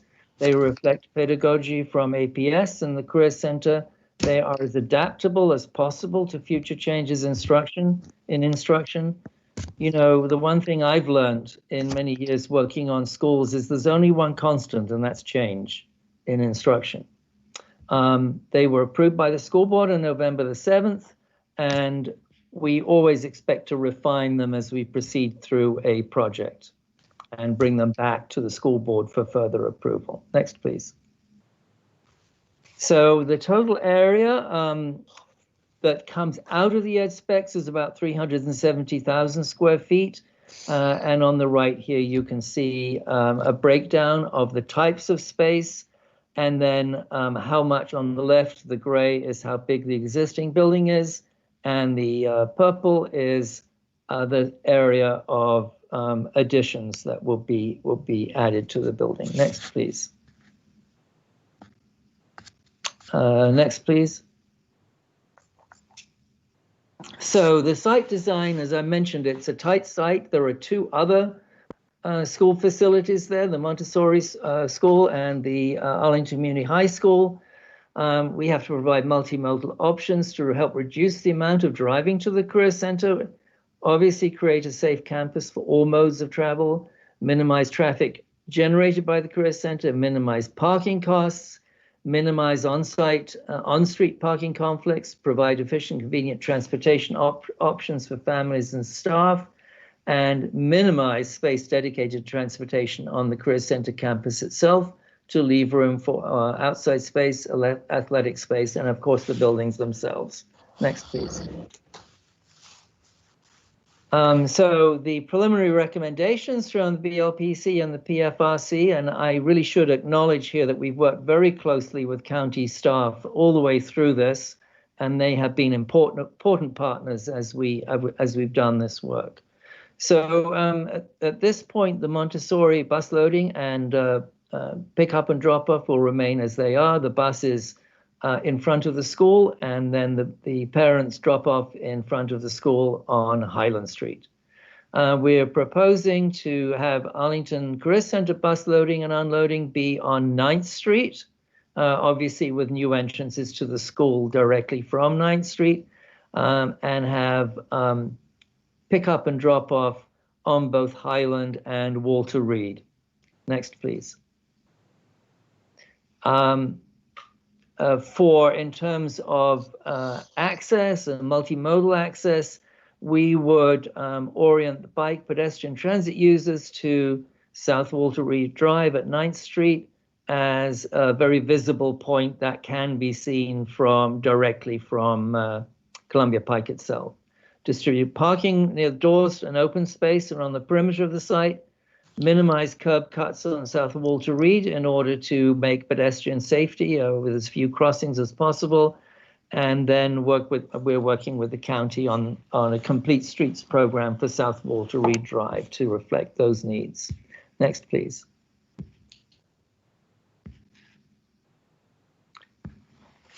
So the preliminary recommendations we've come up with and agreed with the county, and I think we've agreed pretty much with the community, that we need about 420 spaces for the 3 schools and for the library, of course, because that will remain. APS prefers to accommodate all peak demand on site. That's the 420 spaces. There is some concern about that from county staff. The BLPC charge required multiple options for providing on-site parking, and at this point there is some lack of consensus between APS, Arlington County, the BLPC, and the PFRC on the location and nature of the on-site parking. We'll talk about that a little bit later on. Next, please. So there are some really serious considerations that we have to take into account when we're looking at the quantity and location of on-site parking on this particular property. The really good thing that I have to explain is that unlike the Fleet building, or for that matter, the Heights building, we aren't considering and don't need to consider parking underneath the building, which means digging a huge hole before we even start building the building on top. So that means that we can separate the design of the building to a very large extent from the design and location of the parking. And that is what we have done. So when we're looking at the parking, these are the things we have to think about. How do we keep safe school operations during construction and minimize disruption to the school? How do we think about initial capital costs and ongoing operational maintenance costs? Structured parking can be very expensive to maintain, and it's ongoing. You have it forever. How do we phase construction, and how do we provide parking for staff, teachers, and visitors for all 3 schools during construction? Do we provide it on-site? Are we able to provide any off-site? How do we do that? There are some trade-offs. We would very much like to have a geothermal well field to reduce the costs of utilities on this site and make it have as low an energy use intensity as possible, like our other schools. But we can't put a geothermal well field underneath the parking structure. There are also stormwater management issues, and I should say there are opportunities too, where we work very closely with the county to help the county reach its broader goals for stormwater management in the county. Then when we're looking at where the parking goes, we have to look at the impact on flexibility for future development of the site. And of course, maybe to look at the ability to modify, either expand or reduce as parking demand changes. Next slide, please. So now I'm going to go through as quickly as I can without being unintelligible the initial design that was the last one reviewed by the Building Level Planning Committee and the Public Facilities Review Committee formally. Then we will go into the revised design that was presented at the community meeting on Tuesday evening. So there were some principles that came out about the Career Center that the Career Center staff were very, very eager to maintain in a much larger building. The Career Center is a wonderful community of smaller programs where they all respect one another, they all belong, and they all work with one another. They really don't want any of the smaller programs to get lost in a much larger school. So that really became a design principle of how do we create those places within the school with which certain programs can identify themselves, but they remain part of the larger whole. So they have an identity, but they're part of the overall Career Center. And indeed, as a whole, the different instructional programs and students, how do we unite them as a community of learners where all are treated as equitably as possible? Next slide, please. So we've started to, as I say, it's a very complex site, and we've had to lay the pieces out very carefully. On this site, the black is what will remain of the existing building. The white outline is what will be demolished in phases, and then the orange, the gray, and the green are new. So number one is relocating the auto programs and some of the other CTE spaces from those from the back of the school that will eventually be demolished to a new building or a new addition on South Highland Street, one level below grade and 2 levels above grade. Number two is where the gym and auditorium would go. Number three is a service location, and that would be that will be some sort of a enclosed facility, so it only has an overhead door to the street. And then number four is maximizing the height at the corner of South Walter Reed Drive and 9th Street, which comes an idea which comes as far back as the Career Center Working Group, really wanting to emphasize the presence of the Career Center site, or the Career Center, and make it visible and prominent from Columbia Pike itself. Next, please.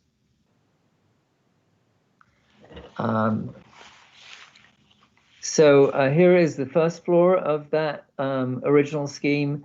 Main visitor entry is on the corner on the bottom right of this drawing from South Walter Reed Drive. Columbia Pike Library remains where it is. Main office is right by the entrance. The first edition, you can see where it says phase one is on the left with the shops, the auto repair and body shop. And then you can see a gymnasium, which is actually the floor of the gymnasium is one level below grade. So when you enter, you're looking into the upper level of the gym.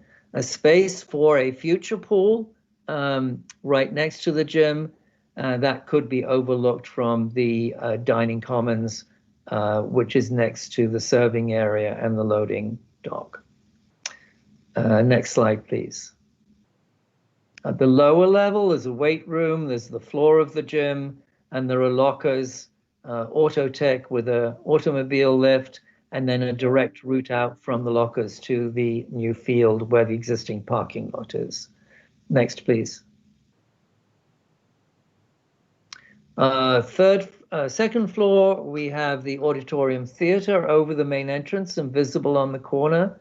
Upper level of the gym, what would be the upper level of the pool if it was built in the future, the auxiliary gym, some fitness, and then a rearrangement of many of the classrooms to create those focal areas and remove all of the dead-end corridors. So classrooms and labs on the second floor. Next slide, please. Now we're getting up to the roof, and this comes back to what Ms. Talento was asking about with building on the roof. You can see here that we do have in this initial phase a media center, which links to that atrium space in the school and actually can be seen from it with a new vertical access, becoming almost like the brains or the center of the building, with potential for future expansion on the roof. more classrooms and labs over the gymnasium, more classrooms and labs, and a black box theater over the portion of the building that's facing Walter Reed Drive, and then the auditorium below. Next slide, please. And then we go up to the 4th floor, again with more classrooms and labs, and the 5th floor. Next slide, please, where we have some of the art rooms and the music rooms, which of course are higher spaces, so can actually increase that view of the building and the mass of the building on the corner that will be seen from Columbia Pike. In this scheme, we were building the 4th floor for future expansion as well. Next slide, please. So the 2819 to 28 CIP considered 2 major project phases. School year 23-24, so that's in the fall of 2023, we would deliver the athletic field and parking garage. And in the fall of 25, for the 25-26 school year, we would deliver the 800-seat addition and the performing arts facility. After extensive exploration during concept design, staff has concluded, along with the design team, that completion of the athletic field prior to the 800-seat addition is not desirable because the area is needed to support continued school operations and construction logistics. Next slide, please. So in terms of phasing, we're looking at phase 1 is the addition along Highland Street. Phase 2 is the south addition along 9th Street. Phase 3 is renovation of the existing building. And phase 4 is some of the site work. Completion of the garage really depends on which option is selected. Next, please. So let's now talk about how we estimate cost and how we got to where we are now. So we do what I think is the best way of making sure that we have as accurate cost estimates as we can, which are needed for the important decisions we make upon them. So we have 2 teams who prepare different estimates. The architect engineering team has an estimator on their team, and the construction manager at risk they do the estimating as well. They prepare independent estimates.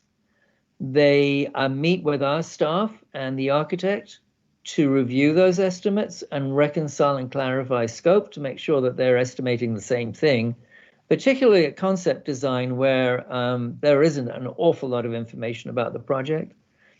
And then they provide revised estimates that are reconciled based on those reconciliation efforts.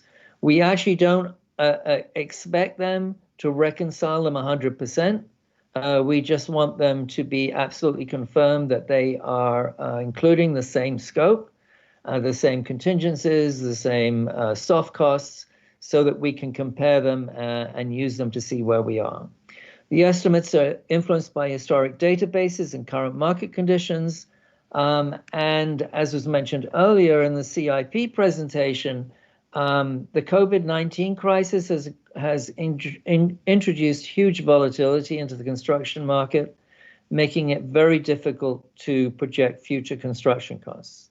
So all of the costs that you're going to see today that I will present to you are 2020 costs, pre-COVID-19, and not escalated in any way, or for that matter, not reduced in any way. Typically, over the last 10 years, we've seen escalation values of between 3 and 5% per annum in this region, and we've generally used 4 or 5% in our estimates. So at this point, we really do not know what impact COVID-19 will have on construction, labor, and materials. Next, please.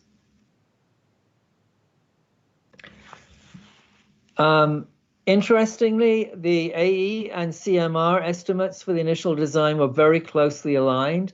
but they both exceeded the funding approved in the 2019 to 28 CIP, or rather indicated in the 2019 to 28 CIP. The overage is largely attributable to three items. The first is the square footage of the project, including demolition, and then we have to rebuild that space, and new construction grew considerably from the assumption that formed the basis of the CIP. The design and construction phasing became extremely complex, more than we anticipated, and there was a sharp increase in those 2 years in construction cost per square foot. Next, please. So I'm not going to ask you to look at every line on here, but you will see that the building and the garage costs were separated from one another. So phase one of the building was the West Addition. That came to 29.5 million. The South Addition came to just over 100, just under 182 million. Renovation, another 47.5 million, and site work at 11.8 million, for a total of 270 million, 270,570,000. That's without the garage. The garage is ranged with the three options we had. One under the field was estimated at 41.32 million. One on the corner of Walter Reed and 7th Street, above ground at 19.6 million, and then one at Walter Reed and 7th Street below ground at about 33.5 million. So added together, you can see that those numbers came in substantially over the 184.7 million that have been included in the CIP. Next slide, please. So we went back to the drawing board, and our Stantec team was very willing and able to do that. And Gil Bain, our construction manager, rolled up their sleeves to figure out how to do this. So these are the things that we did. We minimized excavation below grade, that huge lower level area, which reduced the cost, and we also reduced underpinning of the existing building. In that design, the lower level was basically going right up to the edge of the building, which meant that we have to underpin the existing career center building, and actually that would have to happen while the building was occupied, which is not desirable. Underpinning is a very expensive and time-consuming proposition. We simplified the building structure and the exterior enclosure. We maximized the addition above the existing structure, since that doesn't require foundations and can be built quite easily on top of the existing concrete building. We simplified construction phasing and logistics. We considered options to reduce building square footage, and we came up with an alternative location for the future pool, because where it was put in the scheme involved a lot of costs in the initial project in order to make sure that it could happen at a later date without undue disruption or cost to the existing building. Next slide, please. This slide shows the massing of the two buildings. The one thing that we also did was ask the team to look at building the auditorium theater, possibly with classrooms over it, as a later phase, as a way of reducing the overall cost of the building. The theater had not actually been anticipated at the time that the funding was included in the last CIP. And as you mentioned earlier, we accommodate a future pool where the Fenwick building currently is. A little hard to tell from this, there are more slides coming, but there isn't a huge difference in the massing of the building, or indeed in the way that it addresses the street or creates spaces around it that will be used also by the community. Next, please. So in this scheme, you'll see the entrance remains right close to the corner of Walter Reed Drive and 9th. The gymnasiums come out of the ground. The future auditorium is also on grade.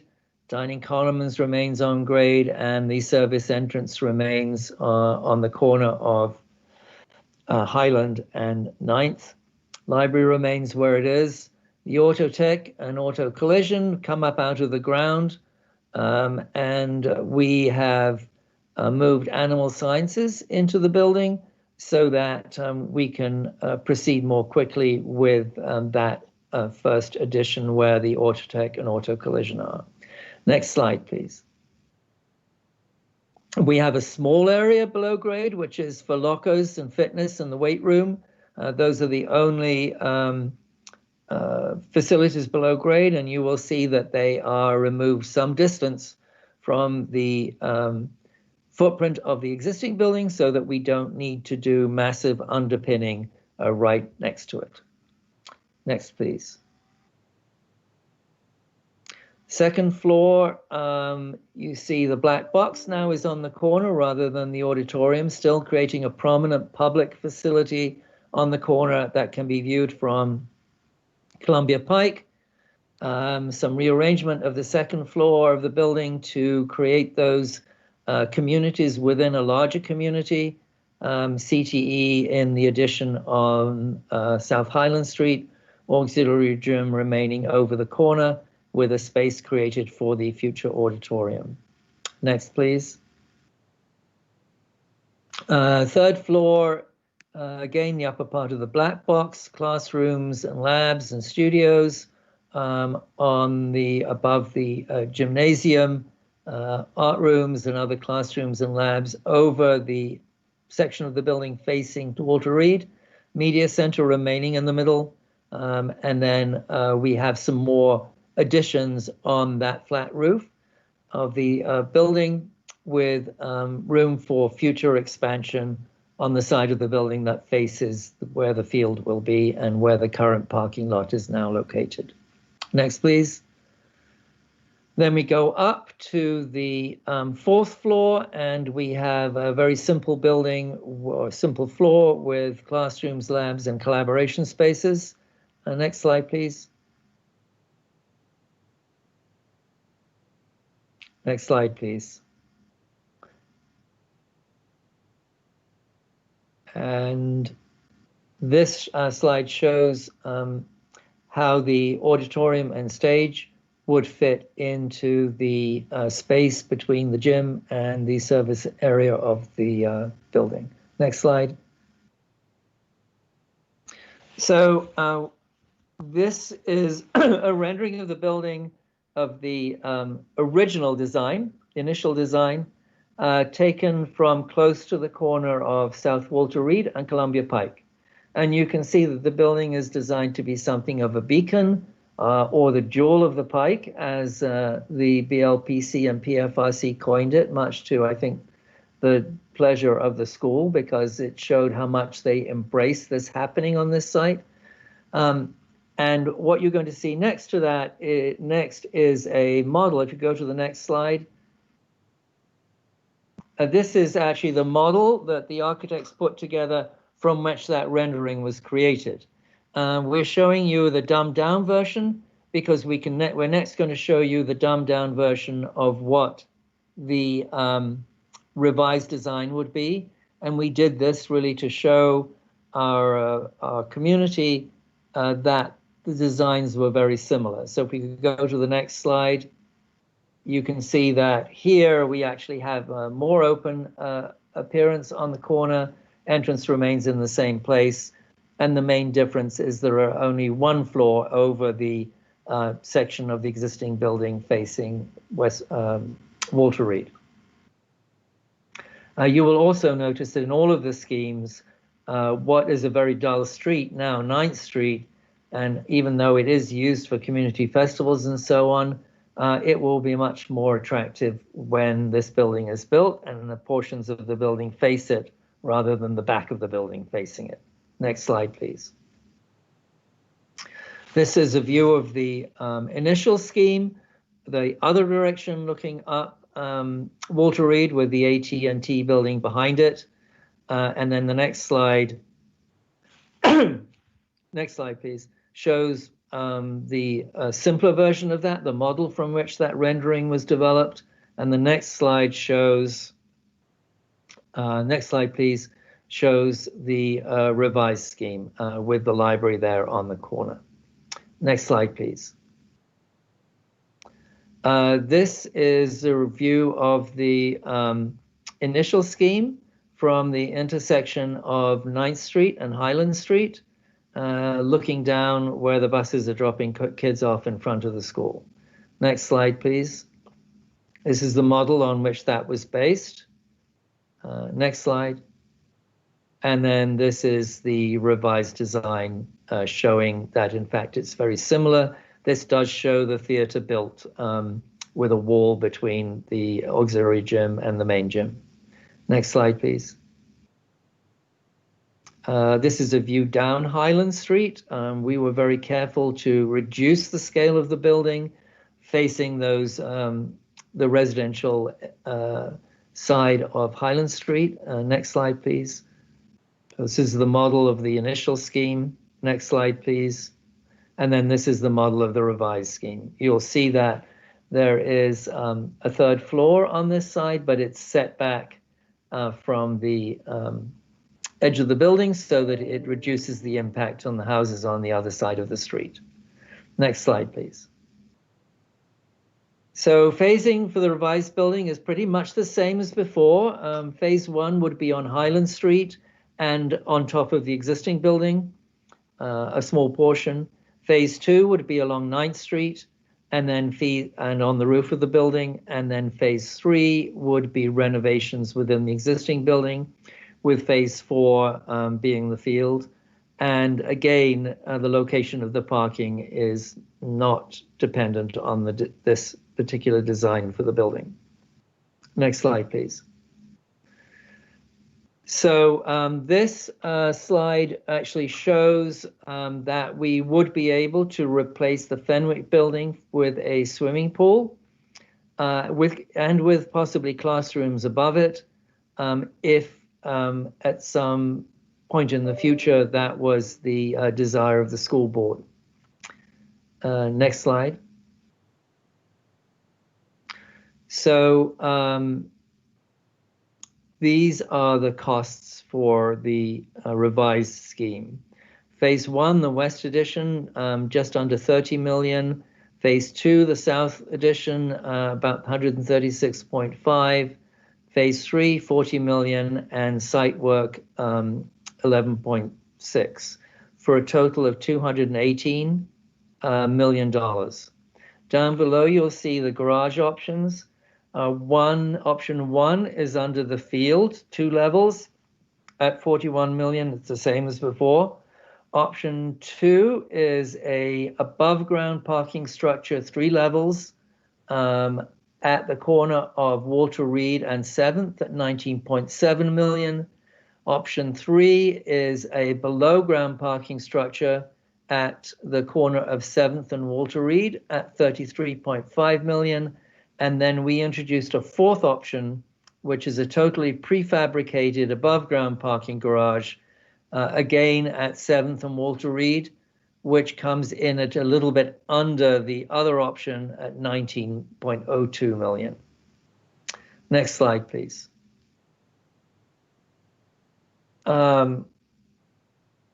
So just as a summary, the total project cost, as to remind you, was identified in the 2019 to 28 CIP was 184.7 million.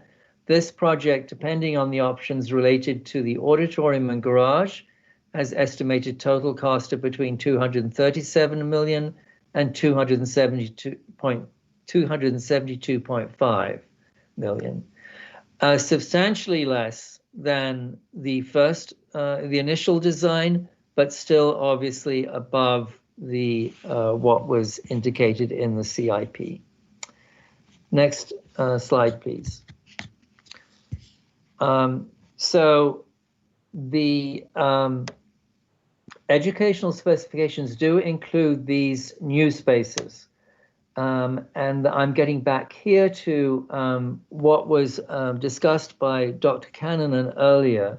These are the spaces that the current programs at the Career Center, Arlington Tech, the Academic Academy, the PEP program, the English Learners Academy, that they lack. So there are high school students in this school that don't have a gymnasium and locker rooms. They have a gymnasium, they have some locker rooms, but they're not what is expected for a high school. They don't have a theater auditorium and all those sports spaces that go with that. They don't have a full-size cafeteria. They have a small library, and you all know how important a library is to the life of a high school. They have limited music and art classrooms, and they have no outdoor field space, or at least they had none until we took the relocatables away from what was formerly the Henry School, and that will be restored so that they will be able to use it when school returns in the fall. So the 800 seats in field required demolishing and rebuilding some existing spaces and building a parking structure. The complexity of construction, the phasing to maintain and grow existing enrollment through construction add costs, and cost escalation has not been determined yet. We can't. Next slide, please. So very, very reluctantly, we are forced to recognize that the estimated total project cost of the revised design still substantially exceeds funding approved for the project in the 2019 to 28 CIP, and that debt capacity to fund the project will likely be reduced in future CIPs due to the impact of COVID-19 on the Arlington and national economies. So this is the recommendation that we postpone approval of concept design, that we evaluate other options, timelines, and phasing for creating the 800 seats at the Career Center and or at other locations, that we evaluate other options, timelines, and phasing for creating those spaces at Arlington Tech and the other instructional programs at the Career Center are lacking as soon as possible. And we recognize the continued need for those 800 seats in the CIP to be approved on June 25th, which you saw was there in the interim superintendent's recommendation. We evaluate options for 800 seats during the 2020-21 school year, along with options for the middle school seats, and we include them as capital projects to provide those 800 seats in the CIP to be adopted in June 2021. Thank you. Thank you, Mr. Chadwick, for the presentation. There's an echo, so I'm going to work through that. I'm going to open up the floor to my colleagues for questions. And I know that was a very long presentation, but a lot of detail, and it really displays all of the work that you and the team and the Career Center, BLPC, PFRC have done. And so thank you for sharing all of that with us, Mr. Chadwick. I'll start with Mr. Goldstein. Do you have any questions? I will eventually have a million questions. I don't have them at the moment. Instead, I have some things I want to say to relate my thoughts about this. John, thank you for the very meaty presentation. I'm going to start with a unfortunately not terribly brief history of how we got here. We're now looking at a project that's 218 million plus. Is that correct? Plus parking, plus escalation? Yes. Yeah, they're not included in the 218. So the 218 is what, 33 million above what our cap was from the previous CIP, 33 million above the 185, again, plus parking and plus escalation, annual escalation. So this board has demanded over probably the last 4 or 5 years that staff create on the Career Center campus that they either not touch or include or expand or accelerate a large group of features on that campus. So we have demanded that staff add the Arlington Community High School, which, as everybody knows, spent many years looking for a permanent home, that we add Montessori, that we expand the culinary arts program, that we maintain, when I say we, I mean staff, maintain the animal science program, that they include the on-site parking, that they expand Arlington Tech to 600 seats, that they add 800 more high school seats on the Career Center campus, that they include athletic space, that they include space in the community, in the Columbia Pike Library, that they maintain all the existing Career Center programs, they accelerate new seats and parking, and this is just the stuff that I could remember off the top of my head, and there's probably more. All of these things happened at meeting after meeting after meeting after meeting in the last several years. The result has been to hamstring staff as they try and figure out what they can trade and accommodate all of these things that the board has requested and demanded over the years. And now we see what the result is. And the result is 85 million over the cap, which has been whittled down to 33 million, but of course, as I said, doesn't include parking or escalation. So what I would like to see is that we stop hamstringing staff with a bunch of demands, and we ask them to put everything on the table without restrictions and come up with a way to accommodate the growth that we are looking at in elementary and middle and high school seats. And that recommendation from staff, I think, needs to be a combined recommendation, combined consensus from finance, teaching and learning, facilities and operations, and planning and evaluation. That's what I'm looking for. I can't see myself approving, I can't see this board approving 33 million plus in addition to the cap, over the cap, given our current financial situation because of all the things that have been said earlier this evening. So that's what I want to see happen. Take the restrictions off and let's see staff's best thinking on how we're going to do this, how we're going to accommodate the needs. So those are my comments. Thank you. Thank you, Mr. Goldstein. Dr. Cannon? Yes, thank you. I want to start, Ms. Talento, we don't have public comment at our meetings right now. And normally when we would see a project at this point, the BLPC and PFRC chairs might come and share their comments. And I'm the liaison to this project, as Mr. Chadwick mentioned. It's been an amazing experience, a lot of engaged, passionate community members and staff, really energized staff when it's come to this project. But I want to start by sharing a letter that the chair of the BLPC wrote, Ted Black, because he can't do a public comment. He asked me to share this letter, and it's fairly brief. It says, Dear Chair Talento and school board members, the Arlington Career Center Expansion Project, BLPC and PFRC have not completed a review of the Arlington Career Center concept design, and the recommendation To postpone approval of the concept design will enable the Arlington community to consider a range of options that meet the requirements for the project.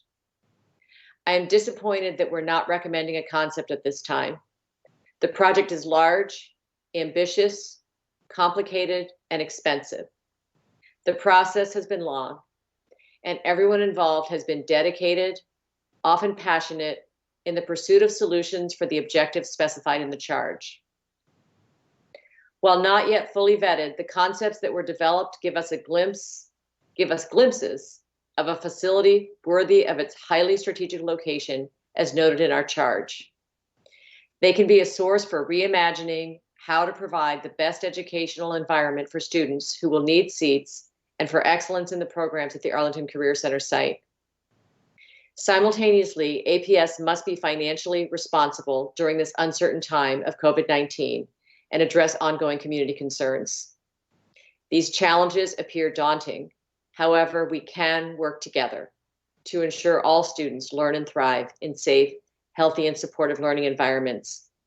Thank you to all who have shaped and developed the current concepts. And it's signed Ted Black, the chair of the Arlington Career Center Expansion Project, BLPC. I want to thank Ted, of course, and as John mentioned, the PFRC chair, Jim Lantelmi, staff, our architect friends at Stantec. The bottom line, as Ted said, this is a beautiful project. It's ambitious. It truly lived up to the name that the Career Center Working Group mentioned a number of times, the jewel of the pike. I'm personally devastated. I believe in this project. I continue to believe in this project. This has been an opportunity to not only create an amazing school for the neighborhood, for the larger community, opportunities for students. It is also the kind of thing we believe we can do in Arlington, which is to truly invest in something wonderful for our full community. You know, everything we believe in, transit friendly, the part of Arlington that we believe in revitalizing.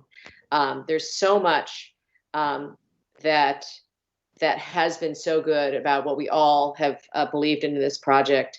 I continue to believe in what we do at the Career Center, the programs, the students.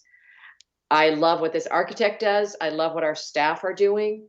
And I am hopeful that as we figure out what to do next, working with our staff, with each other, with the community, with our BLPC and PFRC chairs, I am hopeful that we will continue to support those programs, the students, the staff, and continue to contribute to the neighborhood and the vibrancy and livability of that neighborhood.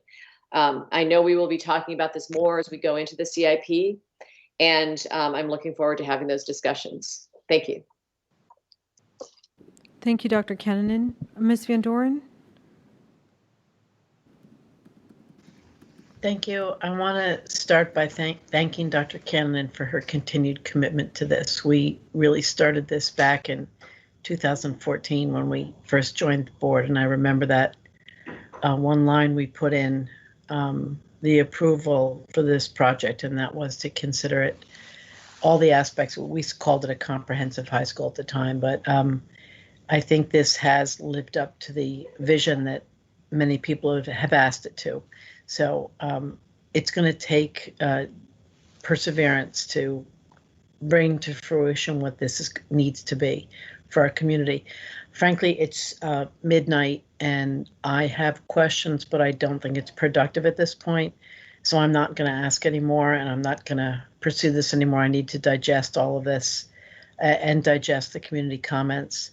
So I would really hope that maybe we could have set aside some time in an upcoming work session to come back, maybe even hear from the community a little bit, breathe a little bit and think about it, because I don't think in the height of a pandemic and in the face of such a high overrun in the cost that it's the right moment to for me to pontificate about it, so I'm not going to. But I would love an opportunity later on when we all can to talk some more about it and think, and I prefer to see it there to be opportunities here rather than insurmountable challenges. Thanks. Thank you, Ms. Van Doren. And I'm going to turn to Ms. O'Grady in a moment, but Mr. Chadwick, I know we have not discussed the agenda for the 27th, but is there an opportunity on the 27th to discuss the Career Center? We won't be able to start earlier or delay due to the public hearing. Sometimes we add a half an hour. But I know we have a work session on the 27th and then one on the 2nd of June. And I'm not sure if this was part of either of those agenda items. I think there will be some time to talk about it, but I think that maybe it would be worth devoting a special meeting or one of the meetings to a discussion of this project and to how we can proceed and maybe achieve that vision over a bit longer. So what I'll do is I'll work with Miss Elliott to see if the meeting on the 4th can be extended 30 minutes to an hour to focus on this particular project. It'll give us some time to discuss the recommended CIP on Wednesday the 27th, go over the projects that were outlined earlier today, discuss a little bit, touch on this, and then maybe dive a little deeper on the June 4th as we prepare for our proposed CIP. So I'll work with you on that, but I only mentioned that tonight because I think it is late and my colleagues have a lot of questions, and I want to make sure they know we'll find an opportunity to discuss it, and I'm expecting that'll be at the June 4th work session. At this time. Thank you, Mr. Chadwick. Ms. O'Grady? Thank you, Chair Talento, and that's the benefit of me being here and you being able to see that I've written down a lot of questions. So therefore, trying to keep us on task and not turning into pumpkins. I appreciate you figuring out a way for me to ask those questions later. First, I just wanted to tell everyone who worked on the BLPC and Ted Black, thank you. Being on a member of a BLPC before with Fleet, I know how invested everyone gets in with the opportunity to dream and build something in your community. And this is the same community that is looking at the Career Center plan. So I know how invested people get, and I saw it being the liaison for the school board for the Reed building as well. So I know that this is probably incredibly disappointing to everyone who worked on this and really dreamed and tried to figure out how to make all of the things that they felt were necessary for that building for our students work, and then to come back and find that it is way outside of the scope of the price that we thought we could afford then. And what we thought we could afford then is even more complicated from what we can potentially afford now. And so I thank you for your service and your work, and I hope we can figure out in the future how to get your insight into what may turn out to be a change in what you first envisioned. This project is way above budget, and it will be hard for us to be able to proceed with your vision. I would like to say, as we look at moving forward on this project and we look at the phasing, as I mentioned earlier, I will be interested in figuring out how we can continue to serve the needs of the students who are acting as the catalyst for this vision now, and making sure that as they go through their academic career, they have the facilities that they need as they build the groundwork for future students to come. And so I would ask, as we look at this in the future, we try to figure out how the phasing can actually benefit the students who are in the current programs at the Career Center site, and build the extra seats later. So I really think that that's very important. I would also ask that we look at the most affordable way to add the proper cafeteria, gymnasium, auditorium, and other assets by looking at some of the price tag escalators, which included demolition and rebuilding. So I look forward to having those discussions. I have lots of questions. I'll look forward to the other opportunity to ask them later, or may add them through a written request because of the time. Thank you very much for the presentation, Mr. Chadwick. As usual, I can tell you put your heart and soul into everything that you do, and I know this is a tough night for you as well. I've enjoyed working alongside of you to see your visions come forth, and I know that this is also tough for you. Thank you. Thank you. Thank you, Ms. O'Grady. I do not have questions at this time. I am absorbing the presentation. I did have an opportunity to review it earlier, and even in the second review, there's a lot to take there. I want to just share the thanks to all of the community members, Career Center BOPC members, and PFRC, the Career Center Working Group, John and your team, Principal Chung and her team, and Barbara as our liaison. This is really extraordinary work, and I have to respectfully disagree with Mr. Goldstein on his comments. I don't believe that our board demanded anything. We made a lot of votes throughout the processes that were here, and when we look at the Wilson site that serves between 700 and 800 seats, that project at the 2017-2026 CIP was at $100.8 million, and we now are looking at adding an $18 million garage. So let's round up and say $120 million, and it serves 700 to 800 students. And it has all of the amenities that we are asking at this particular site, and this particular site will be serving 2,000 students. When you count 800 students plus 600 students on Arlington Tech, plus the 300 students that rotate there throughout the day from our comprehensive schools. We're now at 1,700, plus the 200 students that are there every day for this programs that we have.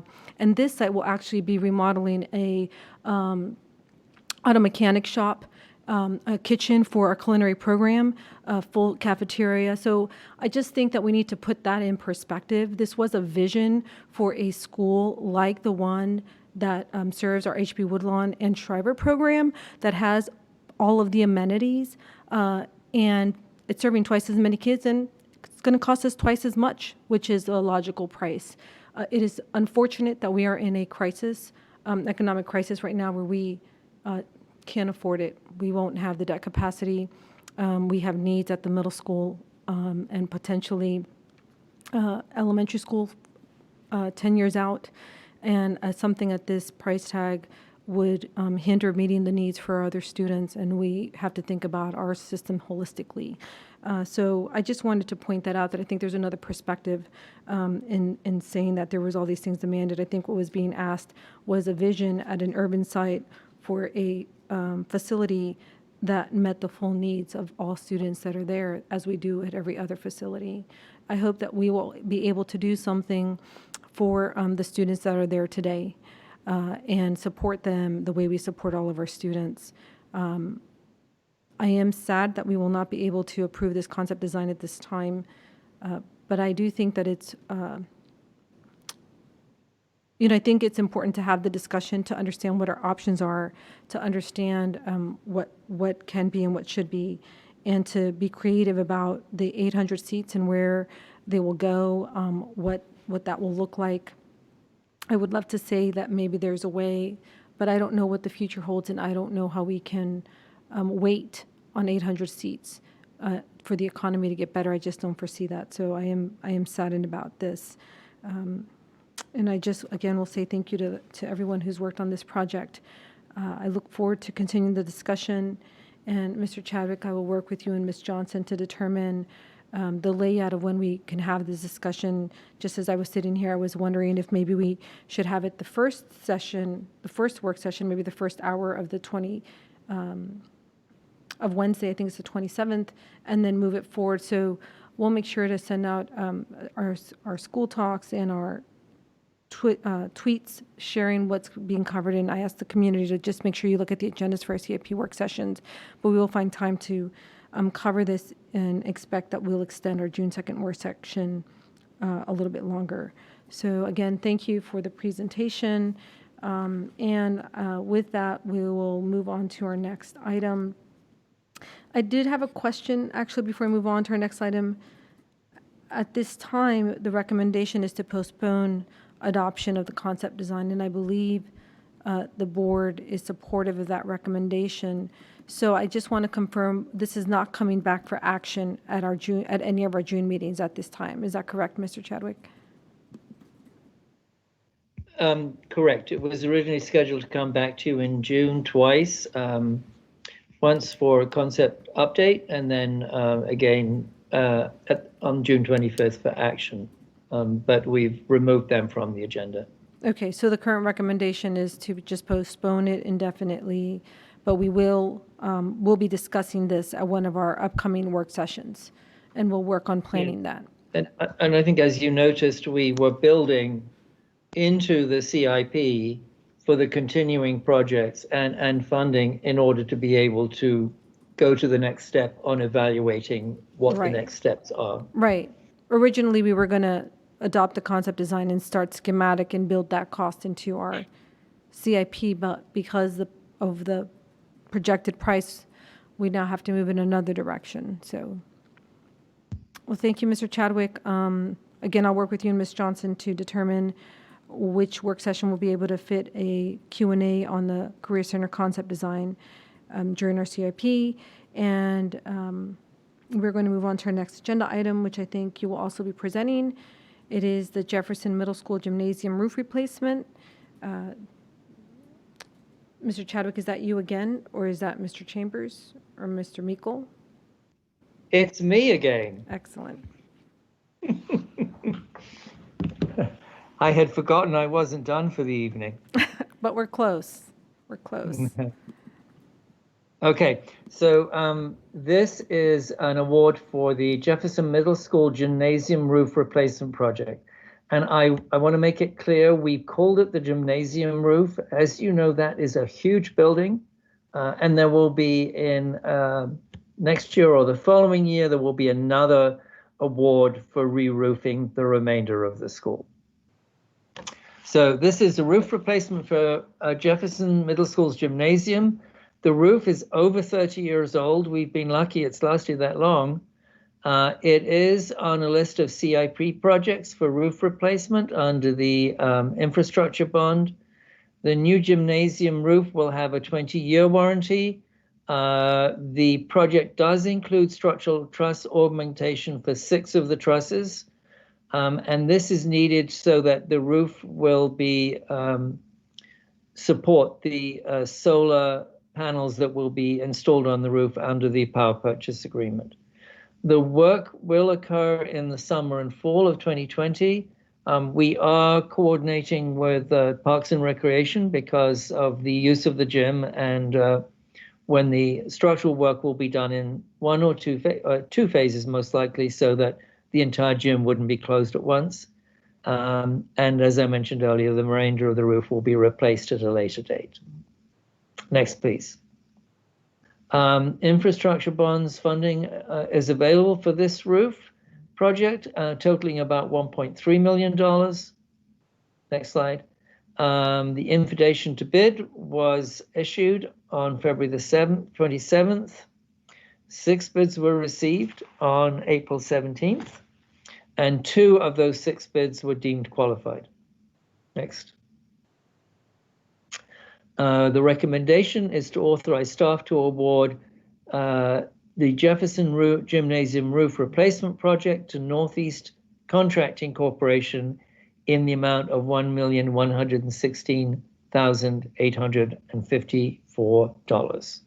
And I think that's the last slide. Is there another one? No. Thank you. Thank you, Mr. Chadwick.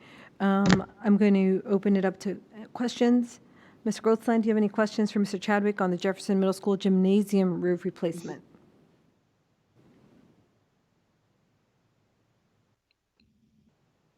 I do not at this point. Thank you for the presentation. Okay.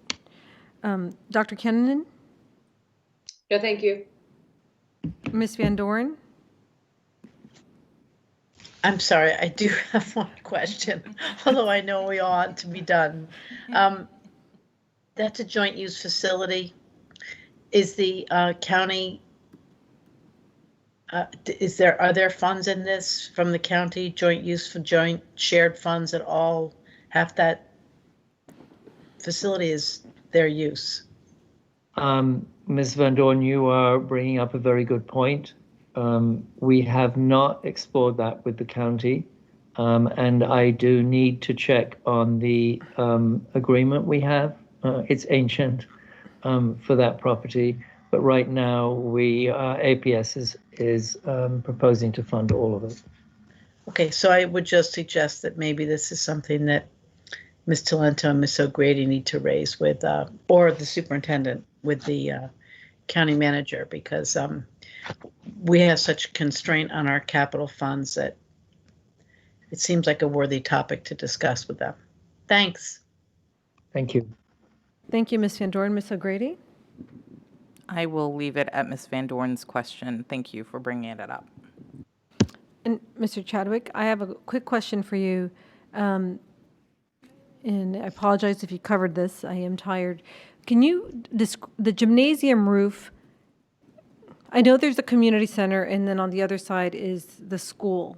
The gymnasium roof, what part of, is it going to be most of the school? Can you clarify exactly what part of the building that is? Of course. It is purely the gymnasium roof. Okay. So when you go into it, the gymnasium is along the side that faces the two fields. And so it is all of that roof. It's a huge flat roof with actually nothing on it. And so it's a relatively straightforward project to put the roof on, and it's a great project for solar, as we know. Yeah. So that's helpful because that actually is the space that is in particularly jointly used by both the county and the schools. Correct. Okay, so I appreciate that clarification. That will help us in our discussions because I do think that considering that is a significant part of the community center, we should really look into that. And then the rest of the roof, I think you shared this somewhere else.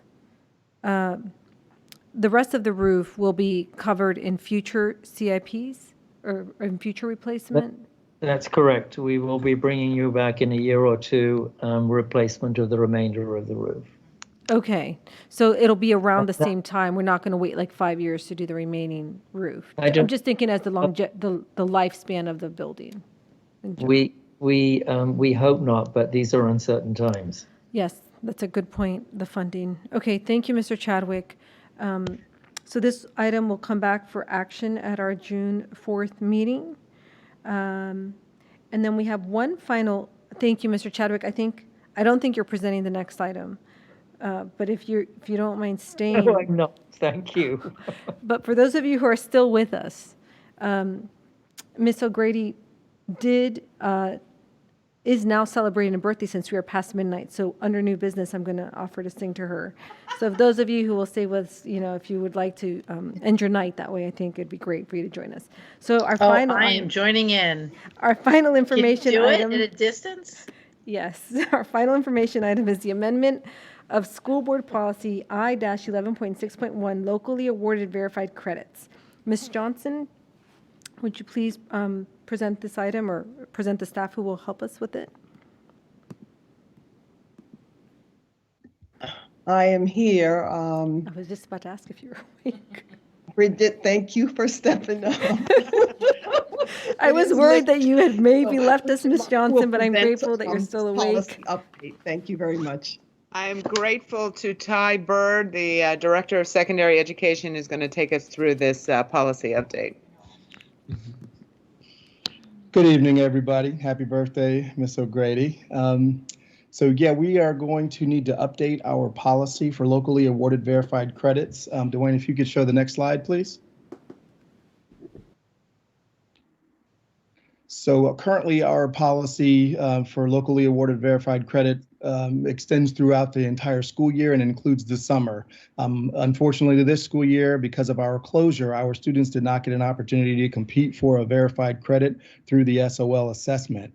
So the state has allowed us the opportunity to amend our practice with regard to locally awarded verified credits, and using the term special circumstance for locally awarded verified credits, students who have a passing grade when we close school or after our summer school can be awarded a locally awarded verified credit if we've established a process, which we have done and are ready to implement once the school board has approved our amendment to the policy. Thank you. And that's it, if there's any questions. Thank you, Mr. Bird, for the presentation. I will see if we have questions. Mr. Goldstein, do you have any questions on this presentation? I do not. Thank you for the presentation. Okay. Dr. Cannon? That was nice and brief. Thank you. No questions. Ms. Van Doren? I am proving I'm awake, and no, I don't have questions. Ms. O'Grady? No questions, and thank you, Mr. Bird. Mr. No Bird, problem. I'm going to make this night worthwhile. I have a question. So thank you for Okay. presenting and being available.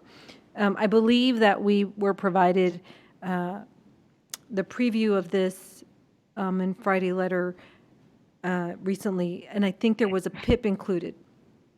So two things, if you could bring the PIP where you're having this this detail when you bring it for action at our June 4th meeting, that would be really helpful, so that we can see Okay. that and show the community what it will say in the PIP. Is that correct? Well, you drafted a PIP, right? It is late, so I may have dropped that. I do dream about work sometimes. Yes, and I believe it's included in Friday letter. Yep, okay, great. So if you could bring that along with the, post it for the, when we act on this.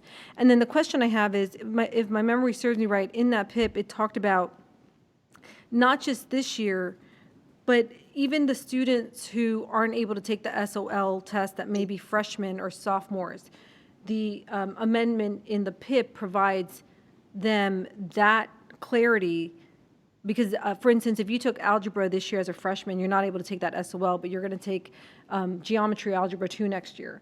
So if the algebra 1 is going to be your verified credit, you're not going to be able to take it with the SOL. So you're getting that waiver. And this waiver will Right. hold then for the next supposedly 4 years as our freshmen graduate out of high school. Is that correct? Yeah, that's correct. The term waiver, though, does not really apply to this cohort of kids. They're actually being given the award. They're earning the credit.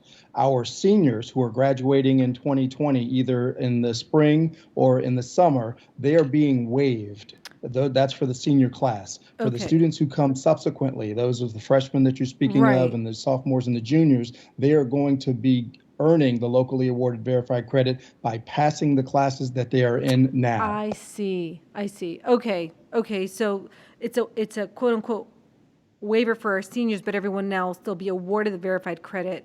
And this policy will allow them to be awarded that credit without having to take the SOL that we are not taking this year because of the state's decisions. That's accurate. Yes, ma'am. Excellent. Okay, great. See, I'm so glad you were here to answer this important question and that you stuck it out with us tonight.